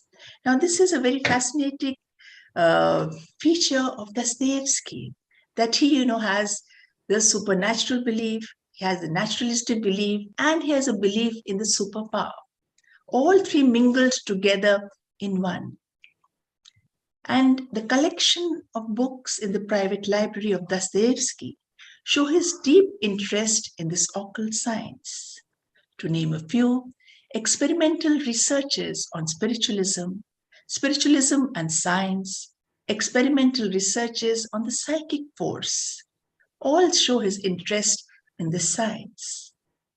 The American writer, Edgar Allan Poe, influenced Dostoevsky, and he showed keen interest in the writing style of this author, who dealt with psychological phenomena. Dostoevsky too was fascinated by Poe's technique of making an unreal appear real, as is evident from the fact that an unauthored writer appeared in the journal along with the stories of Poe. And I quote, The work St. Petersburg Dreams in Verse and Prose was by Dostoevsky, as it is an autobiographical account of a writer which parallels the Russian author's life. An imprisonment in Siberia is referred to as a journey to the moon, which shows just how much Dostoevsky makes Poe's images his own. Dostoevsky, like Poe, often intermingled naturalistic and irrational elements. The Russian author's earlier works used folkloric devils, yet the influence of spiritualism is evident in the esoteric aspects of the great novels. Now, a lot of research has been done and a lot of work is there on the comparative studies of Edgar Allan Poe and Dostoevsky, what was similar between them, how it has been even translated. So it's a whole area of deep investigation and research, which really actually interests me. Now, along with all this, the theme of love is depicted very, very passionately in the works of Dostoevsky. The theme of love in the works of Dostoevsky explicitly defines his inclination towards the supreme power. As the Greek philosophical tradition goes, he classifies love into several types: love towards God, towards friendship, fatherly love, and passion. As per the hierarchy, love towards God is considered the supreme form of love, as it indicates not only simple worship towards the supreme power, but gratitude in the form of love of creating this universe. Love towards friendship speaks of mutual understanding and support amongst friends. Fatherly love is total dedication of oneself towards others. It encompasses the feeling of tenderness and care towards them. Finally, Dostoevsky looks upon passion as a negative form of love. And this is evident from his works, where the negative characters often suffer from this love. This theme of love is so strong in him that he tries to mingle it with the thoughts and disposition on the psychology of characters in his novels, yet preserving his religious and pious love to God. To keep this love on the top, he often negates the right path too, which is in fact the dilemma taking place in his mind, resulting in the psychic mysticism of his thoughts. Now, if we read again this small quote by Dostoevsky, we will understand how he felt that the supremacy of God. He says, if there is no God and immortal soul, there can be no love towards the humanity. The darker the night, the brighter the stars. The deeper the grief, the closer are we to God. Now, Dostoevsky's influence on the society, it was a lot of, because he was a person of such a magnitude, but how he affected the society and how the society affected him. All incidents in the life of Dostoevsky have found a place in his works.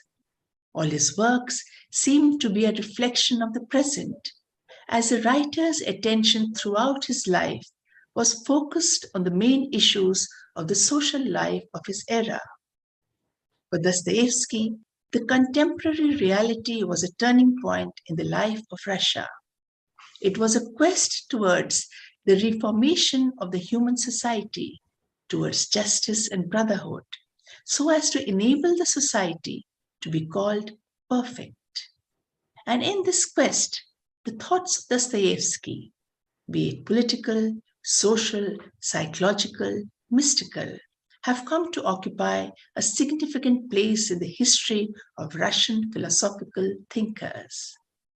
Hence, Dostoevsky had a great influence on the formation of the movements related to existentialism, personalism, and Freudism. Again, a lot has been written about this, and was instrumental in paving the main philosophical and social identities of his time. the religious and philosophical revival of the Russian society in the late 19th and early 20th century is an outcome of the preternatural, supernormal, supernatural, psychological, yet divine and philosophical seeds sown by Dostoevsky in this direction. His multifaceted reflections on the human race, ranging from humanistic to the supernaturalistic manifestations of characters in his iconic works, his deep sense of understanding the era he belonged to, and the unique phenomena of psychic mysticism in the portrayal of the characters of his novels have undoubtedly made Dostoevsky one of the most dynamic novelists of not only his times, but the times to follow too. He will always be remembered as a personification of boundless psychic enclosures, each possessing a uniqueness of its own, each representing the universal truth through the prism of psychic phenomena, an area to be always researched and investigated for the generations to come. And I end by a very appropriate quote, again by Dostoevsky, which says, "Beauty is mysterious as well as terrible. God and devil are fighting there, and the battlefield is the heart of the man." So this is what true Dostoevsky is, you know. There has always been a struggle in his mind, which has been portrayed in his works, and which speaks not only of his psychic phenomena, but all of his multi-directional facets of life. Thank you very much. Spasiba za vнимание. Thank you, Professor Moria, once again. Thank you, Rita, for your multifaceted presentation. The span was really, shall I say, that span was really surprising. I wanted to use another word, but I think from that, it was very courageous on your part to undertake such a journey through Dostoevsky's psychic or psychological works. Dostoevsky is an ocean wherein you can dip or dip deep to fathom out always something new, and you have contributed your own Dostoevsky studies. Thank you. Friends, with this, the session comes to an end. Since the paper presenters have covered a wide range of themes and problems and problematics, I would only summarize that indeed, to organize a webinar in these difficult times is very ambitious and a bold effort on the part of CRS, on the part of the organizers. I congratulate them once again. Speaking on Dostoevsky's, I do not want to really add to what the other speakers have done, but certainly I have one particular remark to make. We often, when we were students in Soviet Union and studying at the philological faculty of Moscow State University, so we often heard that Lenin's one aphorism, that is, Tolstoy is the hero of Russian Revolution. Maybe or may not be true, but it seems to me, when you read Dostoevsky, Dostoevsky's work seems to be the real mirror of Russian Revolution. While reading, say, recently I read again Crime and Punishment, and the depiction that is there of Russia in this novel certainly poses this question, why that was continuing for such a long time. why there weren't any efforts to end it. I won't go in concretes, but this question haunts the reader again and again, that what Dostoevsky had described in his novel, that sent the message that the situation that was existing in Russia in those times needed to be changed. This couldn't have been allowed to continue for long. So it is in Dostoevsky's works I see the real mirror of Russian Revolution. Another thing which I would like to, I think, have some time, would like to mention or say a few words is that aphorism, beauty will save the world. Now it looks beautiful to hear it, to read it, but Dostoevsky's beauty, what was what was beauty in Dostoevsky's own perception? It is certainly not superficial or not the word which he uttered to his wife while proposing, which Professor Rumi has mentioned. This was not about the superficial beauty or physical beauty. Beauty, it seems to me, Dostoevsky's understanding was much deeper, much multifaceted, and it is to be understood. It's still to be comprehended in its complexity, in its depth. So this will go on. Once again, congratulations to CRS, to the organizers, I don't want to, I have repeated several times. They have done a wonderful job, and I feel very happy and proud that I call it next generation, because we are already in the past. So I call the next generation doing a wonderful job, and I wish you all the very best. And I request you to continue this. Hopefully, the difficult times will be over soon, and then Russian studies will come into its full bloom, full blossom sooner than later. Thanks a lot. Thank you very much, sir. Thank you very much for this wonderful sessions, chairing for this wonderful session. And now I would request Ms. Vikram Chaudhary to please say a few words on this session. Thank you, Son, sir. On behalf of the Center of Russian Studies and Organizing Committee, we would like to thank Professor Abhay Maurya for chairing this session out of his very busy schedule.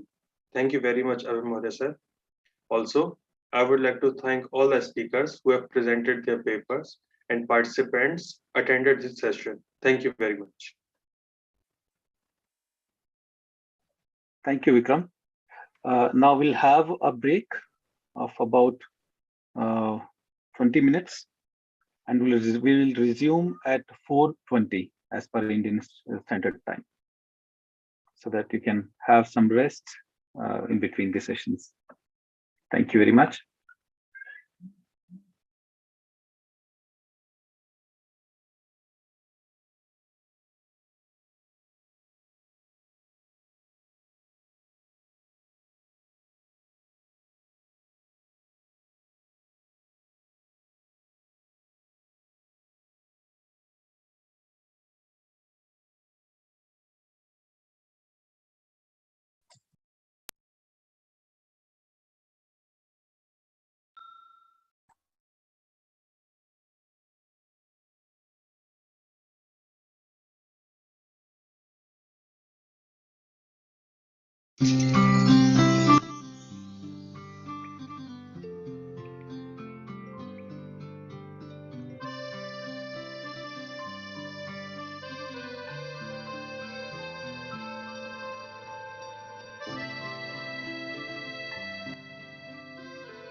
Dear colleagues, we'll be starting the next session in a minute.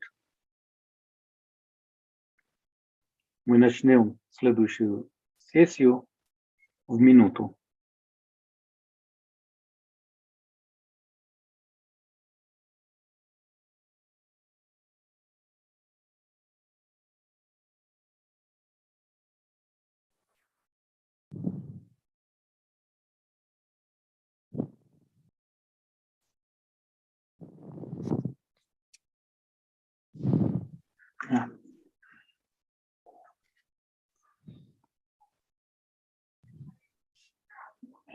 Good evening, everyone. Professor Charanjit Singh, sir, can we start this session with your permission? Certainly. No, I will start with your permission. Okay, so I would request Ms. Khushbu Roy to please say a few words about Professor Charanjit Singh. Khushbu? So much, А sir. нужно ли это? Это как нужно традиционно, если не Ладно, возражаете. давайте. Ну, пусть будет покороче. Спасибо. Хорошо. Okay, sir. Good afternoon, everyone. Professor Charanjit Singh will be the chair of this session. Professor Charanjit Singh is a well-known academician in the field of Russian language. He holds PhD from Moscow State University, Moscow Russian Federation.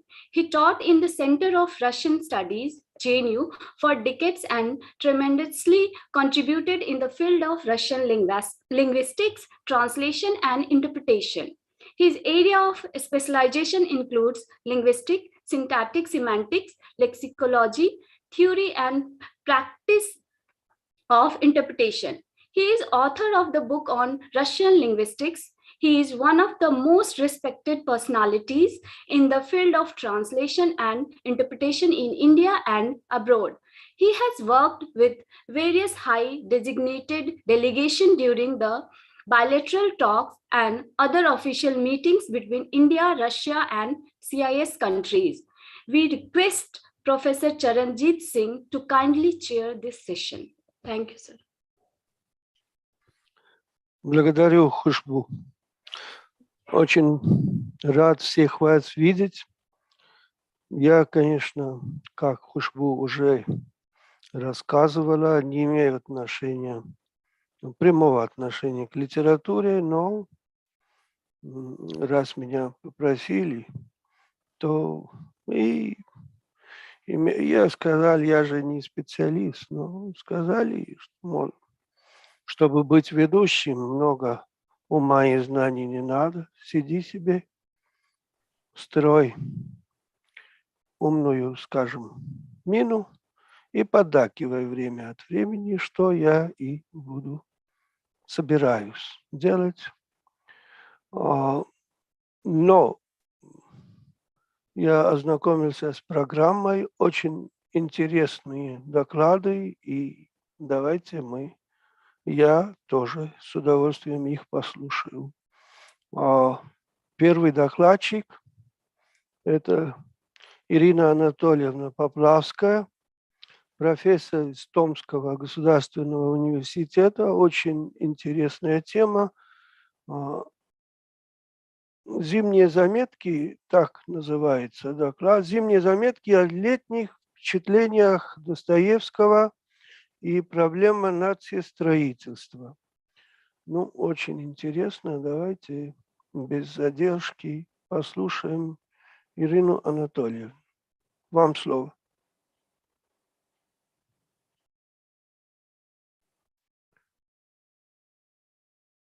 Присутствует Ирина Анатольевна? Да, Ирина Анатольевна. Хорошо. Ну, позвольте мне вначале поблагодарить университет имени Джавахарлала Нехру за идею проведения этой конференции, за ее организацию. В прошлом году вся Россия и мир отмечали 200-летие со дня рождения Достоевского и 120-летие со дня смерти писателя. В Томском университете в тот год прошло даже 3 конференции, посвященные творчеству Достоевского.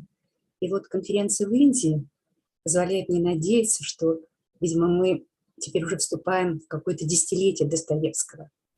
Она позволяет нам заново перечесть этого писателя, подумать над ним, осмыслить проблемы. И позвольте мне еще также, прежде чем приступить к моему докладу, поблагодарить моих индийских коллег, которых я очень хорошо знаю, но профессора Митун Раян, передать ей привет от всех мечей, которые помнят и любят ее, профессору Ранджани Банерджи, профессору Киран Хинг Верму, которую я тоже знаю, доктору Сону Сайни и профессору Дельийского университета Ранджани Саксени.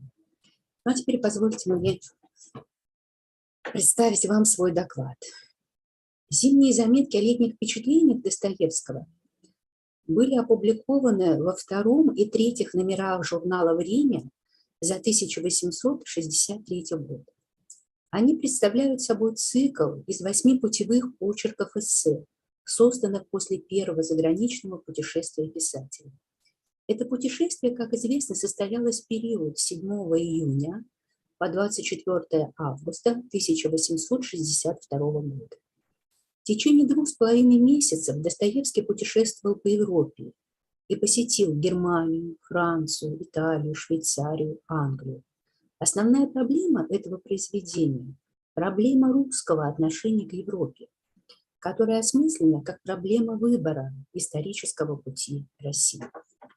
При публикации в журнале автор дает подзаголовок этому произведению «Фельетон за все лето». Этот подзаголовок, на наш взгляд, оказывается глубоко содержательным. Он определяет место данного материала в структуре журнала, раскрывает его двойственную художественно-публицистическую природу, акцентирует внимание на позиции автора, игре различными стилями, обращении к внешнему и внутреннему диалогу как способы выражения идеологической и эстетической точки зрения. В этом произведении преобладает художественность эссеистического типа, который составляет эстетическую основу нового типа нероманной прозы Достоевского и не исчерпывается определением публицистичности, очерковости, а представляет собой сложное синтетическое явление полижанровой природы. Эта полижанровость заметок Достоевского связана прежде всего с особенностями оформления образа автора в них. Эстетическая природа образа автора в зимних заметках рождается на взаимных переходах, переключениях от иронии к пафосу и обратно. Так, если пафос состоит, цитирую, в придании чему-либо индивидуальному, личному, всеобщего или сверхличного значения, и служит для связывания внутренних границ «я» в мире с его внешними границами в единое целое, то ирония, напротив, размыкает внутреннее и внешнее. Ироническое высказывание есть притворное приятие чужого пафоса, а на деле есть его дискредитация как ложного. Оно состоит во внутренней непричастности иронического «я» внешнему бытию. Переход от иронии к пафосу и от пафоса к иронии во многом определяет систему образных оппозиций в зимних заметках. Это уже отмечавшееся многими исследователями противопоставление зимы и лета, Петербурга с одной стороны и Парижа, Лондона с другой, противопоставление России и западноевропейских стран. И все это воспринимается как основа для конструирования национальных мирообразов в данном произведении. Принципиальный отказ повествователя от традиционного травелога, ориентированного на известные путеводители, как, например, путеводитель по Германии немецкого писателя Генриха Рейхарда, который упоминается в заметках, нежелание писать о Европе с высоты птичьего полета, писать о ней как о стране святых чудес, как о земле обетованной, позволяет говорить об особой позиции автора в этом тексте. Смысл ее заключается в том, чтобы воспринимать путешествие как литературный факт, благодаря которому происходит осуществление особой миссионерской функции автора, миссии почвенника в России и на Западе, который опирается на собственные, но искренние наблюдения, на простую болтовню, цитирую, легкие очерки, личные впечатления, схваченные на лету, опирается на русское и западноевропейское искусство и литературу. Не случайно все исследователи этого произведения отмечали несовпадение впечатлений от реального путешествия писателя, отраженных в его письмах и мемуарах, с рассказом о нем в зимних заметках, где вместо описаний преобладают суждения, рефлексия повествующего субъекта. В первых 4 главах речь идет в основном об отношении русских путешественников к Европе. И здесь Достоевский говорит о том, что в русском сознании есть 2 Европы. Русская Европа – это идеальное представление русских о Европе как о стране святых чудес. «Страна святых чудес» – это цитата из известного стихотворения Хомякова «Мечта», напечатанного в журнале «Московский наблюдатель» в 1835 году. Цитирую фрагмент. «О, грустно, грустно мне, ложится тьма густая на Дальнем Западе, стране святых чудес». В этом стихотворении, написанном в период созревания славянофильских идей Хомякова, получили отражение общественное настроение разочарованности в будущем Европы после поражения революции 1830 года, которые вместе с тем породили в Хомякове и его единомышленниках надежды на усиление благотворного цивилизационного влияния славянского Востока в мире. Наряду с русской Европой в фельетоне Достоевского есть и европейская Европа. Это настоящая, реальная Европа, с которой сталкивались русские путешественники в XVII-XIX веках и которую увидел сам Достоевский. Описание этих 2 образов Европы, присутствующих в русском сознании, дается, как я уже говорила, на пересечении пафоса и иронии. Цитирую. «Вот теперь и я въезжаю, наконец, в страну святых чудес, в страну таких долгих томлений и ожиданий моих, таких упорных моих верований. Все это решительно почти все, что есть в нас развитие, науки, искусства, гражданственности, человечности, все ведь оттуда, из той же страны святых чудес. Ведь вся наша жизнь по европейским складам еще с самого первого детства сложилась. Как еще не переродились мы окончательно в европейцы? Что мы не переродились, с этим, я думаю, все согласятся. Одни с радостью, другие, разумеется, со злобой за то, что мы не доросли до перерождения. Неужели же в самом деле есть какое-то химическое соединение человеческого духа с родной землей, что оторваться от нее ни за что нельзя, и хоть оторвешься, так все-таки назад воротишься? Этот фрагмент представляет собой внутренний монолог путешественника, в котором присутствует явная скрытая диалогичность, лейтмотивность, лексические повторы, смена интонации, соответствующая смене эмоциональных настроений рефлексирующего героя. Говоря о соединении человеческого духа с родной почвой, Достоевский развивает в зимних заметках идеи почвенничества, которые, как известно, впервые были изложены им в объявлении об издании в 1861 году журнала «Время». Это объявление формирует новое направление в русской журналистике этого периода, становится литературным манифестом журнала «Время», воспринимается как новое слово писателя в истории идей и как основа его концепции нациестроительства. Для Достоевского почва – это метафора, ставшая идеологемой. Это все, цитирую, что родит и роднит. Народ, родина, родная речь, родная земля. Их объединяет тайна России. Ее не понимают не только иностранцы, но и сами русские. Сокровенная тайна России заключается в том, что она хранительница православия. Почвенничество, как новая идеология созидания России будущего, формируется и в зимних заметках. Исключительная роль в программе национального строительства отводится писателям литературы. Отсюда не случайно в фельетоне используется множество цитат, аллюзий, критических высказываний, связанных с творчеством русских писателей: Фанвизина, Карамзина, Державина, Грибоедова, Пушкина, Гоголя, Некрасова, Тургенева, Салтыкова-Щедрина и других. Однако ключевыми фигурами в этом эссе оказываются Фанвизин, Грибоедов и Пушкин. नहीं सुनाई दे रहा. Так, хорошо. Так, глава 2 заметок начинается с неточной цитаты из письма Фанвизина к своему другу, генералу и сенатору Петру Ивановичу Панину от 18 сентября 1778 года из Ахена, написанному во время заграничного путешествия. Цитирую зимние заметки. «Рассудка, — пишет Фанвизин, — француз не имеет, да и иметь его почел бы за величайшее для себя несчастье». Эту фразу написал еще в прошлом столетии Фанвизин. И, боже мой, говорит Достоевский, как должно быть весело она у него написалась. В этом отрывке образ Франции и француза конструируется как образ другого, который представлен в двойной рецепции с точки зрения русского писателя, путешествующего по Европе в конце XVIII века, и преломление этой точки зрения в сознании повествующего субъекта. Зимних заметок. Фанвизин в этом письме стремится, цитирую, к приобретению точнейшего понятия о характере француза.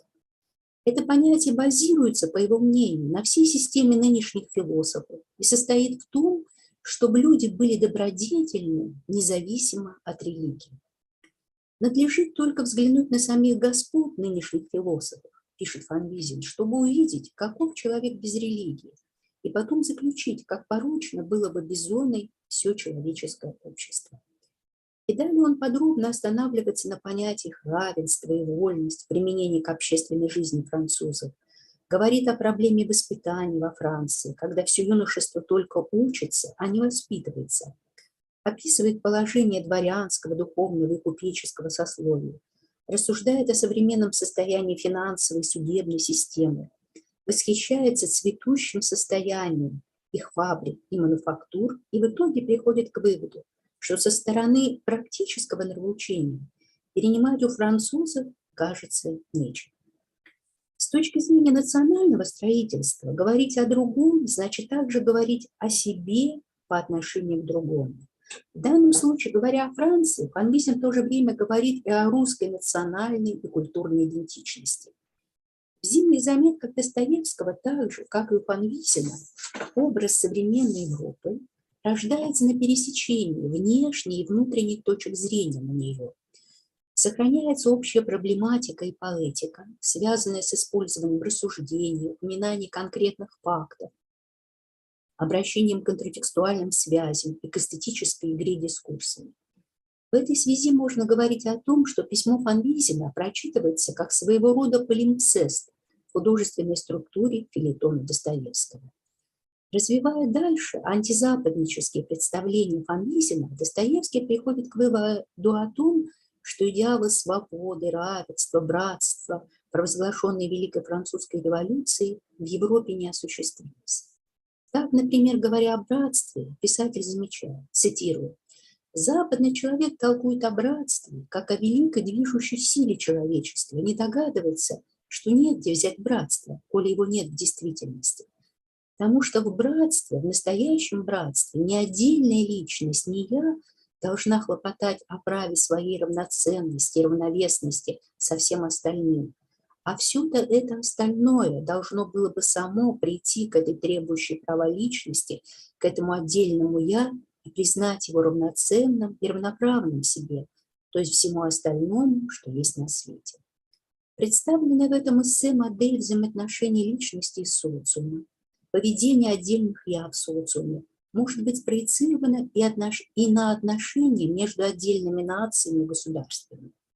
И здесь главным оказывается не принцип усиленного самосохранения, цитирую, самопромышления, самоопределения в своем собственном «я», как самоправного отдельного начала, а принцип совместного братского сосуществования.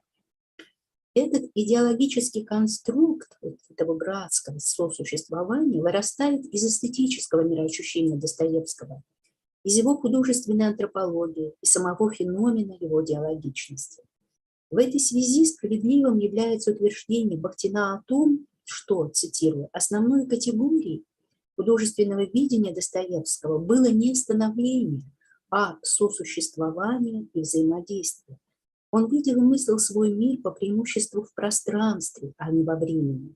Разобраться в мире значит для него помыслить все его содержания как одновременные и угадать их взаимоотношения в разрезе одного момента. Только то, что может быть осмысленно связано между собой в одном времени, только то существенное входит в мир Достоевского. Оно может быть перенесено и в вечности по Достоевскому все одновременно, все сосуществует. Конец цитаты. Ученичество, как идеологическая основа будущего переустройства России, оказывается тесно связано, по мысли писателя, с характером русской нации, с такими ее чертами, как терпимость и всеотзывчивость.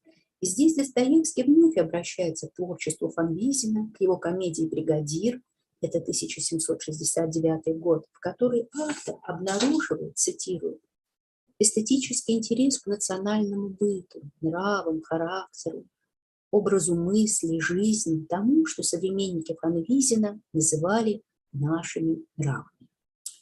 Достоевский цитирует в фельетоне диалог Софьи и бригадирши, двух главных героинь, из 4-го действия 2-го явления комедии. В нем речь идет о капитане Гвоздилове, который, напившись, гвоздит свою жену, цитирую, «А не дай, не вынеси за что.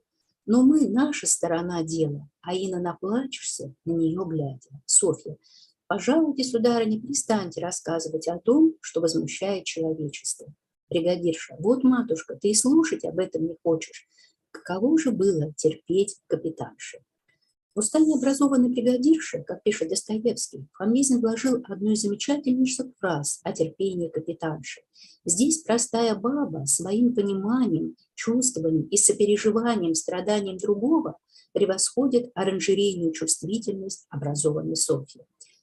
Это удивительная отповедь у Фанвизина, говорит Достоевский. Нет ничего у него мельче, гуманнее и нечаяннее. Да здравствует русская женщина. И нет ничего лучше ее безгранично прощающей любви на нашем русском свете. Ведь так, не правда ли? В данном фрагменте размышления писателя об исторических перспективах развития России естественно вытекало из его размышлений о характере взаимоотношений между частью русского общества, получившей европейское образование, и народом. Претекстом летних заметок можно назвать и комедию Грибоедова «Горе от ума». Новаторство комедии видится в том, что ум в ней, цитирую, стал выражением национального разума, нового самосознания, а его герой, носитель этого разума, обрел статус героя своего времени, в котором можно было бы усмотреть черты не только декабриста, но и романтика, и вольнодумца, и философа. О Чацком как типе русской жизни 1820-х годов, типе русского европейца, говорит в своем фельетоне Достоевский. Он пишет, цитирую, «Чацкий – это совершенно особый тип нашей русской Европы.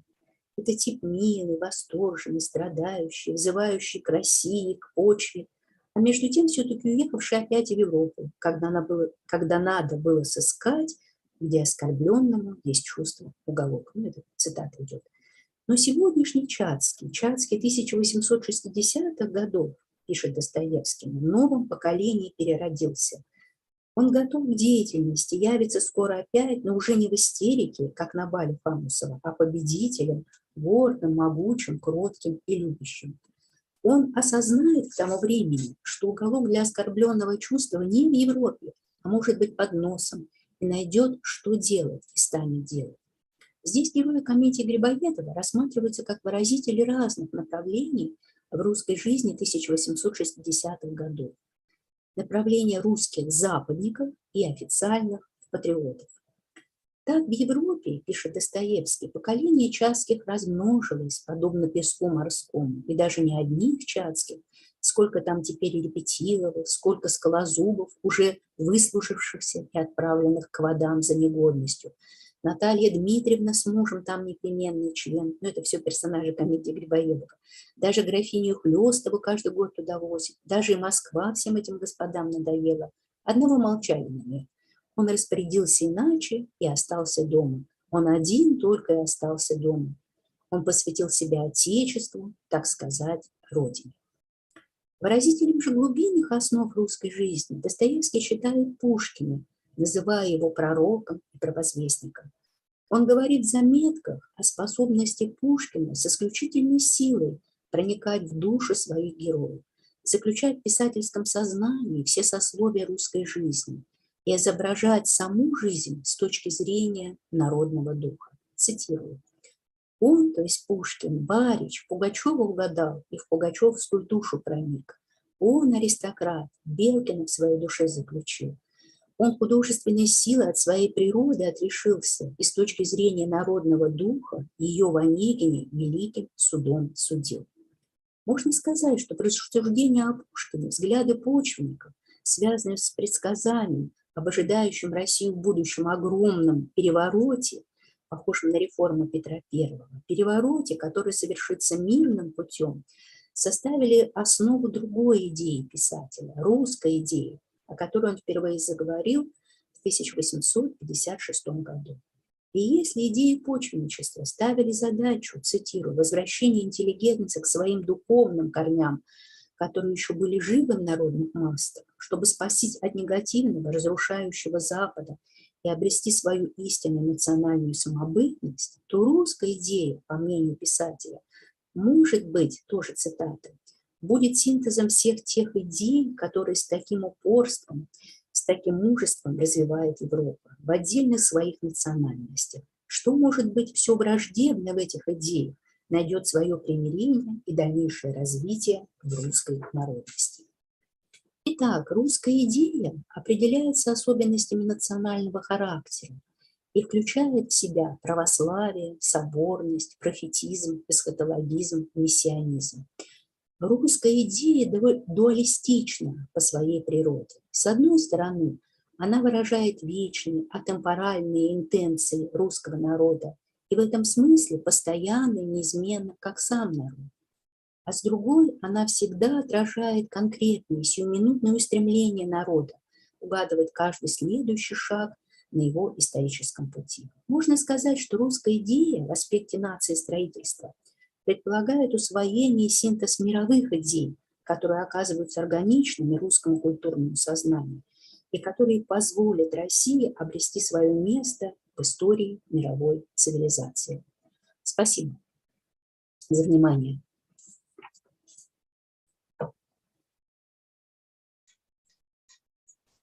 Спасибо. Спасибо вам, Ирина Анатольевна, за очень интересное выступление. Да, вы очень хорошо выявили противопоставление западничества и славянофильства не только в творчестве самого Достоевского, но и других ведущих писателей XIX века. Большое вам за это спасибо. Следующий докладчик, который у нас значится в списке, мне сказано, он не сможет выступить сегодня, там у него какие-то оказались дела, поэтому я приглашу сейчас следующего докладчика. Это Геннадий Юрьевич Карпенко, профессор из Самарского национально-исследовательского университета имени Королева. А тема выступления его «Антропология Достоевского и Бунина». Маргинальная. Вам слово, Геннадий Юрьевич. Да, здравствуйте. Скажите, а можно я подключу презентацию? Разумеется, разумеется, только это вам с этим поможет, конечно, сон. Так, а вот только я ее для себя потерял. Да, пожалуйста. Вот она. Я ее потерял на экране. Ничего, найдется. Никуда мы не спешим. Ну, сейчас тогда, секундочку. Извините.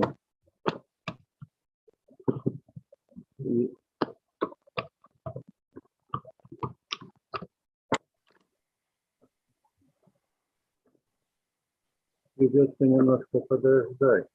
когда-то на Ничего, ничего, не беспокойтесь, мы подождем. Я утром пробовал, все было нормально, а вот сейчас... Да. Ну, это бывает, это техника, она всегда может подвести в самый такой критический момент. Ну вот она вроде бы и сейчас еще раз попробую. Угу.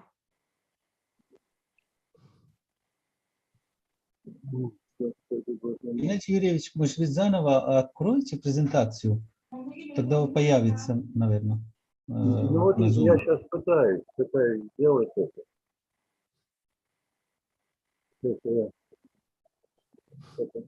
Но у меня всегда так опыта мало.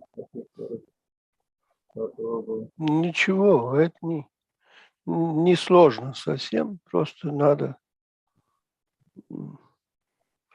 Так, ну это... открыть и нажать, кликнуть. Вот она у меня почему-то куда-то делась. Да. Но до этого ведь была. А в какой программе? Пожалуйста, просто откройте. Сейчас я еще раз попробую. Конечно, программу эту откройте, и там, значит, и название вашей презентации.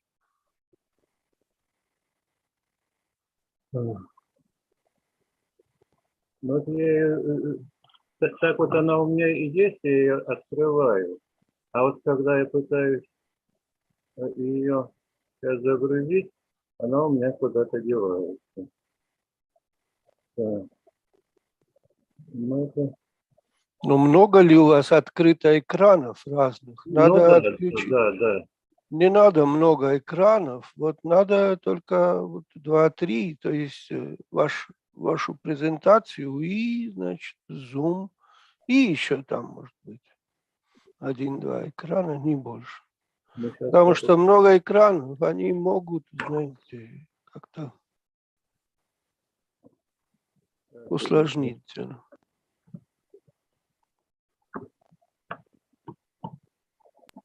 Геннадий Юрьевич, есть один еще альтернативный такой способ. Если на Zoom нажмете на демонстрацию экрана, вот это зеленый такой кнопочек. Да, демонстрация экрана, я так и хотел. Да. И налево первая кнопка, то есть первая версия будет экран. То есть нажмите на экран и еще раз нажмите на поделиться, вот, то есть демонстрация экрана. Ну вот экран нажал. Дело в том, что я там вывел... Ну так экран же должен быть виден, но он не видит его. Вот в чем проблема. Нет, вот сейчас в этом способе можно видеть. Ну, давайте попробуйте. Так, сейчас вот что-то открывается у меня. Вот вроде бы. Да, и у меня стрелка куда-то делась. Да там выключи, пожалуйста.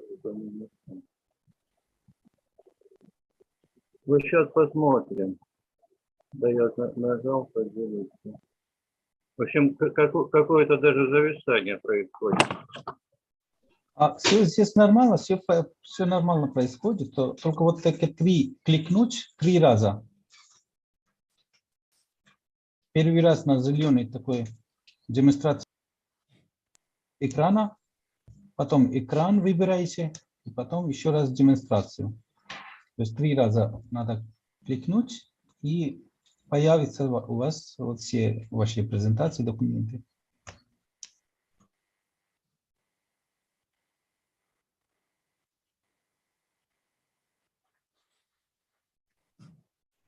Завис компьютер.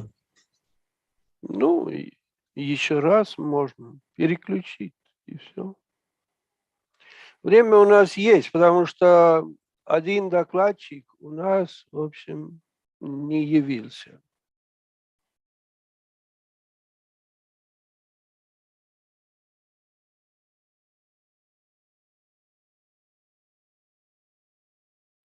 Наверное, мы потеряли связь от стороны от Геннадия Юрьевича. Наверное, как вы решите? Может быть, передаем слово следующему? Нет, у него зависла система, и он ее вновь включает. Ну, ты предлагаешь... Это займет немножко времени, может быть, тогда... Хорошо, вот, тогда как что, вы следующего докладчика, да? Да, наверное. Прийти готово, да? Прийти присутствует? Yeah. So, Sir. давайте тогда послушаем нашу коллегу то есть с факультета международных исследований, которая там тоже работает с русским языком. Прити Das. Выступление на английском. Why is Dostoevsky relevant today? Слово вам, Прити, пожалуйста.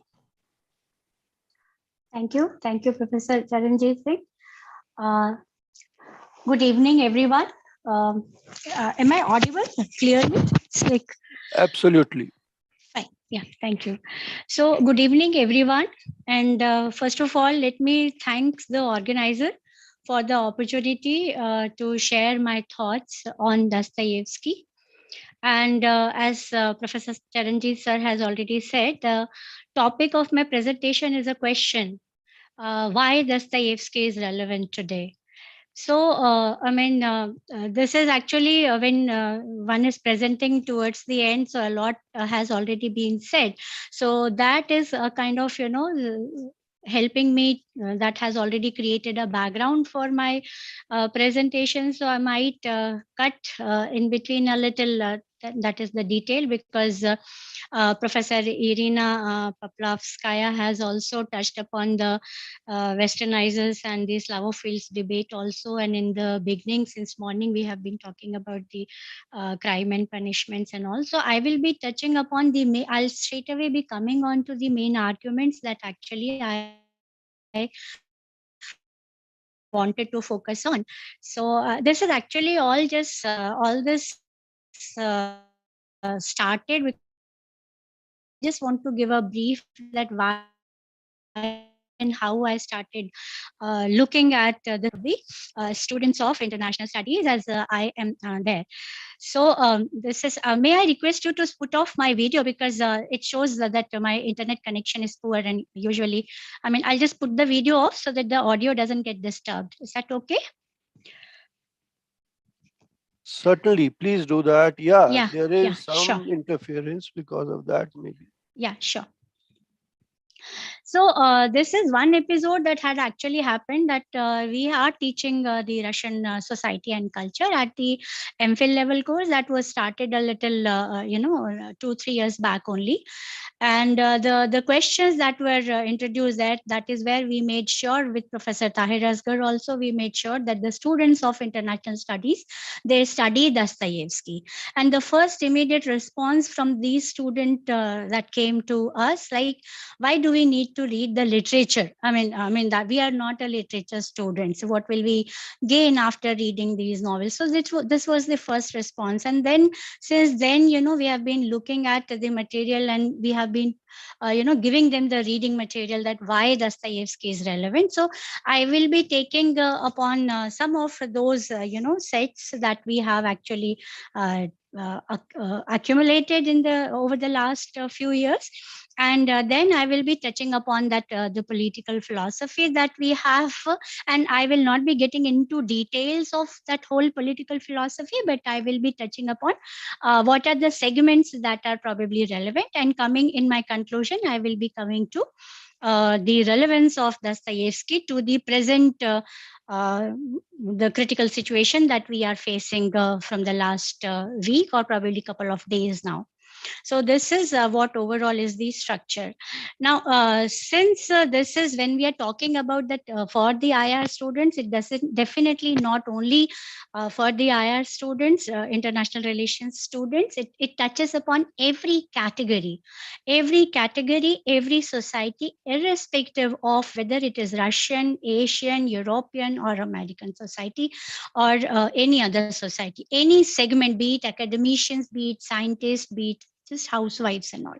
So the works of Dostoevsky are relevant. I'm just giving one this thing for the focus, as I told you that there are two main perspectives, and the third, which I'm coming to, that touches upon the actual, the present reality. So young minds, when they read Dostoevsky, as already has been mentioned by my previous co-presenters, so it reflects on varied aspects of human existence. So here the focus is that the stories are Dostoevsky stories that specifically deal with the inner development of the main characters. I have taken we have in detail discussed in class with the Makar Devushkin, the Raskolnikov, Sonia Marmeladov, and so on and so forth. Of course, the key novels, that Poor Folks, Crime and Punishment, Idiot, and all these were the couple of things that we had discussed in detail. Then what we decided is to compare it, the target was to look at it, why they are relevant to our society, why they are relevant to our situations. So the issues that have been touched upon in these, all the poverty, crime against women, violation of human rights, children's rights, and all these are the issues that were shortlisted. And, it's like, that decided that, yes, it is given. The students were given the novels to read in Russian language. And not all of them, frankly speaking, it's not that easy. It was not even in English. It was not very easy for the students to read. So they, some of them they could complete, but many of them could not complete the reading. What they did is that they read the gist of it. But they could participate in the discussion as, because the major theme, the main arguments that actually were raised by Dostoevsky were clear to them. So the main characters here, when we talked about that, they are unique. They are unique because they can easily be identified with the universal common problem. So this was the point which everyone agreed. But what is that? These are again the points, I'm just mentioning them because these are the points which have already been mentioned, that when we talk about what is Dostoevsky's world, so it is actually the Dostoevsky's world, which is in constant move, and the change where the base of the past stability is consolidated within the belief in God. So at this point, I also want to refer to the 19th century discussion that has also been touched upon, that is the impact of his writing, his ideas, his ideologies, where that's something that influenced the minds and the heart of intelligentsia or the educated people who desperately wanted to bring that change and change the old socio-religious structure in a very fundamental ways, which was actually attacked by Dostoevsky. But here, the point which I want to draw attention to, that he did not reject completely, because he depicted these points with so much of sympathy and so much of pity in his novel, that after the First World War, the issues, that the points that were raised by Dostoevsky that were considered earlier to be specific to the Russian society, they became the issues of overall Western societies and cultures also. Getting deeper into that, just one point that I want to focus on that was taken up in a great detail in the classroom debate, that was the Dostoevsky's characters. So usually when we talk about the Dostoevsky's character, those are poor people and they're not rich. So first thing that comes in mind is poor. When we call them poor, so does it mean that only the people who are not rich, who do not have sufficient money or do not have sufficient minimum standard of life? So ultimately, when people read that, even the poor folks and all, so the reason is gets unfolded. Why are they not happy? So the main reason is not because the people are hungry, life is hungry in the rooms and all, but they are poor because they are living with no hope for the future. It cannot be only the case of misfortune that is there. It is actually they are hungry because there is no hope, that hopelessness, that is something there. So this is one point that was that was brought to the fore. Second thing is is like, people were ashamed of their own position. So for example, in that the Makar Revushkins and all.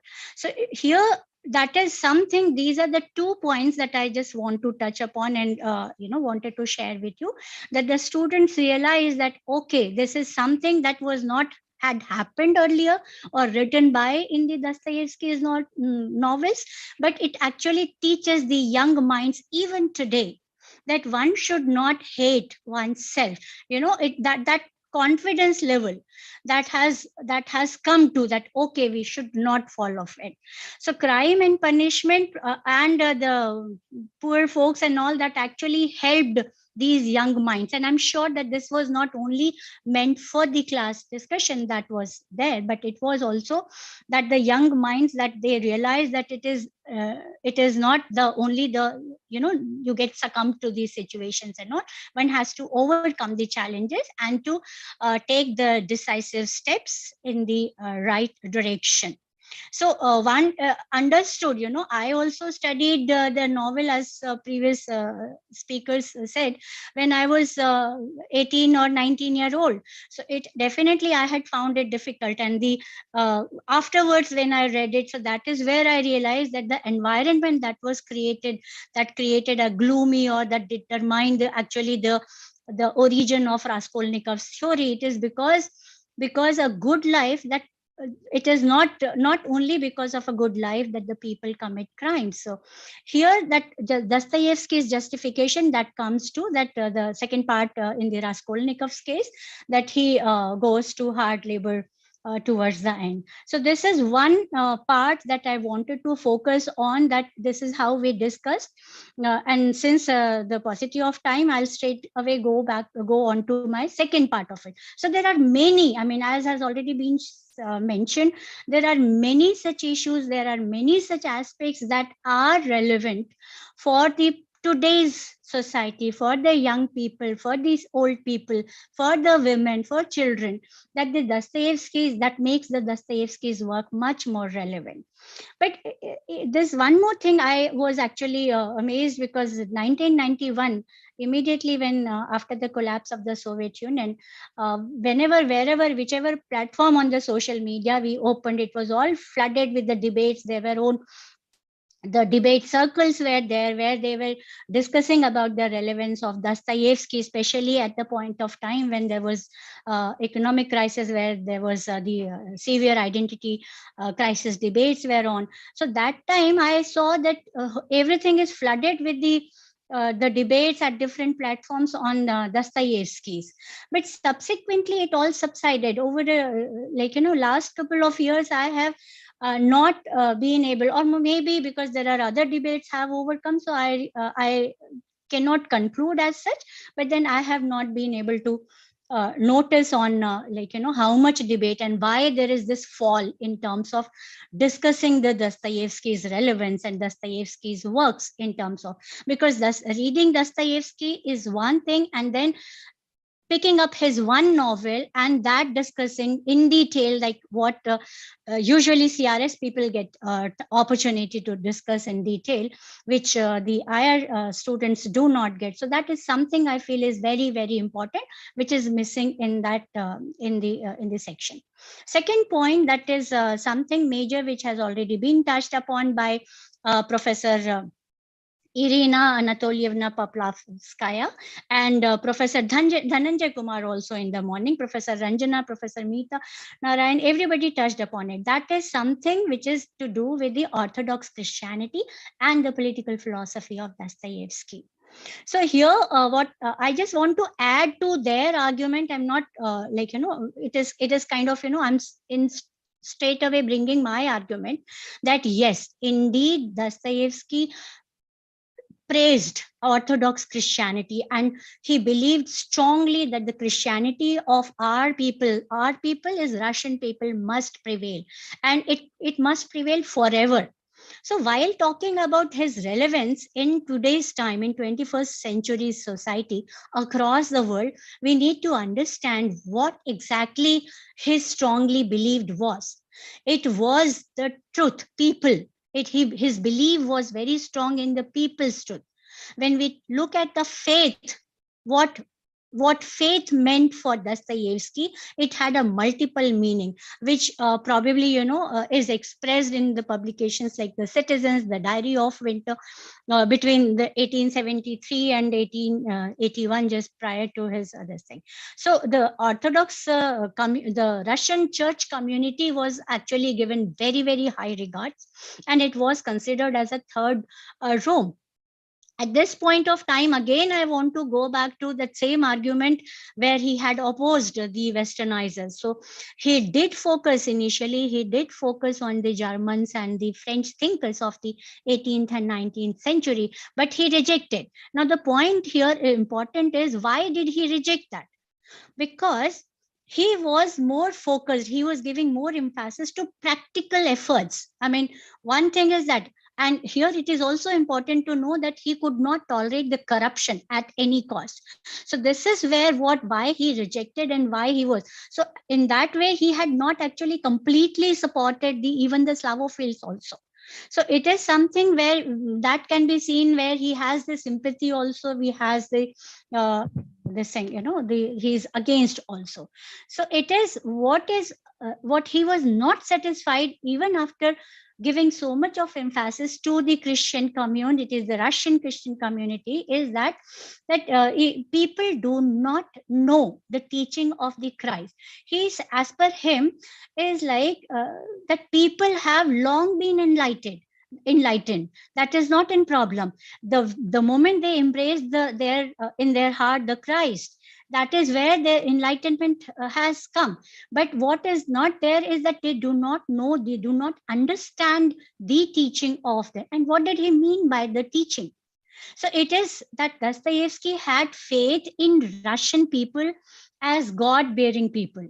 That is he had he believed that people should have universal love, or love of mankind. So this is something which was important. And now this is what actually pushes us to brings us to my next argument, is that he never believed that in mainly the base of his political philosophy was that he rejected any social and political teaching which reduces a man to one or the another of his mere constituted elements. So the man is something that is, one can see it in the Bratya Karmas, also the legend of the Grand Inquisitor. So it is the superior thing is the God, and that belief, the faith, that is something which is so important. And that is where he perceived that the Westernizers, whose grasp of Christianity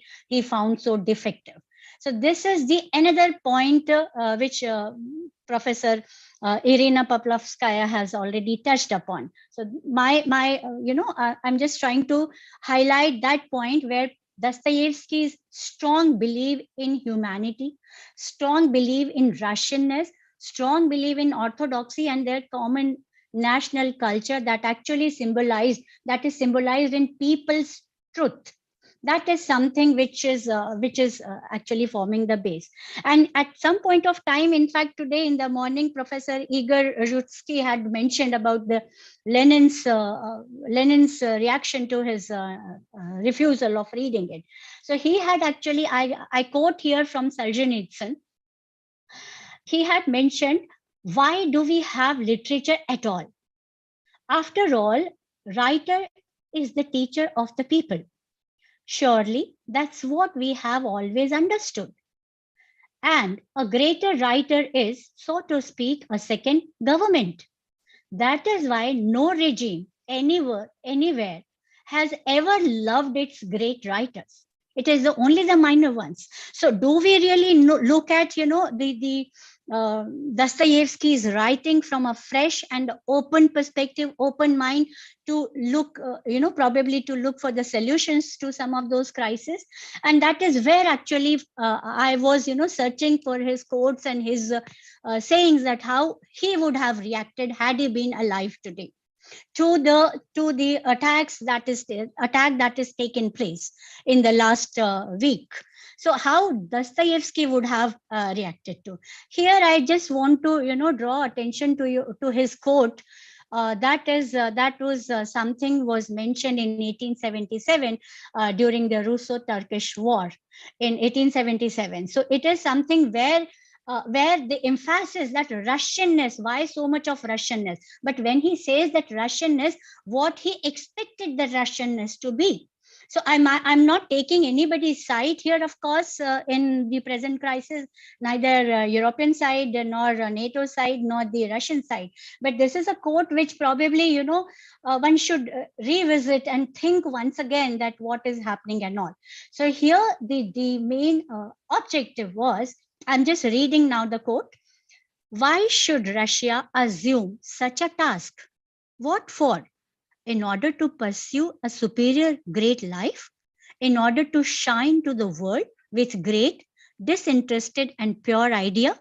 In order to create at length a great and mighty organism of a brotherly union of nations? To create this organism not by means of political violence, not by sword, but by persuasion. And he gives here example is love, disinterestedness, by light to elevate those little ones to our level, so that they shall perceive in Russia her motherly mission. Russia, he is calling that motherly mission. Such is the goal Russia has. Such are the benefits that Russia has.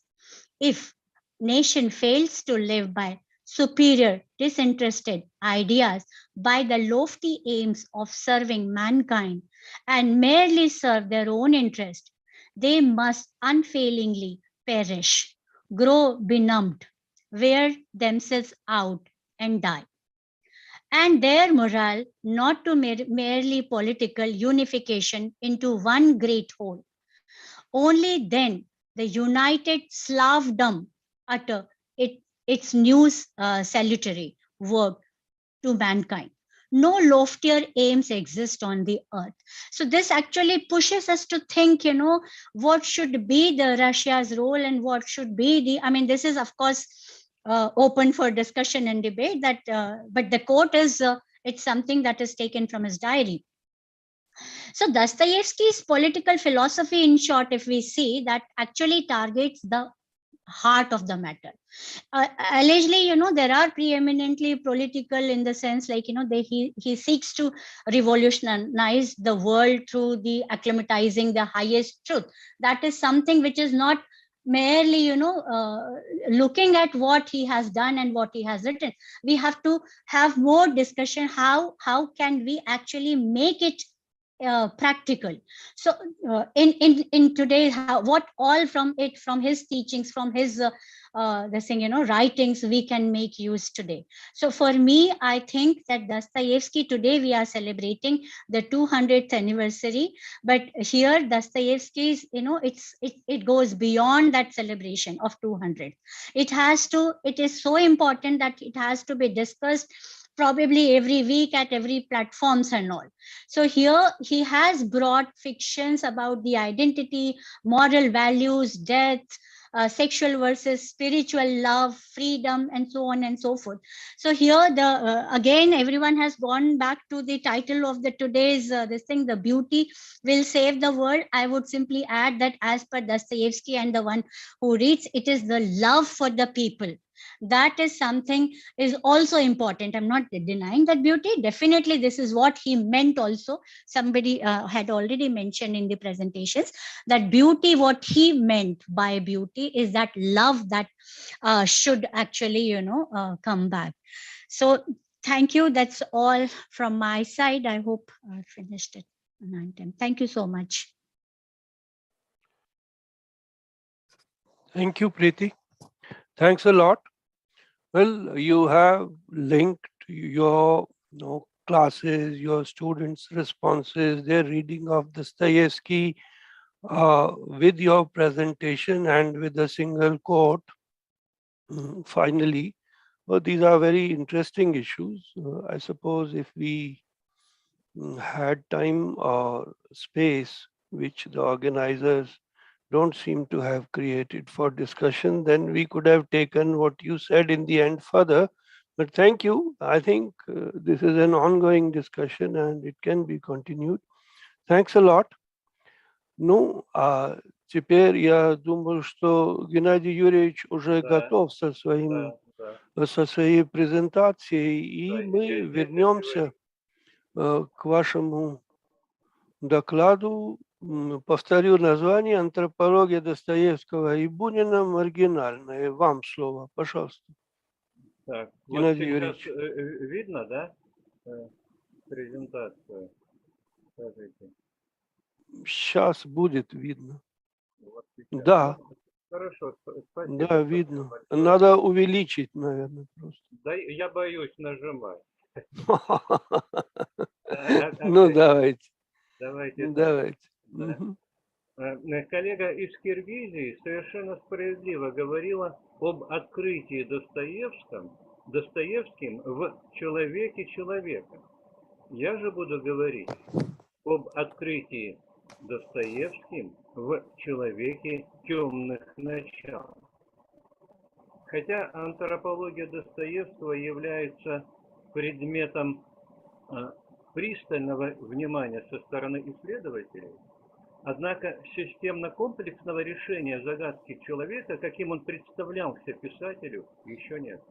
Исследовательская мысль постоянно упирается в парадоксальность взглядов писателя, в некую неразрешимость и смысловую многозначность художественной антропологии Достоевского. Но в своих фундаментальных основаниях представления писателя о человеке теоантропны, христоцентричны, связаны с живым чувством веры, с национальной духовной традицией, с христианским кодом русской культуры. Пафос антропологии Достоевского связан с жертвенным подвигом Иисуса Христа. Иисус Христос пришел в мир ради братского единения людей. И писатель в художественном творчестве, в социально-исторических событиях, в нестерпимо тяжелой жизни русского народа, в гении Пушкина прозревает вершинные проявления человеческого духа, всемирную отзывчивость, всепримиримость, всечеловечность, и видит в них основу исторического, залог всепреодолевающего братского окончательного согласия всех племен. Первым, кто концептуально определил христологическую сущность антропологии Достоевского, был Соловьев. В 3 речах в память Достоевского философ говорит о просветленной основе русской души. Русский народ, несмотря на свой видимый звериный образ, в глубине души своей носит другой образ – образ Христов. Однако, если исходить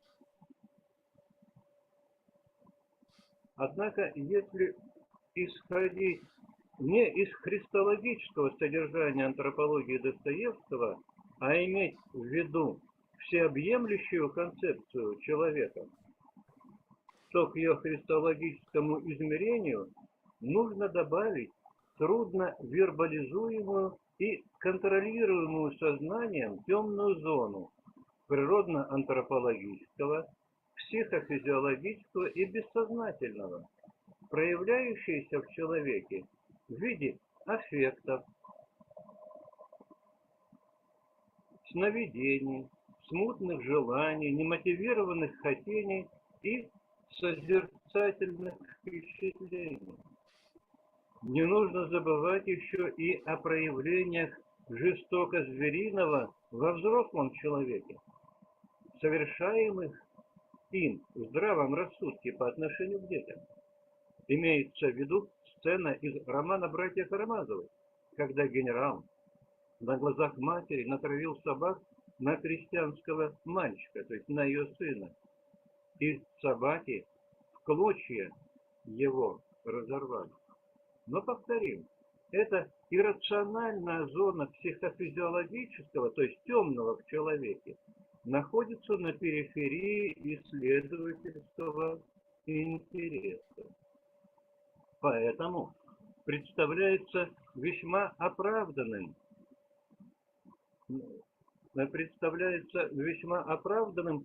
и актуальным обращение не к христологической основе, а к маргинальному аспекту антропологической концепции Достоевского.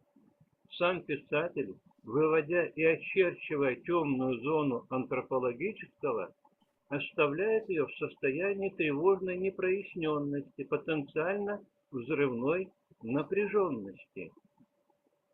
Герои апофатики и иррационалисты, такие как подпольный парадоксалист Федор Павлович Карамазов, Смердяков, Версилов, намечают в творчестве Достоевского другую антропологию, ставящую под сомнение богоподобие человеческой природы.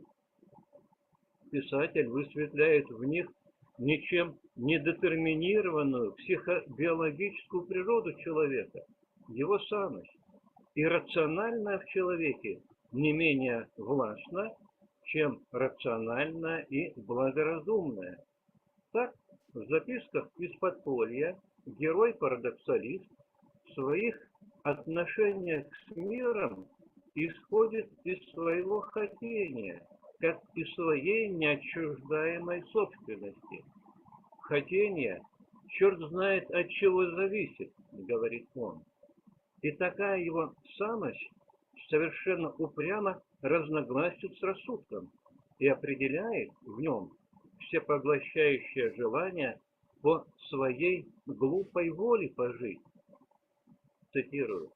Свое собственное вольное и свободное хотение, свой собственный, хотя бы самый дикий каприз, своя фантазия, раздраженная иногда хоть бы даже до сумасшествия. Вот это-то все и есть та самая пропущенная, самая выгодная выгода, которая ни под какую классификацию не подходит, и от которой все системы и теории постоянно разлетаются к черту. Подпольный парадоксалист, каких, по мнению Достоевского, большинство, расшатывает математическую логику определения и опредмечивания человека. Он вопрошает и восклицает, цитирую, «Эх, господа, какая уж тут своя воля будет, когда дело доходит до таблички и до арифметики, когда будет одно только дважды два 4 в ходу. Дважды 2 и без моей воли 4 будет. Ведь дважды 2 4 есть уже не жизнь, господа, а начало смерти. Апофеозом его замкнутой самости является желание пить чай на обломках мира. Свету ли провалиться? Или вот мне чаю не пить? Я скажу, что свету провалиться, а чтоб мне чай всегда пить. Но подпольный парадоксалист – это переходный тип в галерее странных героев Достоевского. Герой пытается идеологически обосновать свою особую позицию как абсолютно свободно человеческую. И в ее обосновании ориентируется на критику социальных программ и опирается на общегуманитарные установки. Люди все еще люди, а не фортепианные клавиши. Однако важно обратить внимание на исходы и побочные глубинные эффекты такого бегства подпольного парадоксалиста к абсолютной свободе, к своей единственной собственности, чистое, изнутри себя стремление к абсолютной свободе, как показывает Достоевский, а позже утверждает Ницше, оборачивается волей к власти. Цитирую. «Без власти и тиранства над кем-нибудь я ведь не могу прожить. Но ведь рассуждениями ничего не объяснишь, а следственно рассуждать и нечего». Достоевский выходит на фиксацию пограничных зон в человеке, которые внешне ничем не детерминированы и порождаемые человеком действия и поступки из зоны психофизиологического, осуществляемые в состоянии аффекта, возникающие под каким-то вихрем чувства, принципиально непредсказуемы. Так, Аркадий Долгорукий не может с уверенностью сказать об исходе последней встречи Версилова с Катериной Николаевной. Цитирую. «Все могло случиться тогда. Хотел ли он ее застрелить в то мгновение? По-моему, и сам того не знал. Но, наверное, бы застрелил, если мы бы не оттолкнули его руку». Таким же темно-смутным героем предстает в романе «Братья Карамазовы» Смердяков. Он своим поведением, отношением к жизни, к национальным ценностям как бы манифестирует скрыто непредсказуемый характер русского человека, русского народа. Его угрожающие странные выходки, цитирую, может вдруг, накопив впечатлений за многие годы, бросит все и уйдет в Иерусалим, скитаться и спасаться, а может и село родное вдруг спалит, а может быть случится и то, и другое, то есть и вначале село спалит, а потом в Иерусалим пойдет. Созерцателей в народе много. Вот одним из таких созерцателей был и Смердяков. И, наверное, тоже копил впечатление с жадностью, почти сам еще не знаю зачем. Но если с некоторыми проявлениями темной зоны человек может взаимодействовать и как-то их корректировать, то над специфическими сновидениями он не властен. Проклятый сон, мерзостный сон приходит к человеку из глубин психобиологического прошлого, вселяется в его душу и поражает ее. Против явленного во сне нравственного бесстыдства Аркадий Долгорукий ничего не может сделать. Цитирую. «Откуда же это все явилось совсем готовое во мне?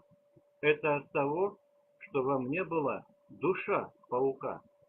Это значит, что все уже давно зародилось и лежало в развратном сердце моем, в желании моем лежало.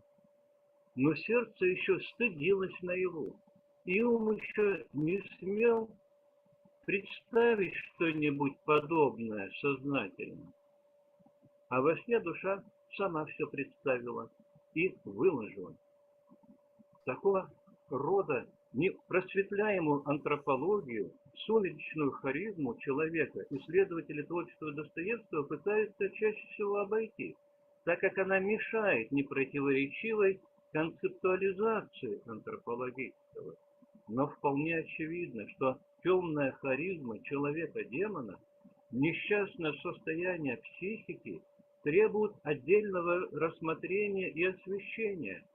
Внутри индивидуальных «я» многих героев Достоевского почти всегда обнаруживается некое иррациональное начало с отрицательным зарядом, слабо поддающееся контролю морально-правовых доводов, Так что рассудок чаще всего оказывается поставленным в зависимость от этих деструктивных начал. Как видим, тайна человека, которую пытается разгадать Достоевский, не сводится только к светлой стороне человеческой природы.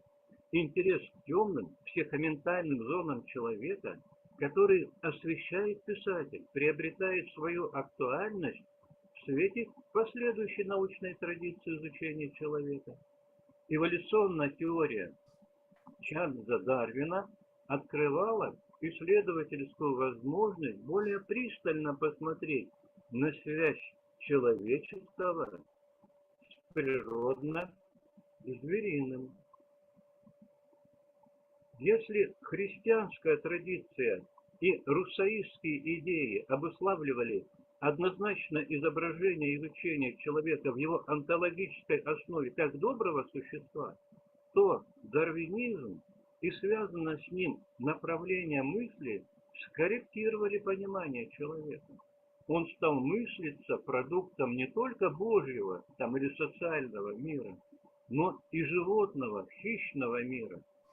На новом историческом витке развития антропологического знания были получены результаты, дававшие повод строить объективный портрет человека, где место домыслов и предположений занимали добытые научно-практическим путем конкретные антропометрические данные. Конечно, с позиции сегодняшнего дня эти взгляды, представления сомнительны, но в конце XIX, начале XX веков они воспринимались как последние достижения науки.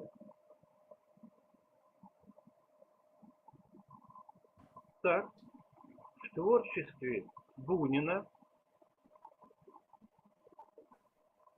разделявшего вслед за Достоевским интерес к темным сторонам человека, в творчестве Бунина под влиянием дарвинизма и идей позитивистской и криминальной антропологии Чезаро Ламброза, Ферри, Макса Нардау, Тарда появился тип прирожденного преступника. Бунин сбрасывает с современного человека все религиозные и социальные одежды и показывает на примере образов Адама Соколовича, как в общество может проскочить активное атовистическое звериное начало, прирожденный преступник. Герой рассказа «Петлистые уши» заявляет, цитирую: «И вообще пора бросить эту сказку о муках совести, об ужасах будто бы преследующих убийц. Довольно людям лгать, будто они так уж содрогаются от крови. Довольно сочинять романы о преступлениях с наказаниями.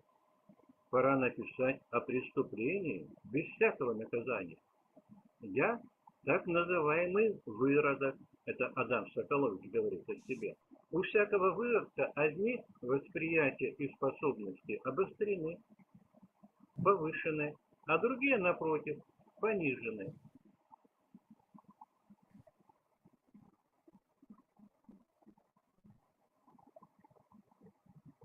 Герой Бунина пригласил в гостиницу женщину, спит с ней, убивает ее, а утром спокойно уходит из гостиницы и растворяется среди нас. Адам Соколович мук совести не испытывает, но не потому, что он плохо воспитан, и ему не привили в детстве нравственных качеств. Он равнодушен по своей природе. Нравственная атрофия у него атовистична, природна, досталась ему по наследству от животного мира, сильные особи которого выжили благодаря убийству. И до сих пор атовистические признаки той звериной, хищной породы вдруг по неизъяснимым законам природы находит запечатление в отдельном человеке в виде не только внешних примет, петлистые уши, но и психофизиологических признаков. Ими наделены прирожденные преступники. Об этом, еще раз говорю, писал Чезаре Ламброзо. Такой человек, как Адам Соколович, не по убеждению, а по атовистическим причинам способен дискредитировать любые гуманистические идеи, вырабатываемые человечеством. Но с этой точки зрения, такой человек, прирожденный преступник, как бы не отвечает за свои реакции и поведение. Могущественное, плохо поддающееся социальной детерминации его психобиологическое «я» толкает его на путь внешне безмотивных действий, беспричинных поступков. Слепые импульсы природы,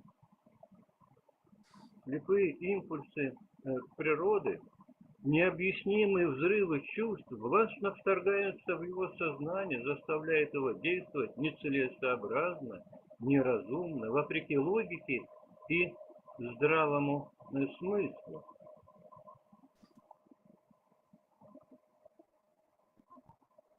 Таким образом, в русской литературе Достоевским и Буниным было выражено антропологическое беспокойство.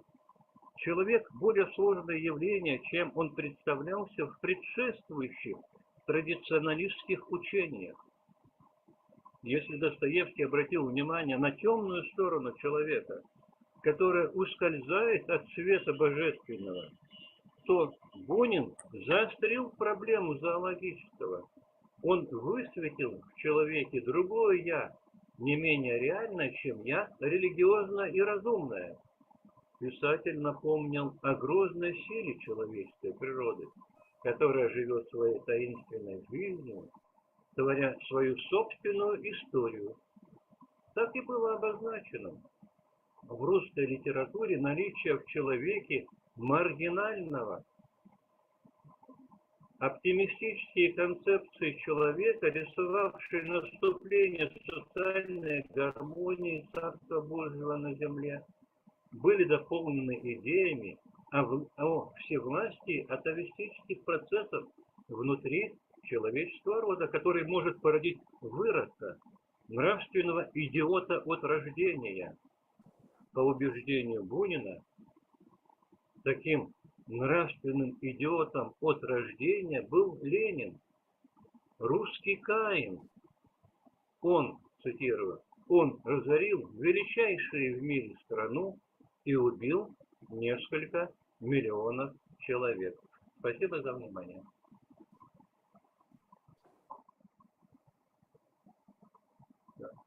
Большое вам спасибо, Геннадий Юрьевич, за очень интересный доклад, который выявил темную, иррациональную, атовистическую сторону. И маргинальные, так как вы это назвали, в человеческой природе. Да, это очень интересно и очень сильно перекликается частично с моими убеждениями, что человек в итоге непоправим. То есть всегда будет такое начало в нем тоже сосуществовать, как бы ни развивалось общество и мораль, это сохранится. Большое вам спасибо.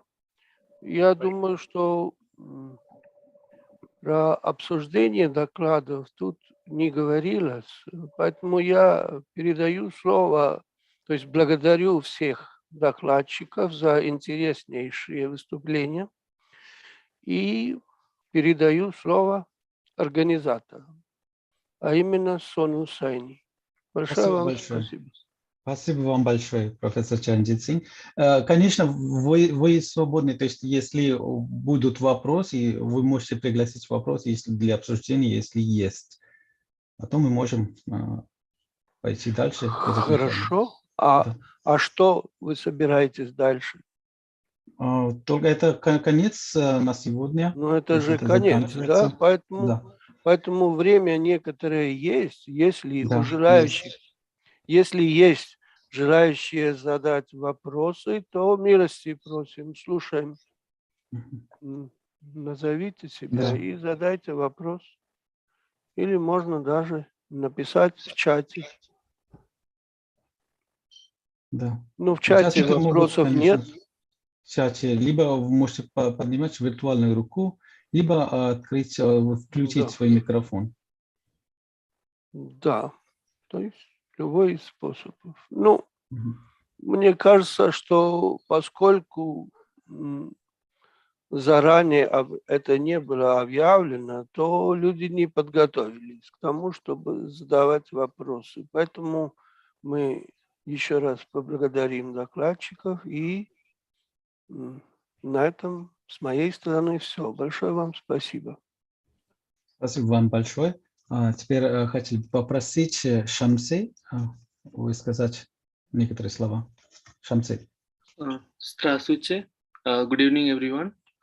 On the behalf of the Center of Russian Studies and the organizing committee, I would like to thank Professor Chiranjit Singh for chairing this session and expressing valuable remarks. Thank you very much, sir. And I will also like to thank all the speakers who have presented their very interesting papers on various topics, and the participants for their active participation. Thank you very much once again. Спасибо большое, Самсе. Thank you very much. Уважаемые коллеги, на сегодня мы заканчиваем. Если у кого-то есть какие-то вопросы, либо комменты, либо какие-то замечания, вы можете написать в чате. Или если нету, тогда мы увидимся с вами завтра. Завтра в 12:30, как и сегодня мы начали свой первый день. Завтра у нас будут сессии, 3 сессии там будут завтра. И послезавтра у нас будет Олимпиада по жизни и творчеству Достоевского и культурная программа. Наверное, если нету никаких комментариев либо замечаний, тогда с вами прощаемся и увидимся завтра. Всего хорошего. До свидания. Thank you. До свидания. Спасибо большое. До свидания. До свидания, сэр. До свидания. До свидания. До свидания.